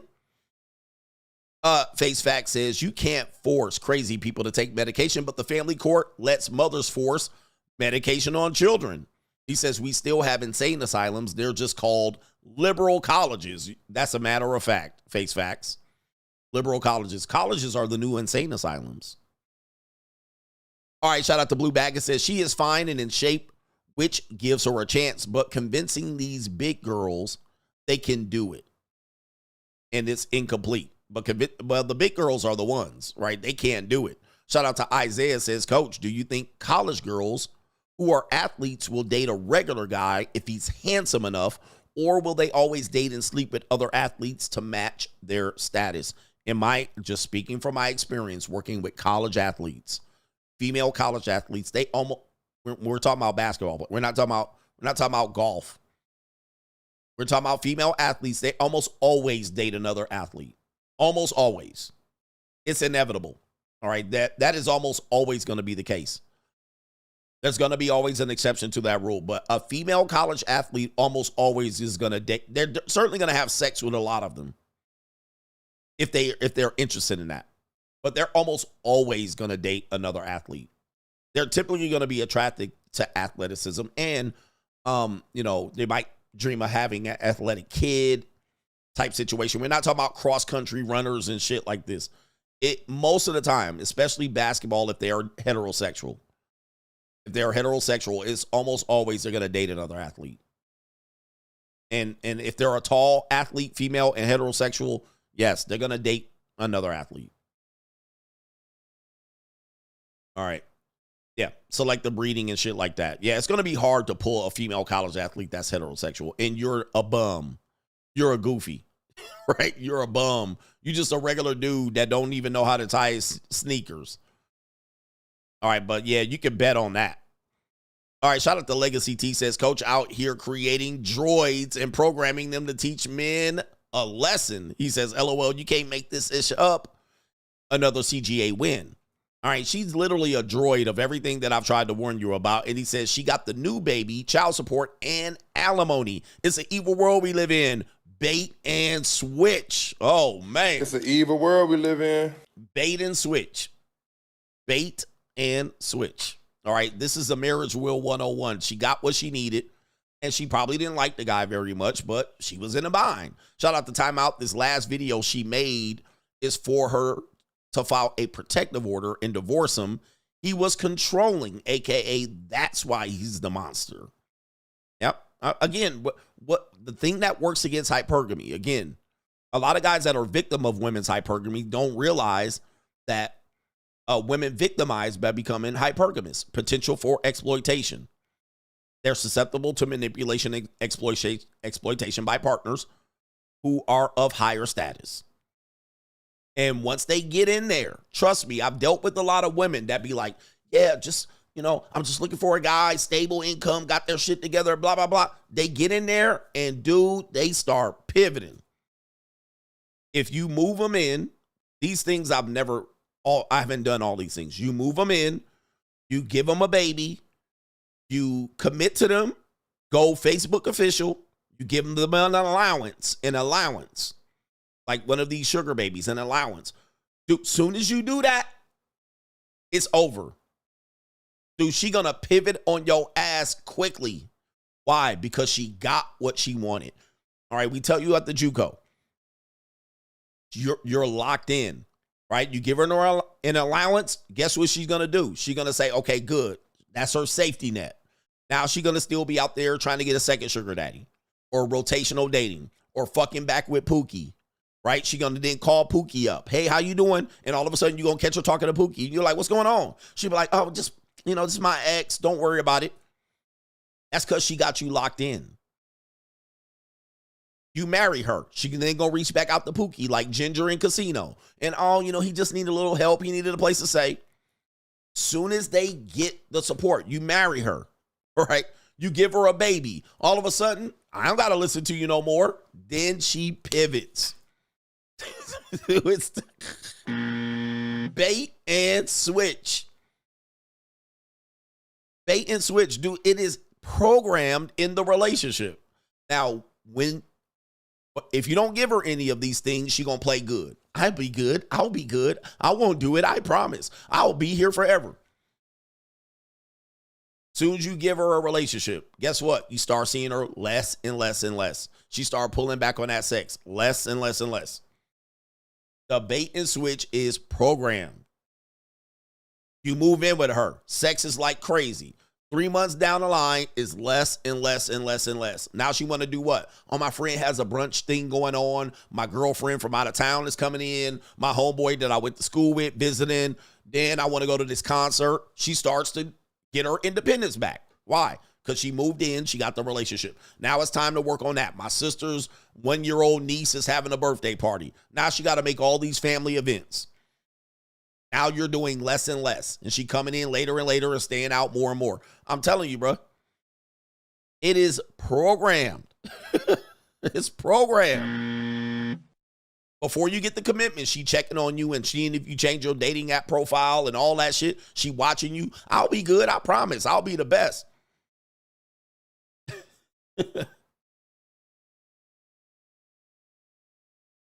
And then she pivot, and then you crash out. Now all of a sudden you out here. Yep, now she want to go on a girls trip. Now she want to be outside, and now you can't control me, and now you're insecure. I'm telling you, man, this shit programmed in them, man. I don't know why y'all can't see it. All right. He says, what you teach is not good for men. It's how women act. There's a difference. I don't know what you're talking about, sir. I don't know what you're talking about. I don't know what you're talking about. It's not good. It's not game for. Oh, he says, what you teach is not game for men. It's how women act. There's a difference. Yeah. I'm not telling, dude. And by the way, there's no overcoming this. Right? You cannot overcome this, man. You can't overcome this. This is programmed into them, bro. They're like children with breasts. That's how they do it. That's how it works, gentlemen. Man, you ain't overcoming this. What you're going to do is then try to argue with this woman, trying to reel her back in. And right? Right? You're trying to control this shit. You trying to and then there's arguments and disagreements and fussing and fighting and silent treatment and misunderstanding and marriage counseling. You just trying to, right? You just trying to juggle. You just trying to juggle this shit. Like, why are they doing this?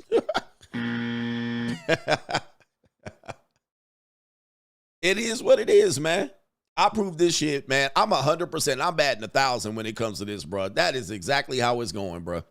Shout out to our brother here. The Real Fit Style says, Coach, your show is by far the best quality men's program anywhere. I am very proud of what you've accomplished. Bravo. Thank you, sir. Nick says, I understand as a content creator, you can't pick sides yet, but your Coach Stradamus, whatever you're thinking is probably right, in my opinion. And you know what I'm thinking? I'm thinking that she's not telling the truth. I'm thinking she's leaving out too many details. Now, because it involves children and something ridiculously done to children, I have to be careful. I have to be careful.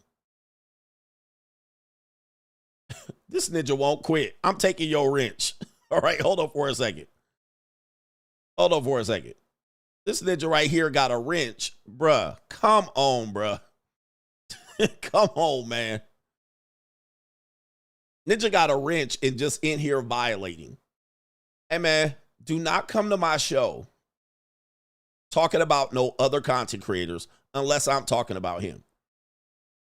All right, this is my motherfucking show. If you want to go glaze that punk ass nigga over there, go glaze that punk ass nigga. All right, anyway, he a punk ass nigga to me. I don't give a fuck about him. All right, so go glaze that nigga dick. All right, unbelievable. You on my show glazing his dick in my chat. Go glaze that punk ass nigga over there that say he talked to other niggas for money. All right, nah, man. Go glaze his bitch ass over there. Like, don't come on my show trying to glaze a punk ass nigga that pimps other men out of their money, talking shit and glazing they dick. All right, go talk to that punk ass nigga. Son. Hey, yo. Anyway, that nigga a dick glazer, Andrew Tate. He a dick glazing ass ninja. All right, I don't want to talk about him. All right, anyway, go glaze him over there, you dick glazing Andrew Tate fans. Hey, yo, chill, son. Hey, yo. All right. Don't come to my show, dick glazing Andrew Tate. Anyway. Ninja, he ain't never been a part of my show very much. I don't care about that, Ninja. Glazing Andrew Tate. Anyway, fake ass pimp. Right? Please.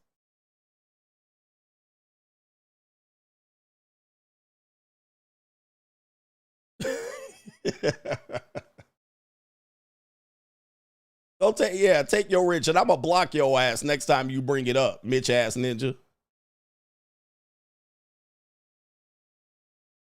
Anyway. Where we at?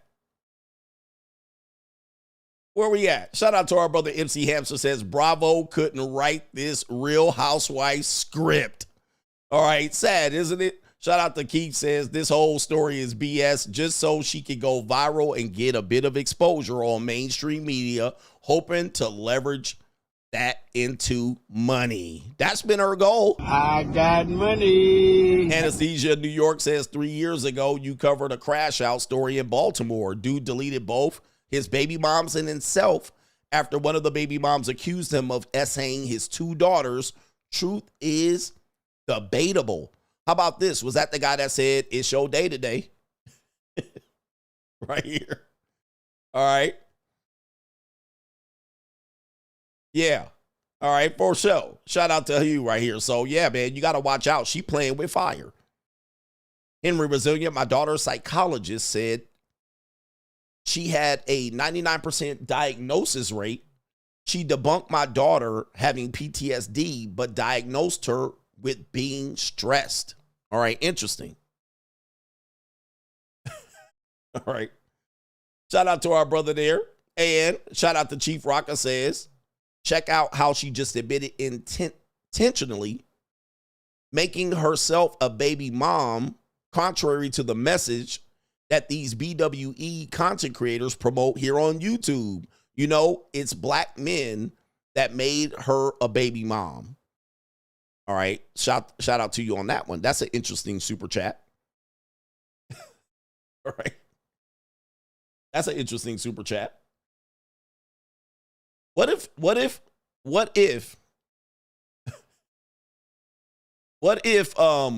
she's lying? Should she go to jail? Look, man, he should sue the shit. Well, here's the problem. You can't sue her. There's no crime committed. I mean, slander is not a jailable offense. Slander's not a jailable offense.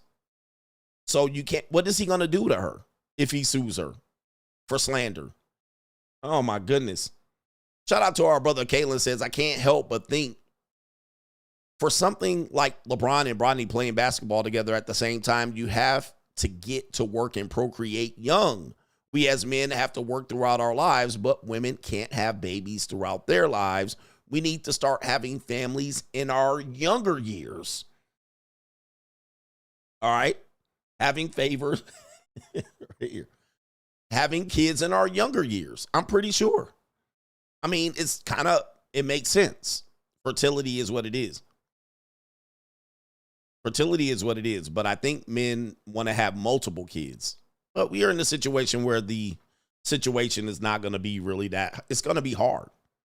It's going to be hard to get women to be convinced of that. I'm going to show you a video before we go.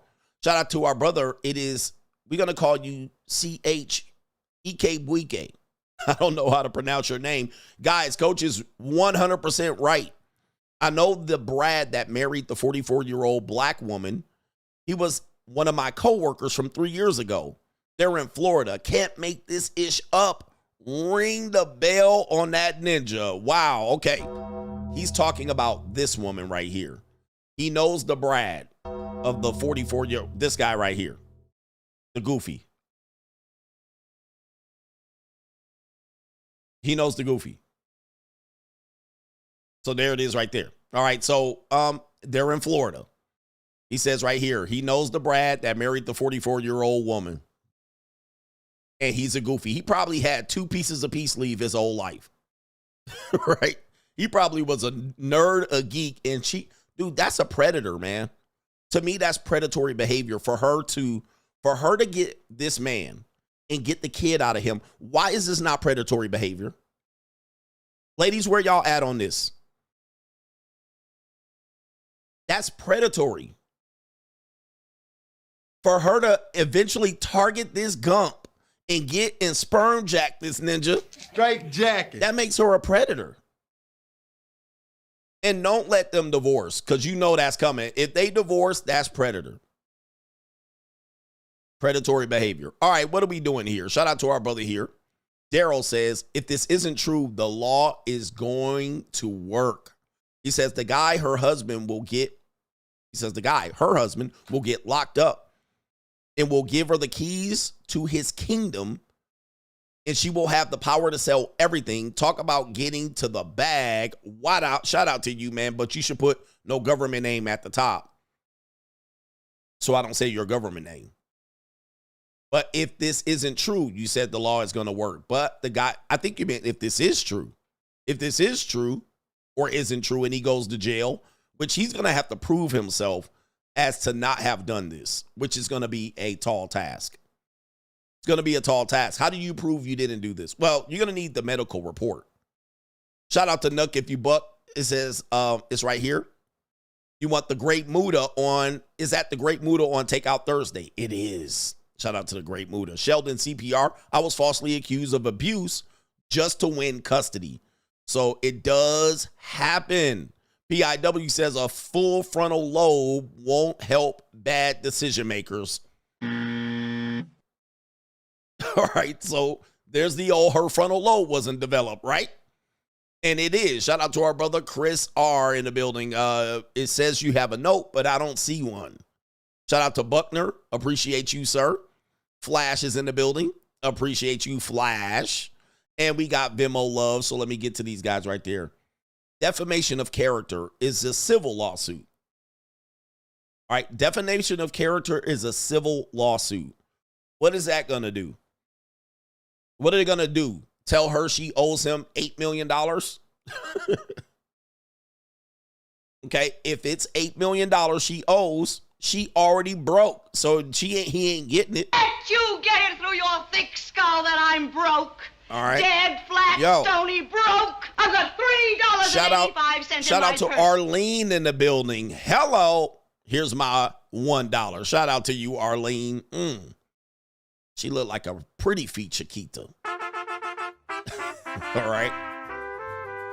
Yeah, that brother's starving. DJ B Fit says, when we were kids, my sister and I had to go to therapy. One day, my sister was tired of all the questions and asked the therapist, if you're so smart, why aren't you rich? He diagnosed her with bipolar disorder. Oh, my goodness. Wowzers. Therapist getting, man, that's cold. That's cold. All right, kid therapists, man. Let me tell you, man, I seen some kid therapists.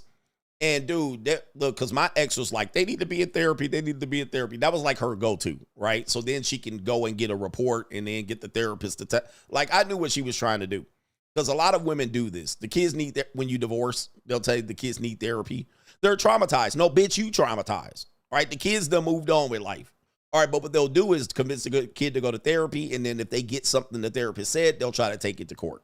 All right, so I delayed and pushed.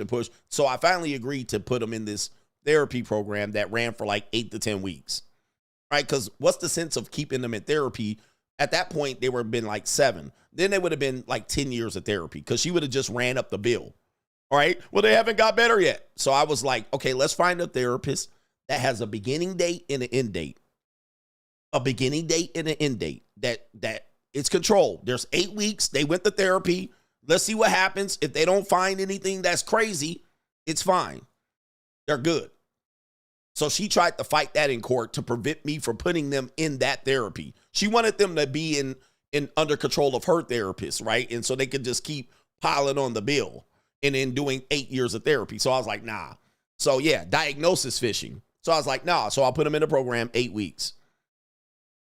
At the end of it, all right, at the end of it, the therapist was like, oh, they're good. They're fine. That wasn't suitable for her. But I actually would take them to the therapist, and them motherfuckers would be doing crayons and colors. Meanwhile, these kids are like 13, 12. Coloring books, right? And it was a fat, dude, these women were pathetic, bro, in there. Let me tell you, man, I wouldn't take no advice from these women. They just nice and what do you like? And moon stars and quasars and shit and coloring books. I was like, man, get me, bro, done. Done. All right, I was like, is this it? Done. You have a report? What's the report? Oh, your kids are fine. Done. But she wanted to rack up this bill. She wanted to, this is, again, when women are losing control, they find ways to control you. So this is one of the things that they do. Then they want to take them to a therapist that only they do it on their custody time. And then you never have a communication with that therapist. And then they'd be like, well, the therapist said this and that and that. And he never shows up. He never well, you're the one dropping them off. Like, you always schedule them when I don't have custody. Right? And then you're the only parent that talks to them. I don't get to talk to them, and then now you have the leg up. Dude, these women are literally predators when it comes to this. They predatory. And these women are a whole problem. They are a whole problem. And guess what? The courts let them do this. Why? Because it's a racket for the courts. The courts get to this is all a racket for everybody. Everybody gets paid off of these women and their emotions. Everybody gets paid. Now, if you tell the court, no, I don't want my kids to go to therapy, then they make you the bad guy. Oh, why? You don't want your kids to get helped? You don't want them to overcome their trauma? Like, it's a whole racket. It's a whole racket where you ain't trying to help. And then a woman goes in there, I care about my kids. He doesn't care that they get help and they need help. It's just a racket.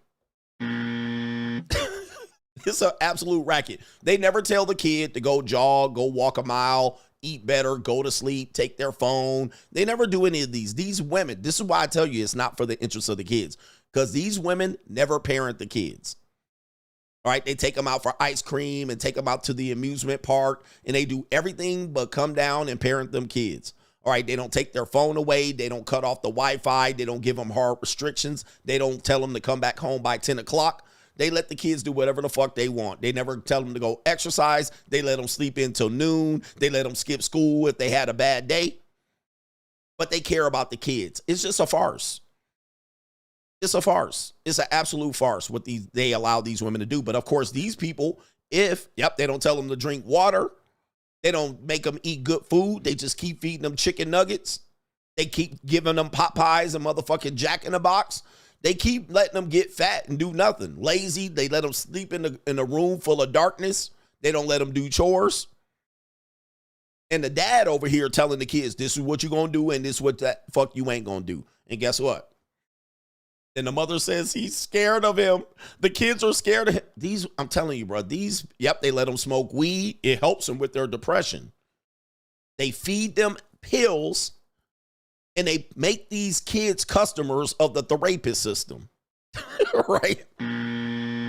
Yep, they have a mental health day. I'm telling you, it's the moms, bro. It is the moms. These women are pulling a racket.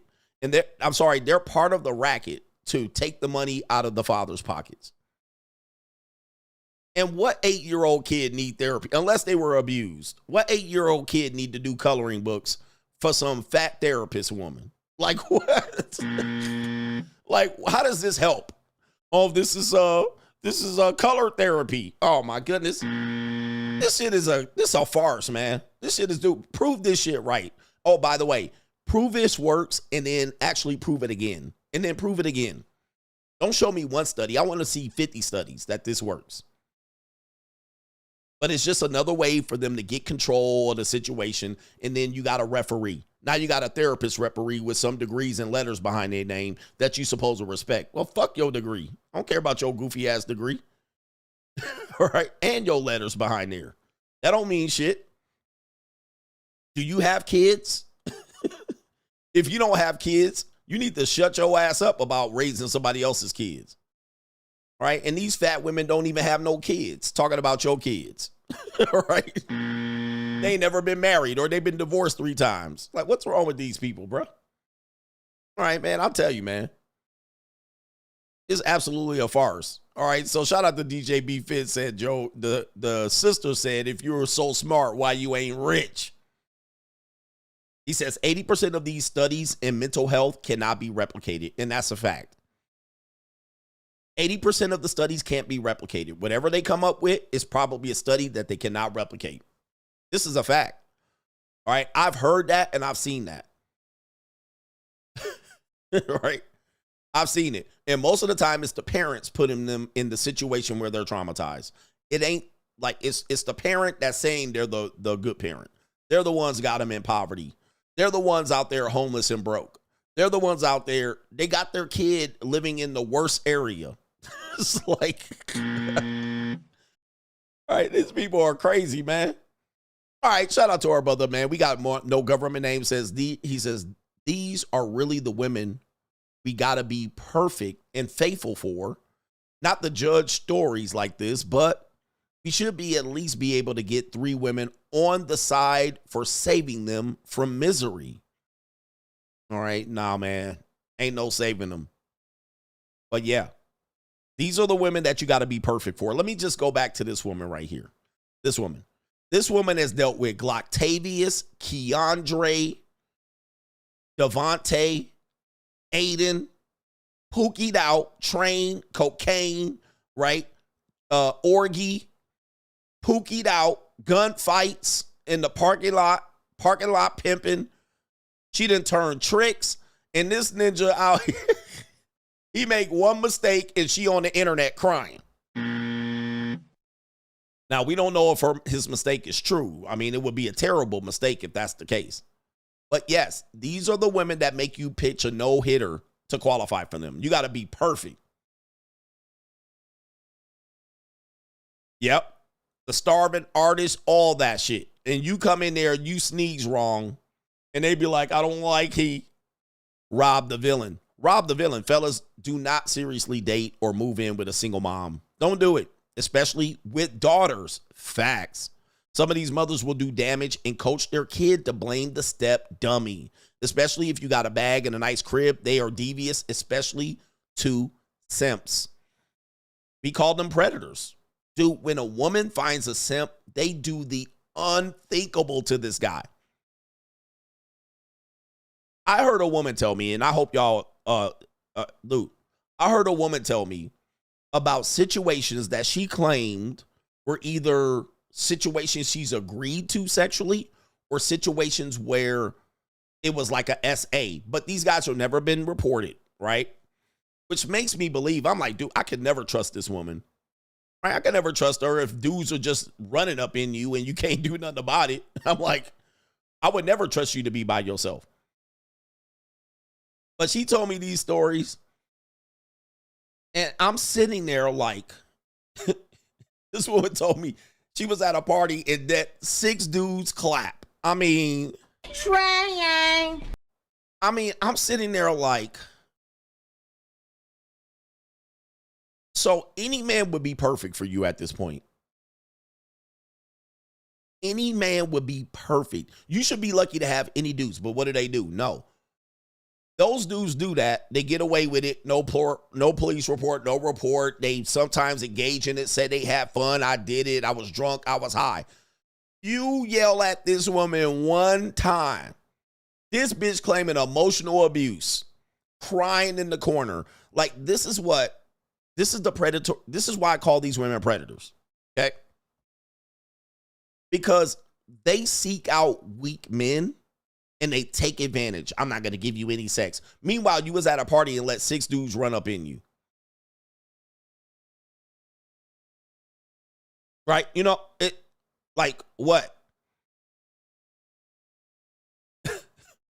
Like, and then you out here and you didn't do this and you didn't take out the trash and you yelled at me. No punani for you. And let 6 dudes run up in you at one point in your life at a party. Like, and then if I know a police report, you didn't let dudes out there, you've been in your college campus, you was the talk of the fucking town. Everybody saw you, and for the rest of your college career, they pointed at you, and you was the bitch that got trained. And ninjas was probably still pulling up trying to run orgies on her. Come on, inviting her over. Look, come here. All right, fucking like. Oh, that was when she was younger. Okay, Gia's here. I can see Gia goofy ass is here. Gia, don't let me pull up your pictures. That was when she was younger. Okay. Are we really doing that, Gia? Oh, she was younger. She didn't know. Okay, hold up. So when I was younger, you know what I used to do? Ladies. You know what I used to do when I was younger? I used to run trains on many a girls. And we used to just dog girls out. You still want to marry me now? I guarantee you, if I was known as the guy that was running trains on girls and dogging bitches out when I was younger, I'm pretty sure I would not be a beta male, suitable beta male for you. If you old enough to consent to having a train ran on you, you old enough to be held liable for that train. Come on, bro. She knew what she was doing. She was like, okay, go ahead and run a train on me. Oh, I was young and dumb then. It don't count. It don't count. All right, but I used to dog broads and bend them over the couch and dog them and let dudes tag team. We used to tag team bitches for no reason at all. I was young, though, so it don't count.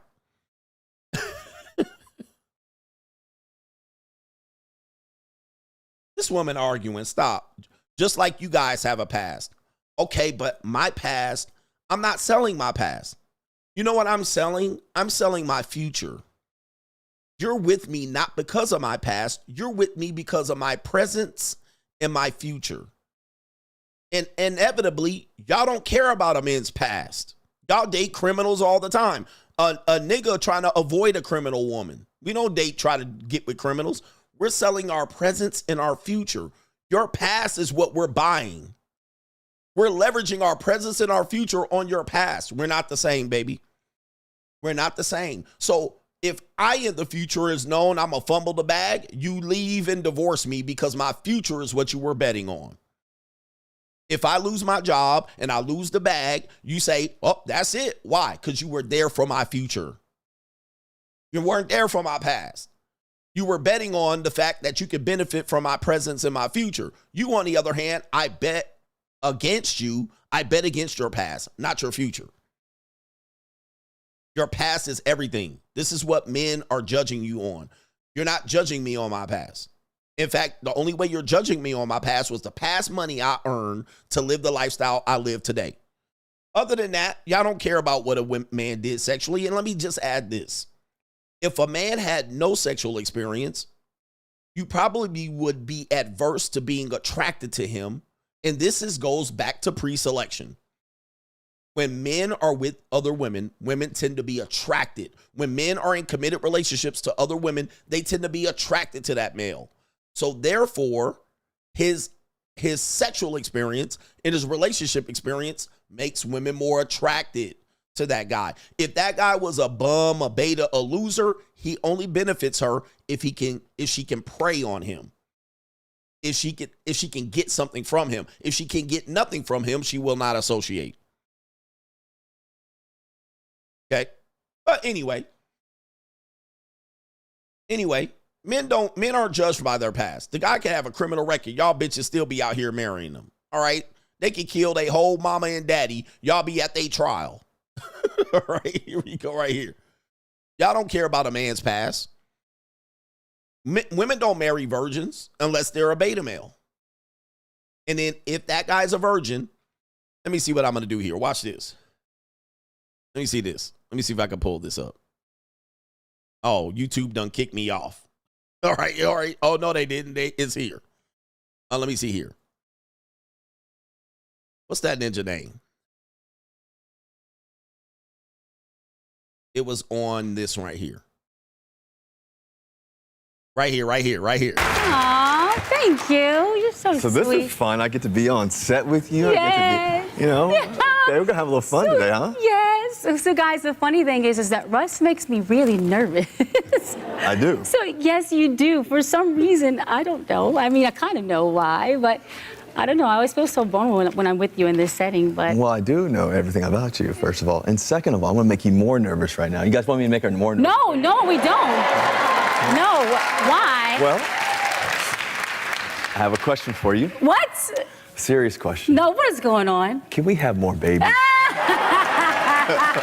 I mean, it would be perfect. Just give me one more at least, you know what I mean? Is that a yes? We definitely can't. We got a little time before we get there. Oh, come on.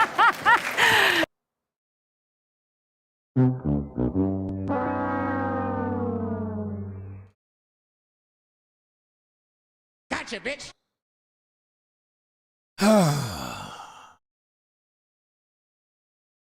My ninjas. This is what happens. This is what happens when you are a beta male and you have a predator. This is what happens when you are a beta male and you have a predator. This is bad. She's not aroused by this guy, man. She's not aroused. There's no arousal here. You guys want me to prove this? I got time today, brothers. Look, hold up for a second. I'll prove this. Yeah, I got time, cuz. She's not aroused by him. We Look how she got her face turned away. Look at him. He's bending his knees. I mean, yes. We definitely can't. We got a little time before we get there. Oh, and the baby tack. Oh, look at this ninja. Is he autistic? We definitely can't. We got a little time before we get there. Oh, come on.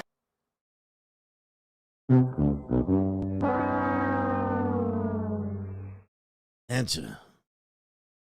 But guess what? She has one baby by Future, and he was raw dog in the hell. This is beta, right? This is beta. Now, women will marry betas, and they will have betas babies and all of this shit. All right, let me see here. And all of this stuff, but she's not aroused by this ninja. Please. Oh, what the hell? Sign the petition. What channel am I signed up on? Urge Congress. All right, hold on for a second. What channel am I signed? Okay, I'm signed in on the chat. Okay. All right, here we go right here.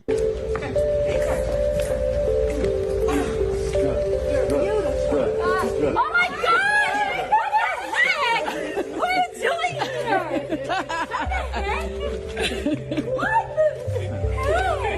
What the heck? All right, what the heck? Hey, I love you. Uh-oh. Oh my gosh! What the heck? What the heck? Why does she talk to him like a baby? What do you do? Babe! Oh my goodness! Oh, okay. Oh my gosh, you guys, it's so good! Look, I got even coming! What the heck? What the heck? Oh, no. Oh, wait. Uh-oh. Oh. Oh, no. Oh, no. Russ. What the heck, Russ? Hey!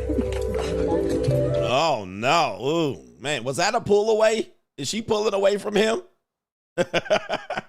Is she pulling away? Oh, my. Okay. I know, I'm taking on my gloss off. You look so handsome. Oh, you taking all my gloss off. He going again. Don't do it, sir. Don't do it. Oh, no. Oh, my goodness. That's sloppy right there. That's sloppy, bruh. That's a slop-a-lot move right there, bruh. Oh, no. Not my wife. Hold on for a second. Hold up. Oh. Oh, no, Ninja.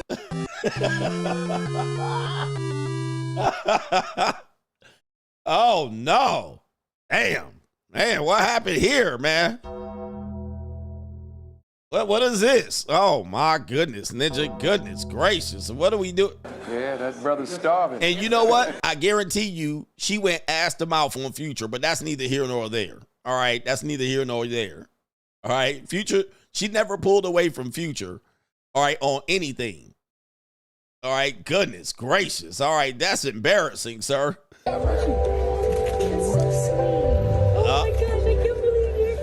I can't believe you're here. All right, here we go. What the heck? Oh no. Did she use the flowers to block Gotcha, bitch. Did she use the flowers to block this ninja? Oh no. Hold up.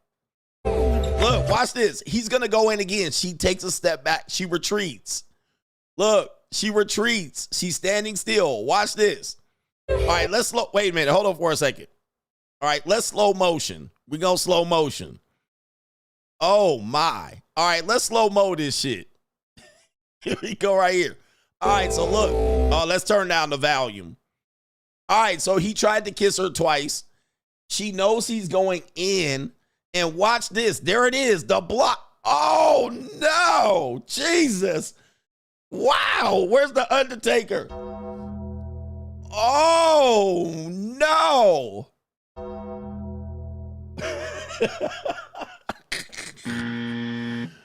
Woo-wee. Oh, my goodness. That's my wife. Not my wife with the flower block. All right, man. Look, take a look. After further review, oh, look, the pullback, the retract. Oh, no, my God. And look, she turned away, flipped her hair back. Oh, man, this is bad, Ninja. I tell you, these are predators out. Oh, the humanity. This is predatory, man. Come on, man. Oh, my. All right, let's see if there's any more blockages here. Pause. Man almighty. All right, and look at him standing there all goofy. Good. All right, here we go. By the way, guys, would y'all want your wife to do this to you in public on camera? All right, here we go right here. Now you got the back to her, okay? All right, we going to the other side, and he goes to the side where her hair is in. All right, let's see if he does it again. He's looking hard. All right, here we go. All right, hand on the hips. He got hands on hips. All right, watch this. Uh-oh. Oh, shit. Okay, where did it go? That was the end of it? All right, man. But look, that was a double. Oh, slop-a-lop. Oh, my goodness. Oh, the humanity.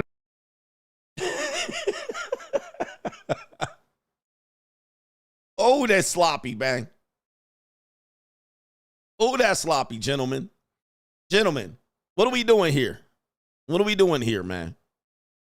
When I tell you these people right here are predatory, it's predatory, man. And you won't, somebody said right here, what's sad is he won't realize it until they're in court. Then you'll play all these things back and it'll all make sense. You don't want your wife to do that. Shout out to our brother Toe K says, got to see my first wrench purge live. Him got too comfortable with the boot licking. Lesson learned. Yeah, man. Stop glazing other content creators on my show, Ninja. I don't do that. All right. Ninja did it like 5 times too, and I blocked him. I didn't block him. I just deleted it 5 times in a row. And it just kept coming on here. Ninja, I don't care about Andrew Tate. All right, I might do a show on the Ninja, but come on, bro. I'm doing my show. Let me do my show. All right, I think I got a couple more super chats, and then I got to get up out of here. Yeah, if you don't want me to say your name, just say that at the beginning before you text it.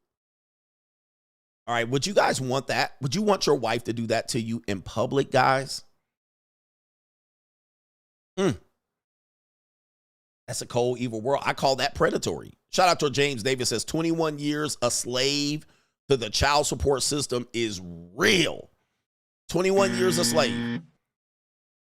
And she might divorce that guy and get child support for all those kids. Okay, let's just say the accusations are true and she proceeds with a divorce.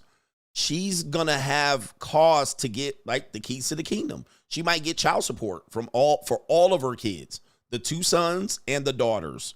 And this is why I always tell you, what this guy mentioned earlier, I do not mess with women with female children. I don't. It's a no-go. If you have children, fine. If they're boys, I'm not really interested in that because I ain't trying. But if you have female children, especially adolescents or preteens, it's a no. Nope. Especially even toddlers, because they don't know what the fuck they talking about, right? They may be like, oh yeah, something happened. So you got to figure out if it really happened. That's why they need to do the test at the hospital, because the kid can be like, oh, my dad touched me. That's all she said.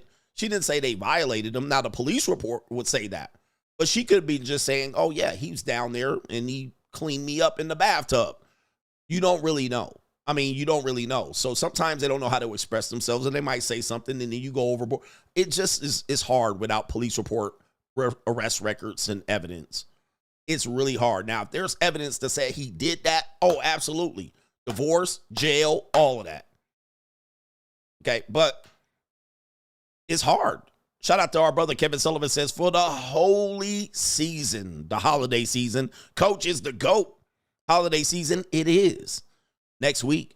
Shout out to King Bola, says, I would ask Sierra, if Russell Wilson wasn't in the NFL, would you have a chance or gave him a chance? Bet she would start shuffling.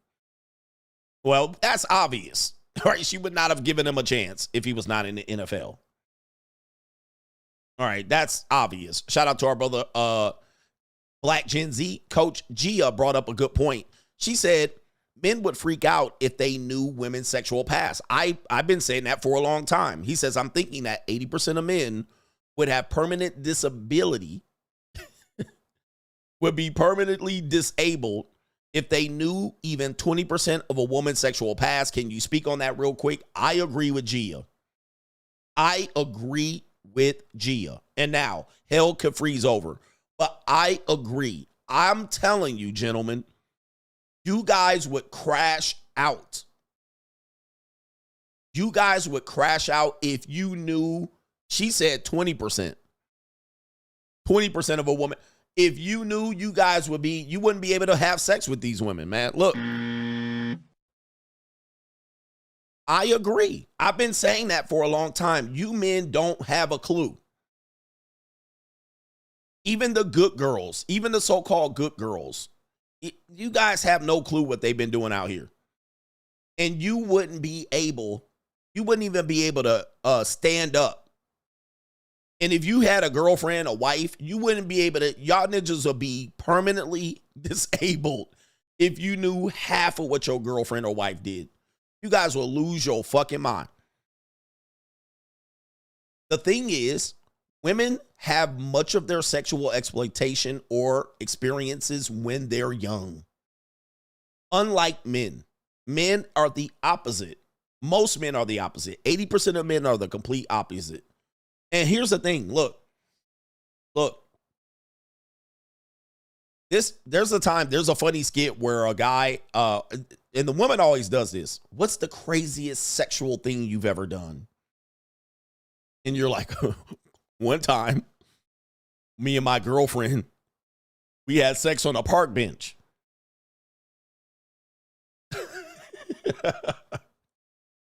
Right? Oh, that's so crazy. And then there's a skit on Dave Chappelle or something like that where he admits the craziest sexual thing that a man has ever done. Dude, and the woman was like, oh, I had a train done by 3 ninjas. And it was a white woman. And it was a white dude. He couldn't. But I'm telling you, The things I've heard women do, and these women look innocent and they were young. I've heard some women do some shit that would be like, oh my God. You're like, oh, this one time you had a sex on a park bench at night? Really? She like, bruh, that's any day of the week. I've had women tell me some wild shit, like wild, like whoa. And here's the thing, only 20% of men, 30% of men are having those type of interactions. That's it. But all through their high school and college years, you're only counting body count of the men that have penetrated her? What about the men that she done dropped neck on and had a whole series of dropping neck? 4 dudes lined up, all with oil chest and abs. And she went down and all of her friends dropped neck on these ninjas. Right? And that was when she was 16. That was when she was 19 years in college. What about when her friend Lily licked her? And they had scissor sex with each other as roommates. What? You guys will be flabbergasted. You guys couldn't handle it. Right? You couldn't handle it. And so Gia is right in that instance. That's why women don't tell you. That's why women don't tell you, man. I mean, dude, that's just the half of it. But anyway, it's tough for her guys right there. It's tough. Most of the guys that have these interactions with women are either older guys, men with money, or men that look good, athletes and stuff like that. They're the ones having these wild interactions. Most of you regular Joes,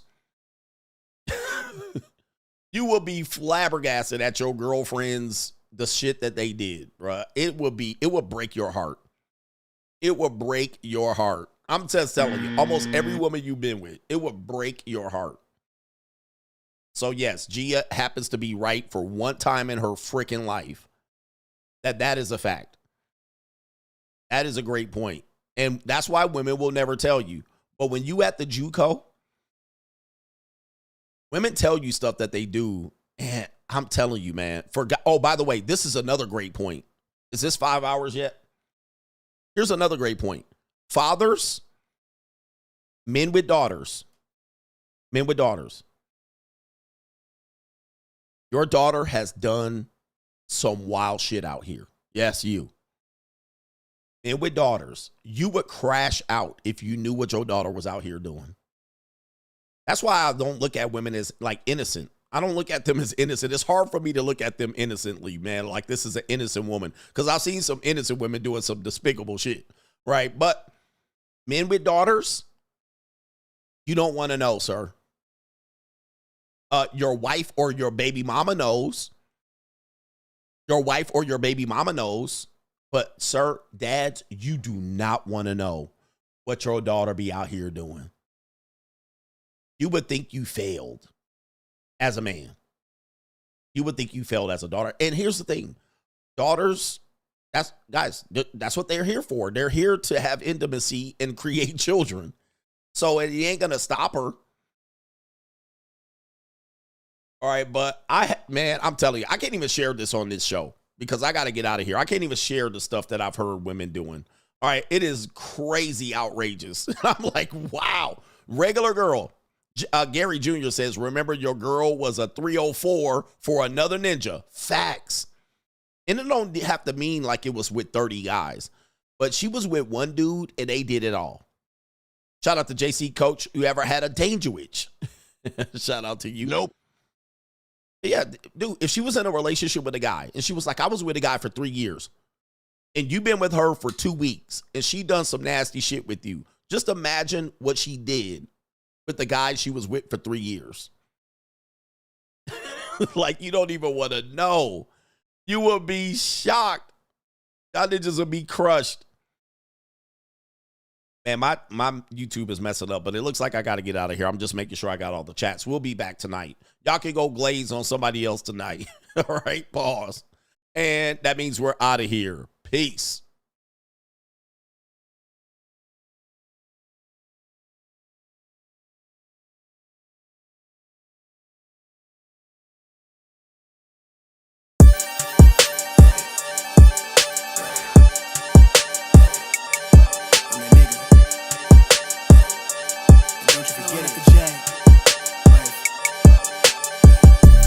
Vibe blowing up the J. Got the loud jumping up the bag. Everything I'm on slack. Everything I do is got the Benz jumping up the bag. Vibe blowing up my J. Got the loud jumping up the bag. Everything I'm on slack. We've been with the Brazilians. This would be the first. They wild, I think. I'm innocent. Bro, you hear that guy?